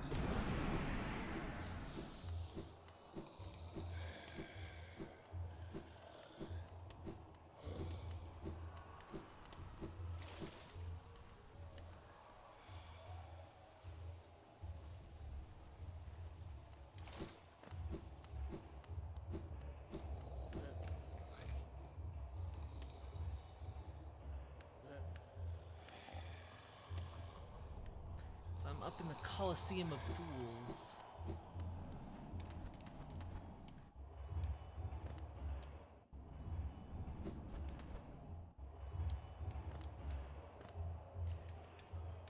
Yeah, there's another video game developer called Team Cherits, and I keep getting it confused with this one.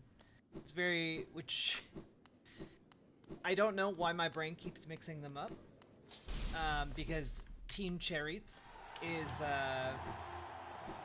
like they do a dating sim on phones, called, I forget what it's called actually, but I really like it.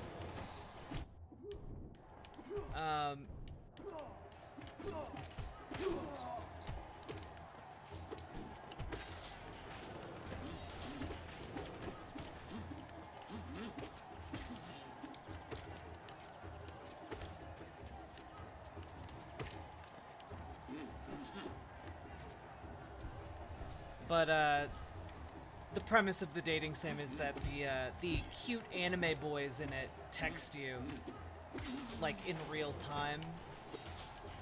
And it's just kinda, it's fun and interesting, you know? Especially if you like cute anime boys texting you.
Okay, okay, okay.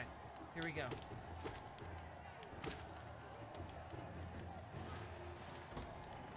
Oh, we're not quite at the hard part yet.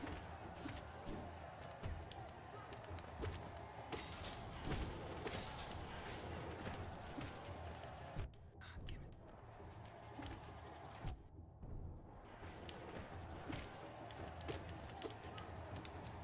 damn it.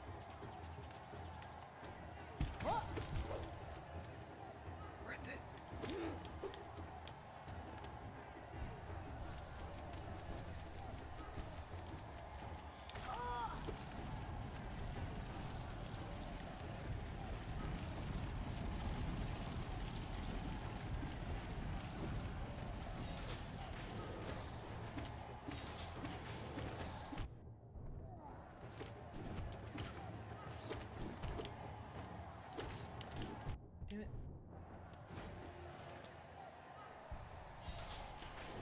Worth it. Damn it.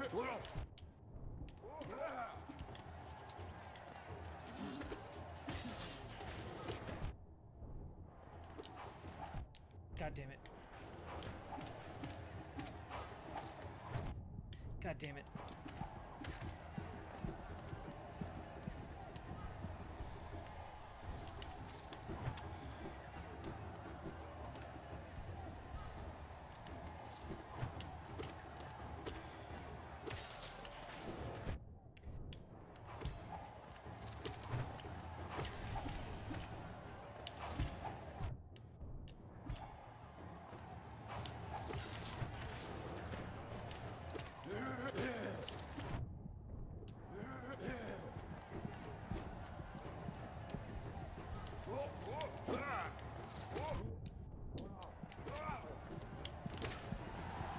Whew.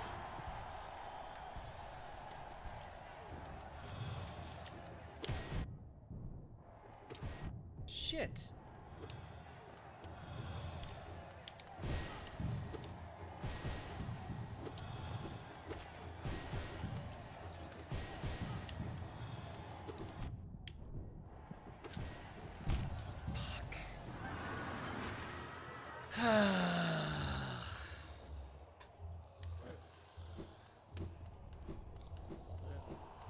I'm gonna give it one more try. One more try. And then I'm going back to the surface so I can spend all this sweet cold hard cash.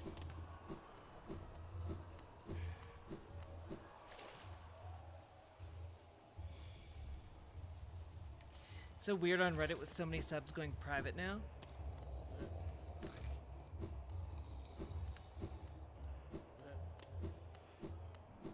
I thought Reddit, the main change Reddit was doing was so that like AI bots couldn't scrape the site anymore. Like they had to subscribe. Is that not the case? I have no idea what's going on with Reddit. I've never been a Redditor, you know?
just do this. This is way easier.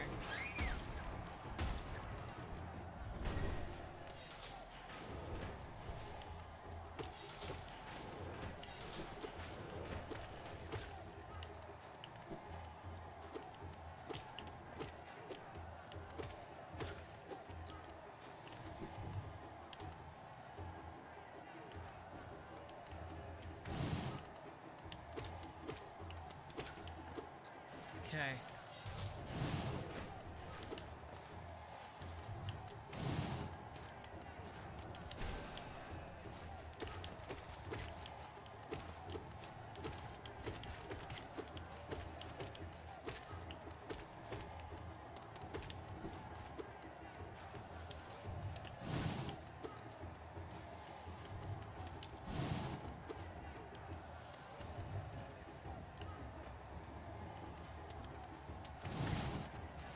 Go.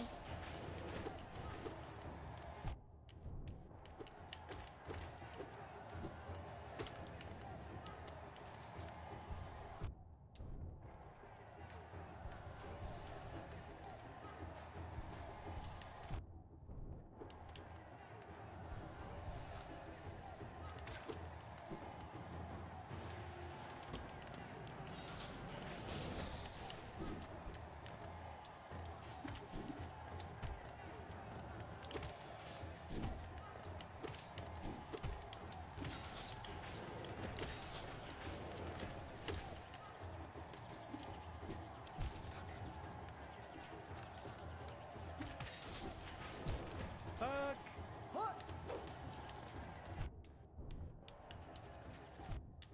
Man.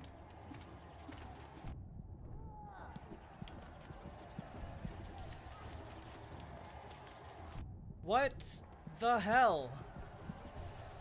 These things just snipe me with such ease, and I don't know why, compared to all of the other projectile weapon guys in this game. Fuck you.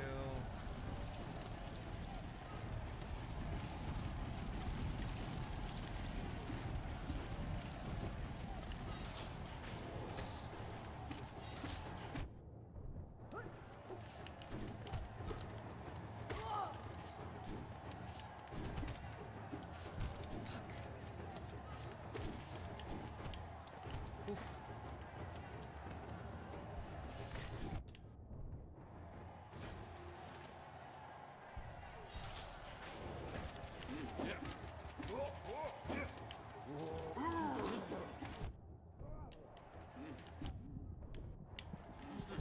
Fuck!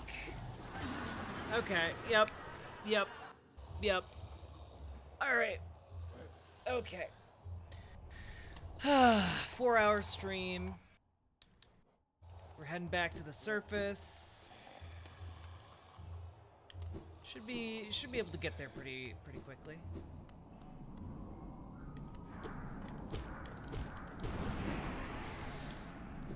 Do you have Deceit Dive? I have no idea what that is, so no.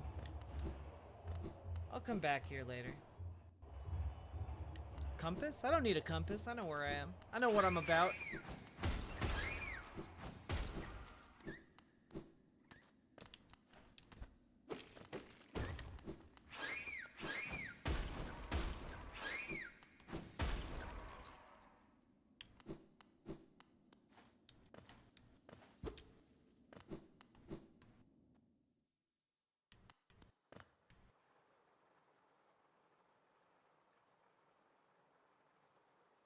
Okay.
don't have a map for this area.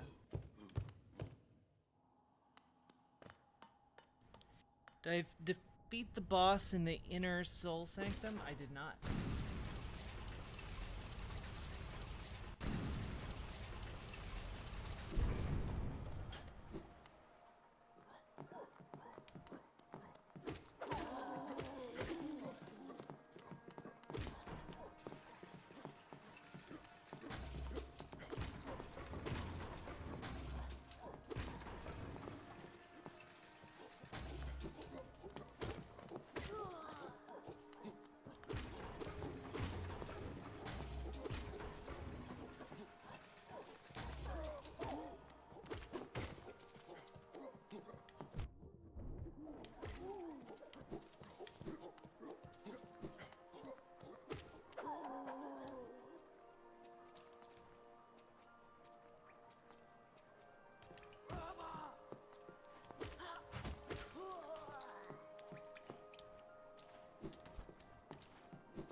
I have the ground pound?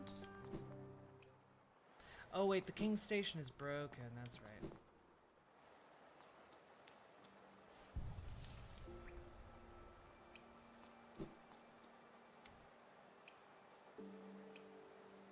Oh, wait. There we go. Ring-a-ding-ding!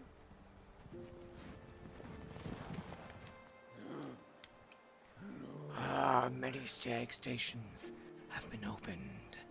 Again, I can travel the breadth of the kingdom. So many grand thoroughfares and old side ways I'd forgotten. Somewhere amongst the lines lies the stag nest. The place where I was born and raised. I thought its location lost to my failing mind, but now I can almost remember the path. If you keep opening stag stations and beckoning me through them, perhaps I will find that nest. I would like that very much. Little one, we stand in the King's Station, named, of course, for the King of Hallow, he who ordered the building of the stagways and stations. The king never rode the stagways himself, but I'm heard he was a glorious bug to behold, bright and radiant in visage, so much so it hurt to look at him. I tire so easily now. My old legs seem to ache more and more. Still, I'm lucky to grow old at all. So many others haven't.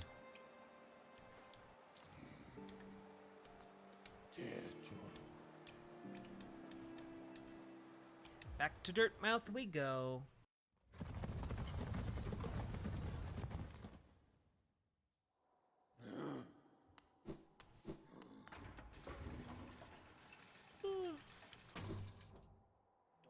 Spooky.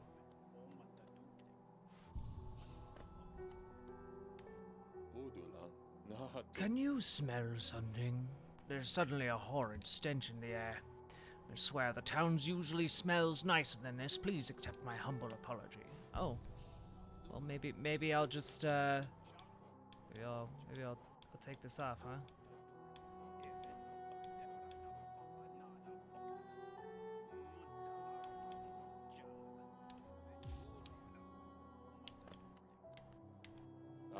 Did you?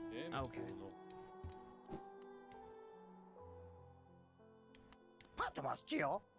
Yes, I'll buy your horrifically overpriced lantern. And I will buy your other crests. Since I have the moolah.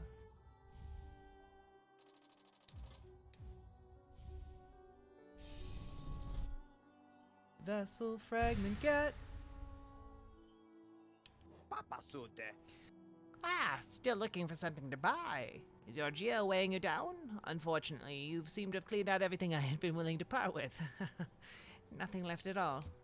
I think there might be a few old trinkets down in my storeroom, but I lost the key a while ago, so no more business between us, I'm afraid, for now at least. Get out of here and let me spend some quality time with all the geo you've gifted me. Yes. We got the lantern, baby.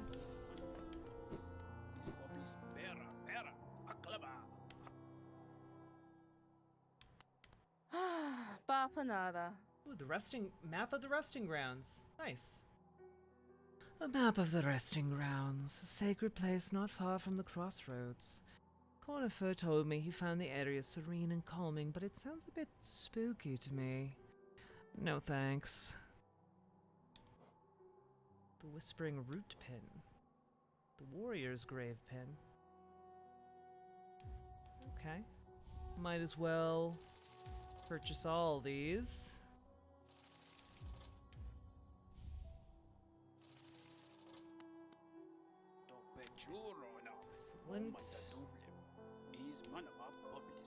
Excellent. Great Prince, so dark, so troubled.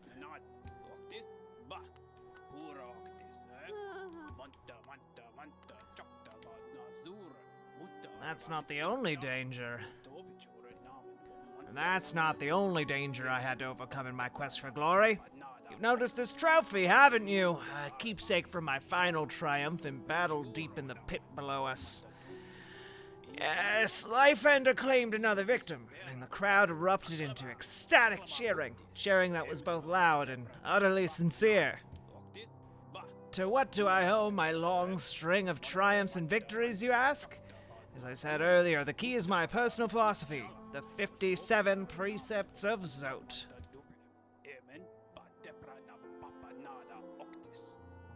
Particularly relevant here is the first precept, always win your battles. The other 56 precepts, well, Precept 2, never let them laugh at you. Fools laugh at everything, even their superiors, but beware, laughter isn't harmless. Laughter spreads like a disease, and soon everyone is laughing at you. You need to strike at the source of this perverse merriment quickly to stop it from spreading. Precept 3, always be rested. Fighting and adventuring take their toll on your body. When you rest, your body strengthens and repairs itself. The longer you rest, the stronger you become. Precept 4, forget your past. The past is painful, and thinking about your past can only bring you misery. Think about something else instead, such as the future or some food. Precept 5, strength beats strength. Is your opponent strong? No matter. Simply overcome their strength with even more strength, and they'll soon be defeated. Precept 6, choose your own fate. Our elders teach that our fate is chosen for us before we're even born. I disagree. Precept 7, mourn not the dead. When we die, do things get better for us or worse? There's no way to tell, so we shouldn't be mourning. Or celebrating, for that matter. Precept 8, travel alone. You can rely on nobody, and nobody will always be loyal. Therefore, nobody should be your constant companion. Precept 9, your home is where you keep your most prized possession, yourself. Therefore, you should make an effort to keep it nice and clean. Precept 10, keep your weapon sharp. I make sure my weapon, Lifeender, is kept well sharpened at all times to make it much easier to cut things. Precept 11, mothers will always betray you.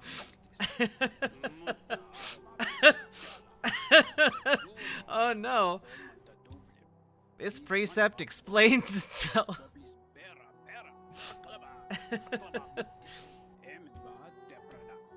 Precept 12, keep your cloak dry. If your cloak gets wet, dry it as soon as you can. Wearing wet cloaks is unpleasant and can lead to illness. Precept 13, never be afraid. Fear can only hold you back. Facing your fears can be tremendous effort. Therefore, you should not be afraid in the first place. Precept 14, respect your superiors. If someone is your superior in strength or intellect or both, you need to show them your respect. Don't ignore them or laugh at them. Precept 15. One foe, one blow. You should only use a single blow to defeat an enemy. Any more is a waste. Also, by counting your blows as you fight, you'll know how many foes you've defeated.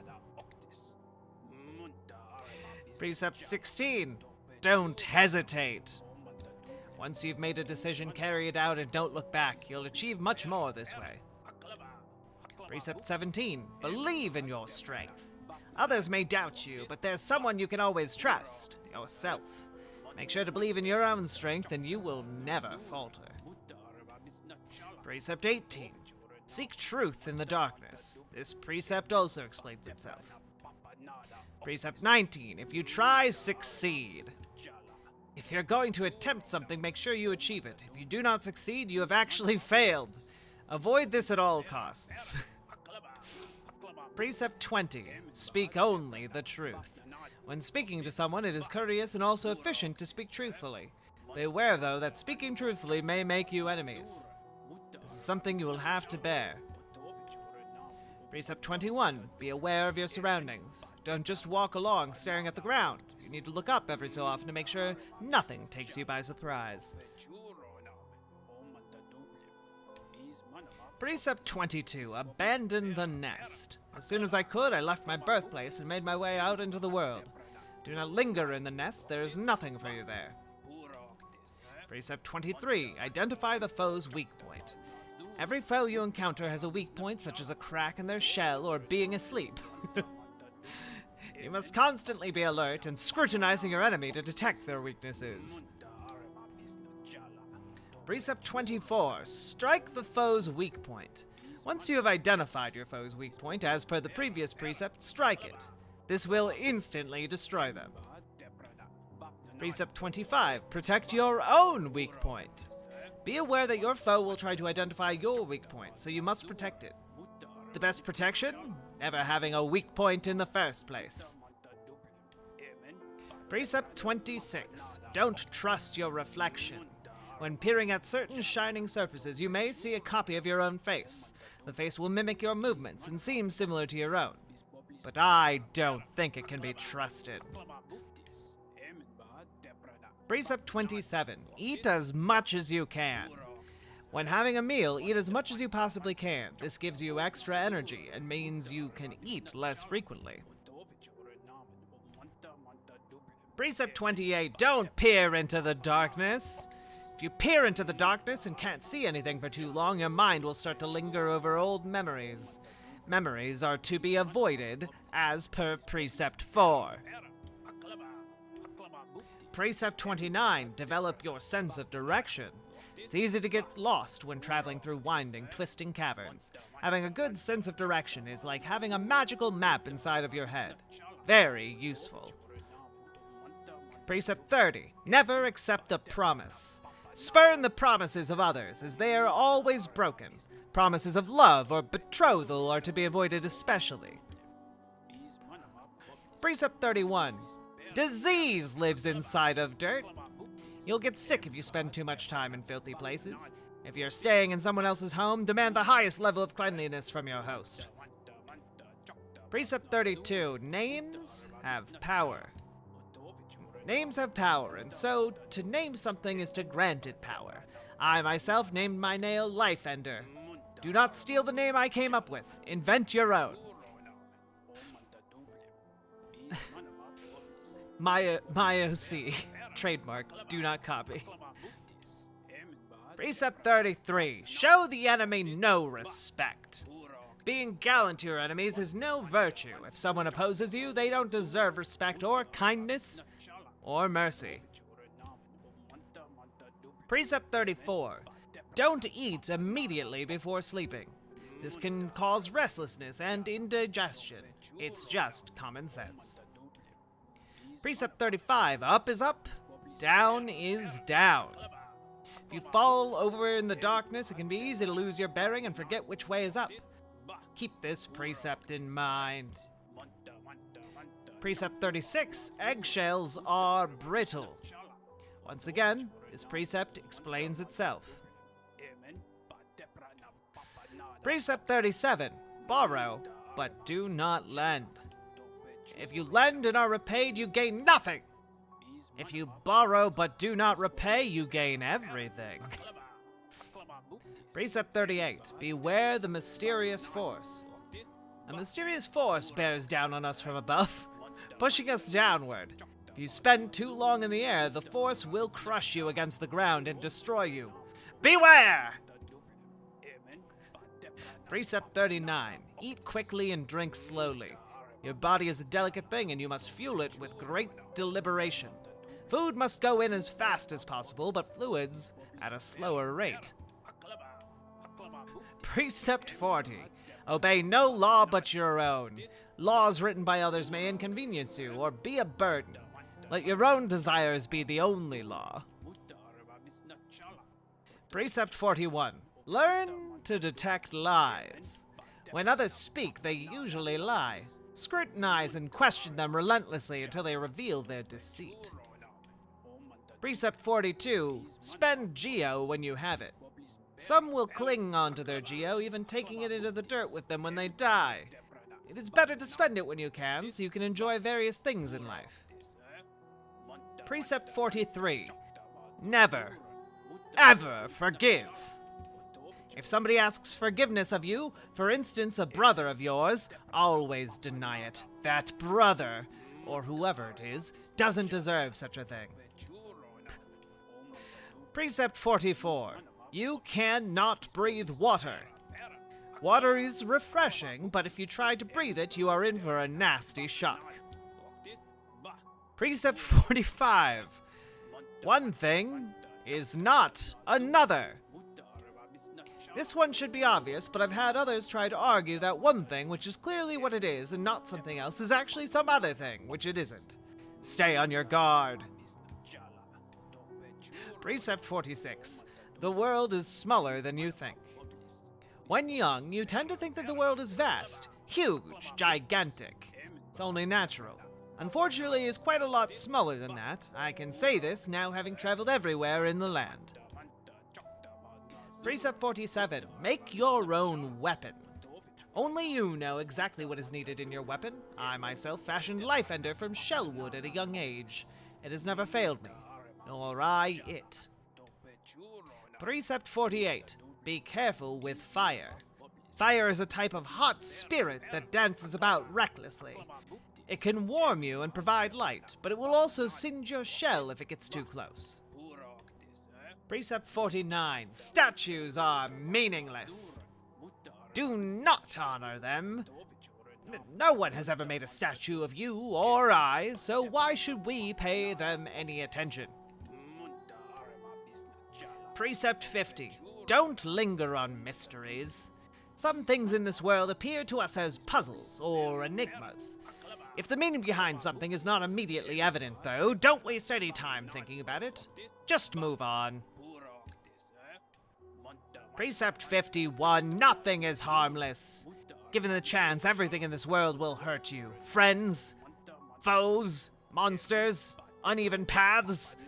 Be suspicious of them all. Precept 52. Beware the jealousy of fathers. Fathers believe that because they created us, we must serve them and never exceed their capabilities. If you wish to forge your own path, you must vanquish your father, or simply abandon him. Precept 53. Do not steal the desires of others.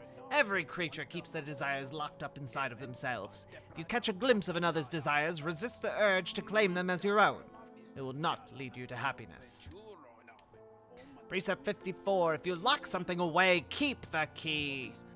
Nothing should be locked away forever, so hold on to your keys. You will eventually return and unlock everything you hid away. Precept 55. Bow to no one. There are those in this world who would impose their will on others. They claim ownership over your food, your land, your body, and even your thoughts. They have done nothing to earn these things. Never bow to them and make sure to disobey their commands. Precept 56. Do not dream. Dreams are dangerous things. Strange ideas, not your own, can worm their way into your mind. But if you resist those ideas, sickness will rack your body. Best not to dream at all, like me. Precept 57, obey all precepts. Most importantly, you must commit all of these precepts to memory and obey them all unfailingly, including this one. Have you truly listened to everything I said? Let's start again and repeat the 57 precepts of Zote. Okay.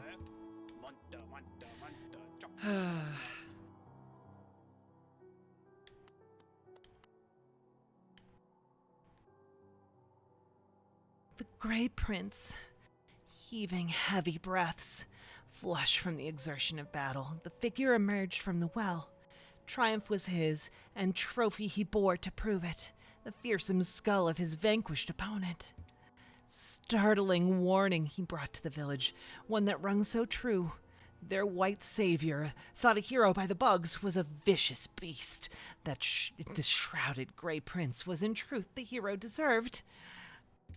With honor and humility, he recounted his quest below, his epic journey of one purpose, to find her, to protect her, his Grey Maiden, his partner in darkness. Oh, she got rid of all of the Hollow Knight toys. Oh, okay.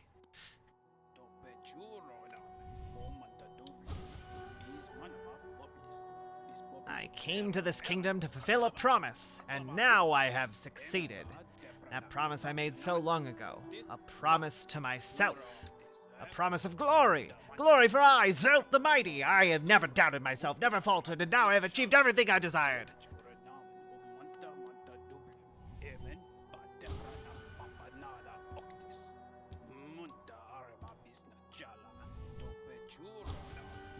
Heroic.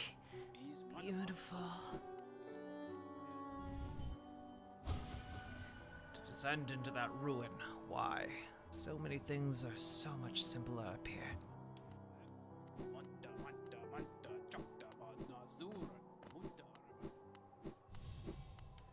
Nani? Oh, another wielding a weapon. I suppose you'll be leaving many a corpse in your wake. You won't spare thought for the dead. At least consider all the extra work you force upon those in my profession.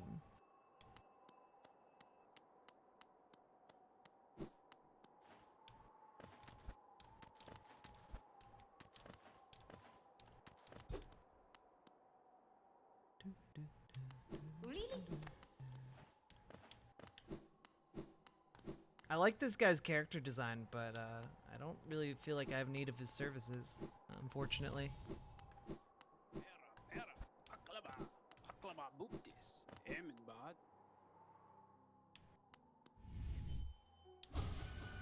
I'm glad I put down my weapon. This quiet life with Corny makes me a lot happier. It would be nice to stretch my legs again, though, sometime soon.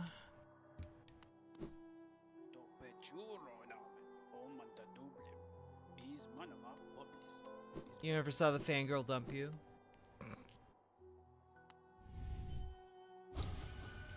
Wherever you are, whatever it is you do now, I hope you three are looking after yourselves.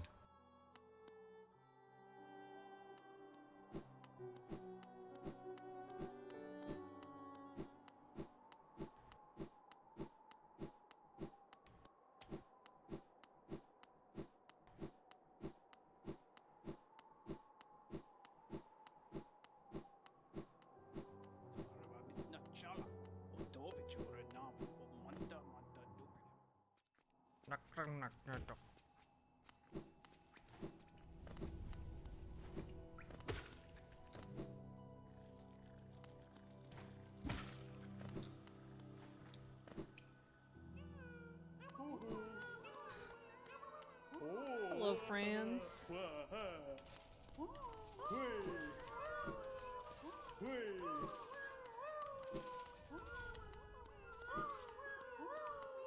I need to find a few more of you guys, but I'll get all my chatters back eventually.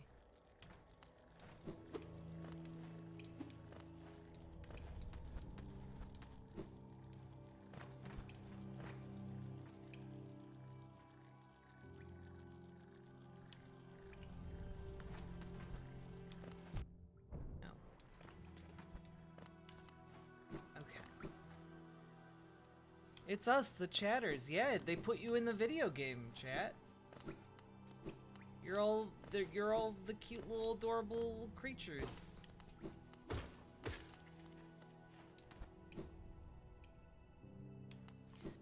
You should go to Crystal Peak. I don't know where that is. No spoilerinos.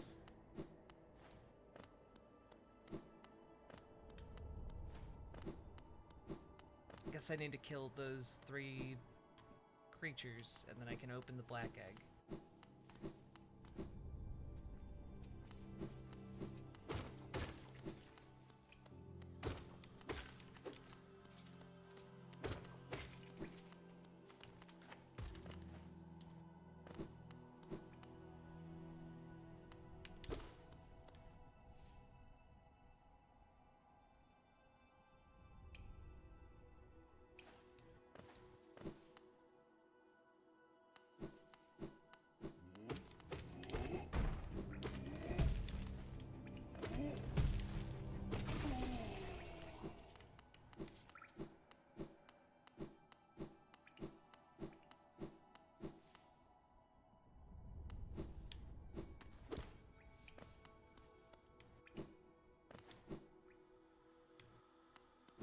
I haven't checked in on this guy, though. For a hot minute. Bury my body, cover my shell. What meaning in darkness? Yet here I remain. I'll wait here forever till light blooms again.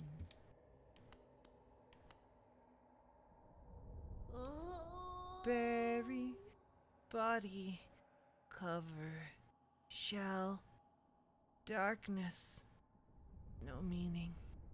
Dangerous, still remain. Light again.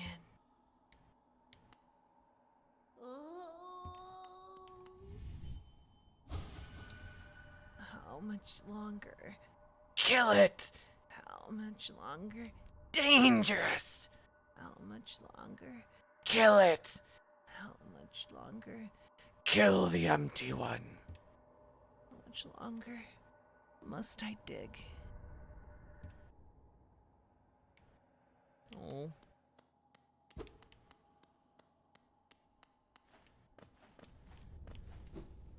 Well.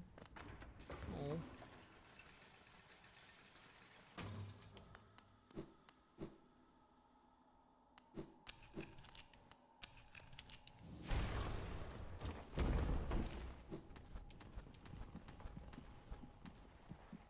Oh, this is Crystal Peak. Okay.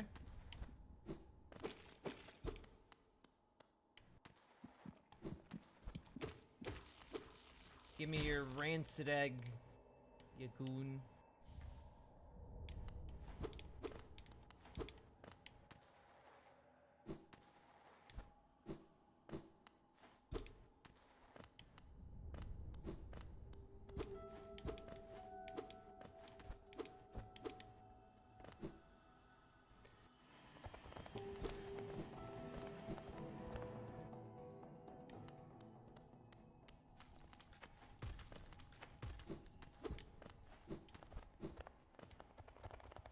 Toll machine?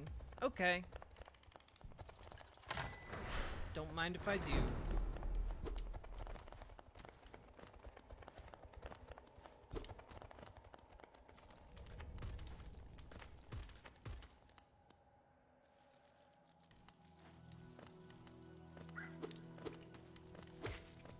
Oh.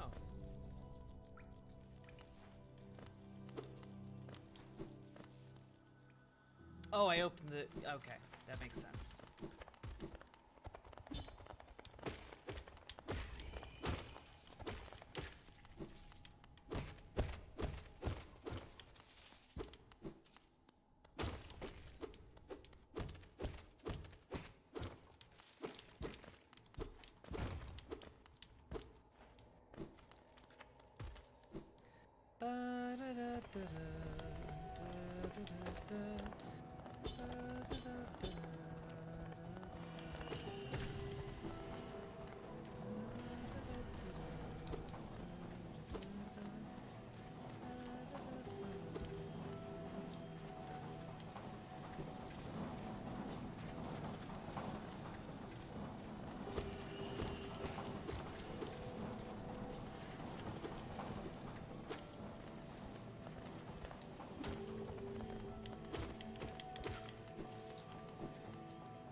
friendly bug? Nope, they are not friendly bugs.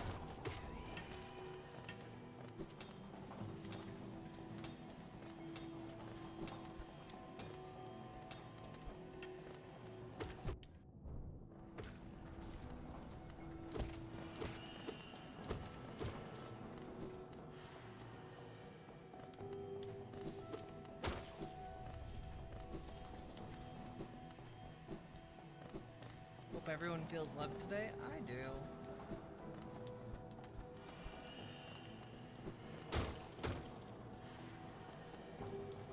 I'd feel a little bit more loved if somebody would drop some subs or donos my way, but you know, otherwise I'm feeling pretty loved.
Chatter!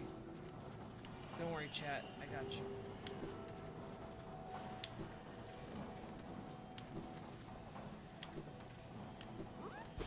I got you.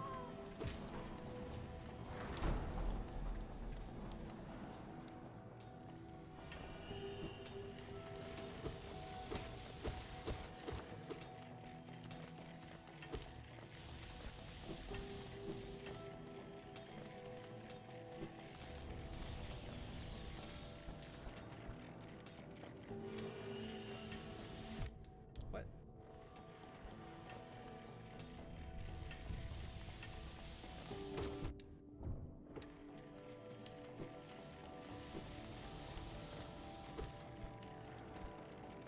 Oop.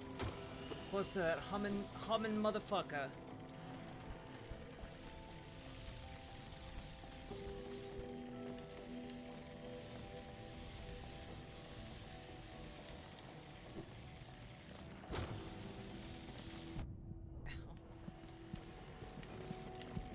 Fuck! Damn it. Hey, LB. My dude, thank you very much for the raid. We're just playing Hollow Knight today. And, I'm doing relatively okay at it. But also, I've been streaming for 5 hours and I'm very tired. I'm sorry, guys. It's 3 a.m. I'm passing out. Use egg? I don't know how to use egg. I'm just a little bean playing a video game. I don't know how to use rancid eggs. I'm sorry. I didn't go to the rancid egg school of video gameology to get my master's degree in rancid egg use.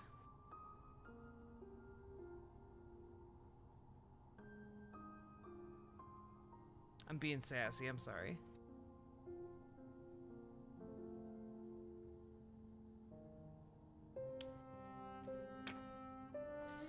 Thank you all for being here, folks. And my dude, I hope you had a great stream. Very, very sorry that I am immediately raiding out as soon as that happened, but I am just wiped, and I'm gonna go eat something and get some sleep.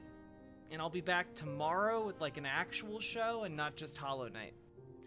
And I think you guys will like it. I'm figuring maybe like, I don't know, like We'll try and figure out a better cadence for video game streams. Throw up on my carpet. Don't do it.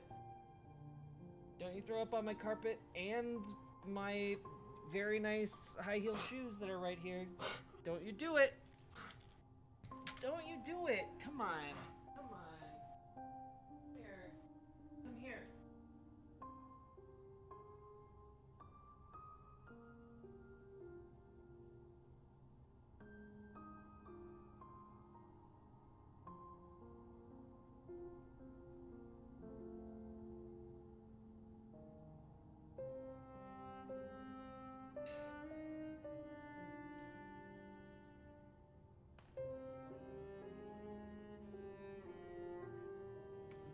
She didn't throw up.